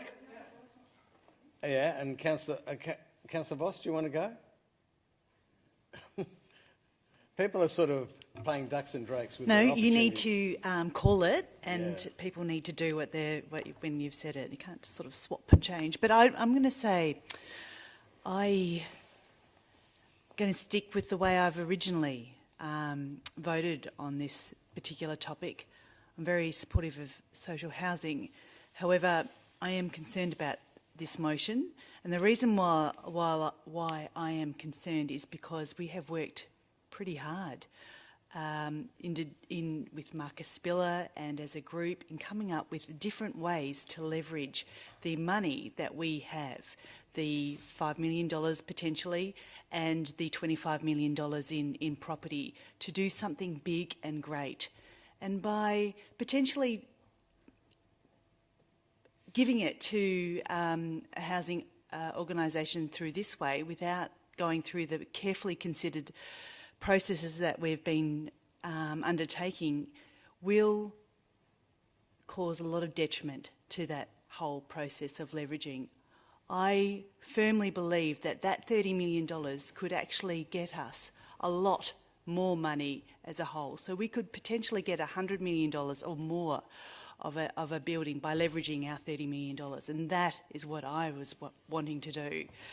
And so this is only going to get us a small amount of social housing, and so that's why I'm not going to support this motion. Councillor Baxter? So yeah, I'll be supporting this motion as I supported the original motion. I suppose one thing that I want to express my concern about is that given that this is a new motion and the precedent has been set, I wonder whether we'll be seeing a rescission motion from either Councillor Bond or Councillor Pearl immediately after this in a pathetic attempt to try and extend it out by another 2 weeks. So I really Point hope of order, that doesn't Councillor happen. Gross. If you could direct Councillor Baxter to speak to the motion before us. Speak to the motion and not speculate about future behaviour by councillors. So the speculation's worse than the behaviour, apparently. I'm going to support this motion for the same reasons that I did before, and I really hope that we can actually go ahead and get this through and start actually trying to repair some of the damage that has been done by one particular councillor, and let's hope that we can actually get it through and the damage stops being done. Councillor Simic? Well, it's been a very long discussion, debate. I think we're 2.5 hours in on this topic. It's important that we discuss it properly, but thank you everyone who's still here with us tonight, and for contribution that public's made to this discussion as well. I just want to say, first of all, I think it's important for us to be clear that it is quite possible that this money won't be expended. It will only be expended in the instance that we can leverage social housing outcomes, in which case $15,000 in the scheme of really good social housing outcomes, potentially, is really good leverage for council, for my point of view. All of the work that we've done to date, to respond to what Councillor Voss said, is still relevant, and we're not talking about $5 million or $30 million. We're talking about the $1.5 million that's currently in reserve. There is potentially more money available to this body of work, the In Our Backyard strategy, which we will still have an opportunity to discuss. So we're only talking about a small portion of that larger amount of money. We have to be responsive to the settings that the state government and the federal government have set to us. We don't have any control over that. And while the report that we received from Marcus Spiller was guiding, it didn't necessarily take into consideration the changing circumstances. What we've had to do as a council is be nimble and respond to changing circumstances. All we can do is the very best that we can from our point of view to leverage with the opportunities that exist, and I think that this is really good leveraging. So I implore councillors to support this so we can get on and try and do what we tried to do 2 weeks ago. And in the instance that this doesn't go ahead, we'll still have that money available to us to spend on other social housing projects, which we desperately want to see. And I've heard that from councillors who are intending to vote against this as well, that they want to see desperately social housing outcomes. So in case we don't get very far here, let's get on with delivering social housing outcomes in other ways. And I'll be right there supportive of other proposals that come to us. Councillor Pearl? I don't think there's any point. I don't think I'm going to convince anyone. Either way, we are meant to be talking to each other. I'm disappointed, Councillor Brand, that effectively you've gone worse than what we saw last time in terms of throwing motions onto people, and a half-baked motion that's been whipped up in half an hour on the floor of a council chamber over $1.5 million is not the level of corporate governance I would have thought that this council would have sunk to. We're all better than this, and we shouldn't stand by and accept this standard by our peers. You could have had 2 more weeks to work out to get this right, and I wouldn't be surprised if we're back here talking about this again in 2 weeks' time, because we haven't done the we haven't worked as a team. We haven't spent the last 2.5 years working out the best way to get the governance models right.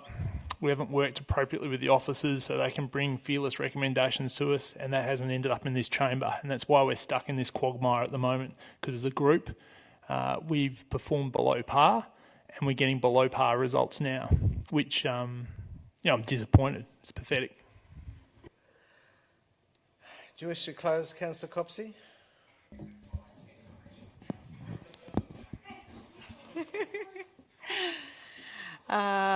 It's a timely levity, I think. It's late in the evening. Look, it's a strange allegations that were just made by Councillor Pearl. This is the same motion that was on the paper that was debated at our last meeting. So it's not half-baked. It was developed with... Point of order. We're debating an amendment to the motion. Asking the correct chair. There we go. So yes, you're correct. Chair, could you rule on my point of order, please? Oh, Sorry, yes. What was your point of order? Sorry, I thought it was about the interruption. Sorry. Yeah, we're debating an amendment to a motion. We're not debating a motion. I never suggested we were debating exactly the same motion.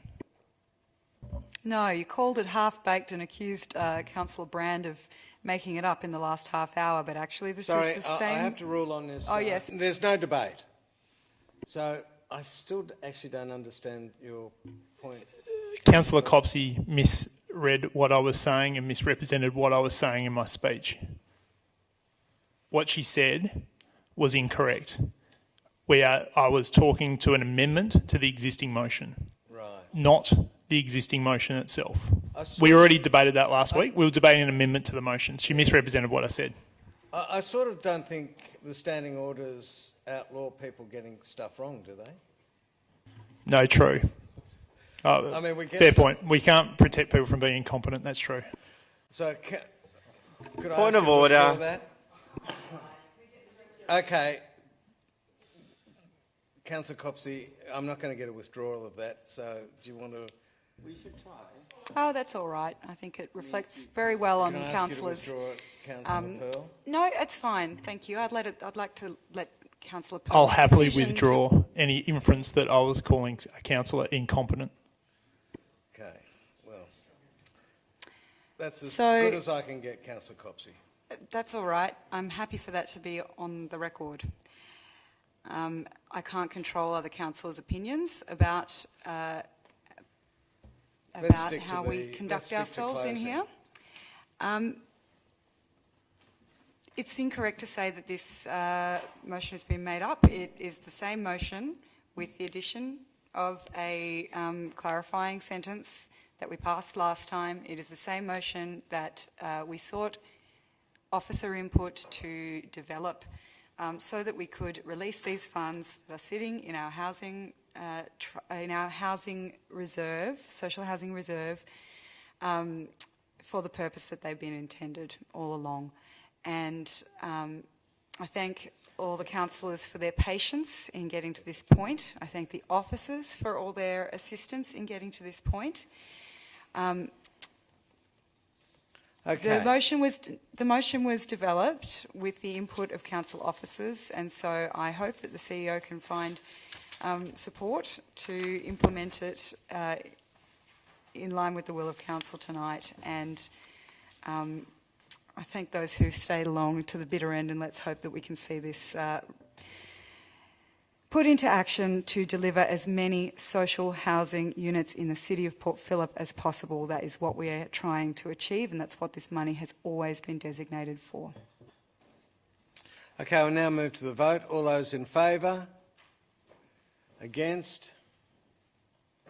Declare it carried. Division required. All those in favour? Councillor Copsey, Simic, Brand, Crawford, Baxter. And all those against, Councillors Voss, Pearl, Gross and Bond. Okay, thanks very much. We've now got another notice of motion. Councillor Baxter, would you like to move this notice of motion?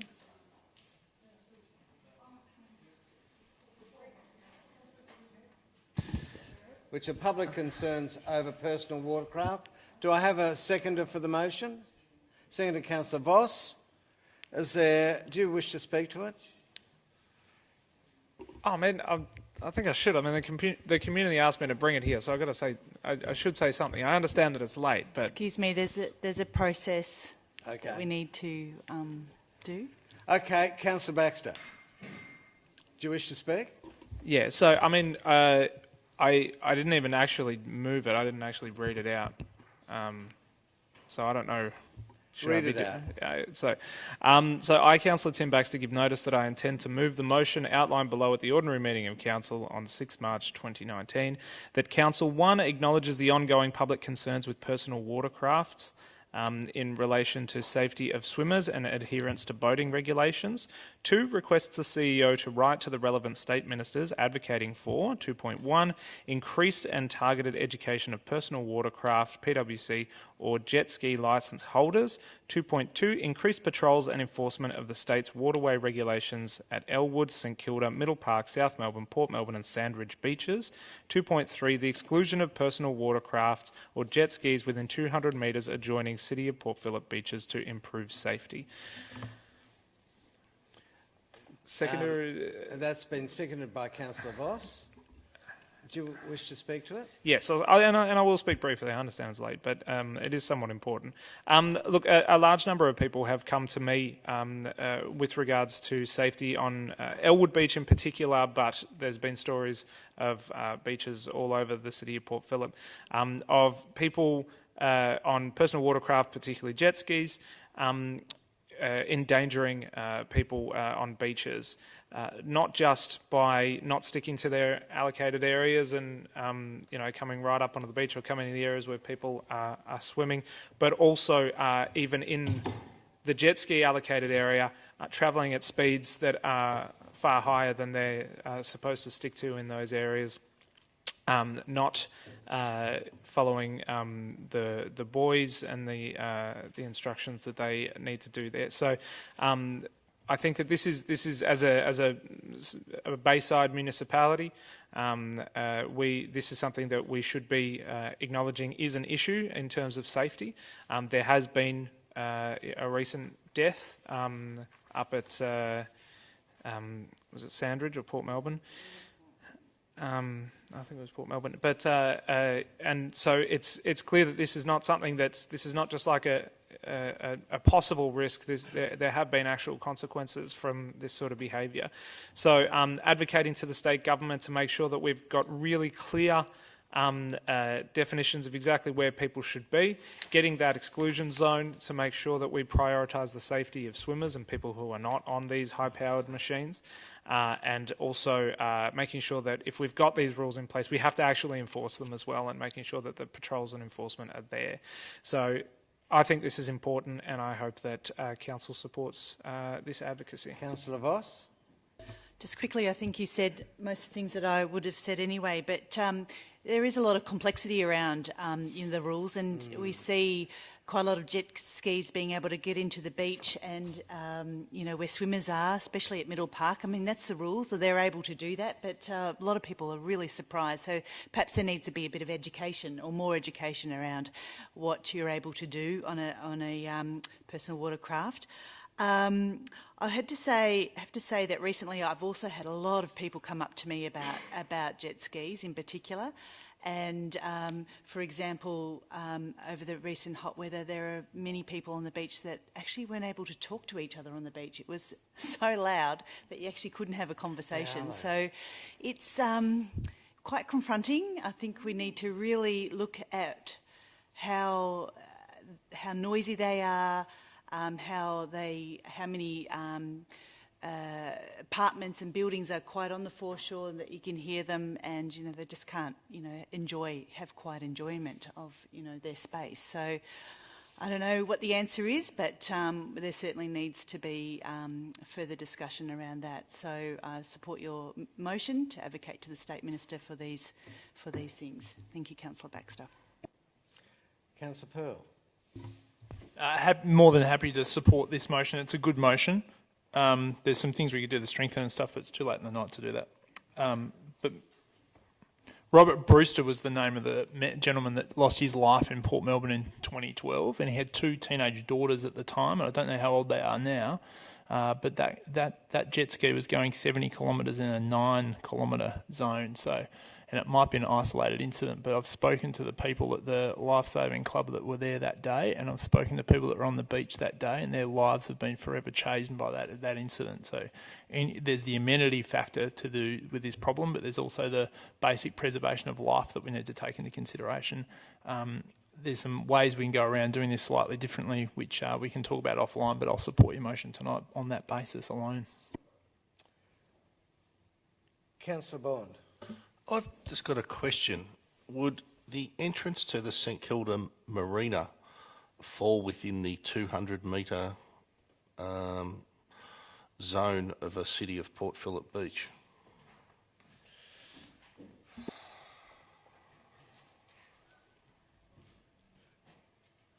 And I ask because I think the St Kilda Marina is probably the appropriate place to be launching and departing for jet skis and watercraft, and I think it may be within that 200-metre zone. Mr. Trailer's just sat down at the... Mr. Trailer? Through you, Mr. Mayor, how that would be facilitated is corridors allowed back into the marina, or potentially piers. The intent of the exclusion zone is to stop access or corridors to beach spaces where traditionally people sort of swim. So it's all to do with those red and green poles and the yellow ones. They're the exclusion zone, but they're given permission because of the green in the channel. Through you, Mr. Mayor, that is correct. So boat-ins do launch from the area, so they do allow corridors or pathways for them to get back out into the non-swimming zones. Thanks very much. Is that clarifying? Yeah, thank you very much. I support this motion. I think we've had certainly issues over the years, and note the advocacy of our local MP for Brighton, our newly elected local MP for Brighton, who was also written to the state recently and CC'd us in as councillors also advocating on this issue. So I commend both the member for Brighton and Councillor Baxter on taking this initiative. Okay, do you wish to close, Councillor Baxter? Kind of speechless at these two, to be honest. You feel shame, don't you? All those in favour? Unanimous. Thanks very much. Reports by councillor delegates. I have some that I won't say. Thanks very much. Urgent business. Councillors, do you have any items of urgent business? Sorry? Oh, sorry. Councillor Simic. I just wanted to report that I attended my last meeting of the South Melbourne Market Management Committee. Thank councillors for giving me the opportunity to serve in that committee for 2 years. I thoroughly enjoyed it and believe that we've worked to contribute to a more successful market over those 2 years, and the market has a very strong upwards trajectory, which I know that the new representation from Council of Councillor Pearl and Councillor Voss's continued representation on there will continue to ensure. So I just wanted to say that. Thank you. If there are no further ones, I'll move on to urgent business. Councillors, do you have any items of urgent business? Thanks, councillors. We have 2 confidential items tonight listed on your agenda. I now call on a councillor to move that the meeting be closed to members of the public to consider these. Councillor Voss and Councillor Gross, seconding it. Thank you. This has been moved and seconded that the meeting be closed to members of the public in accordance with subsection 89(2)(e) and (h) of the Local Government Act 1989, as the items relate to the proposed development and matters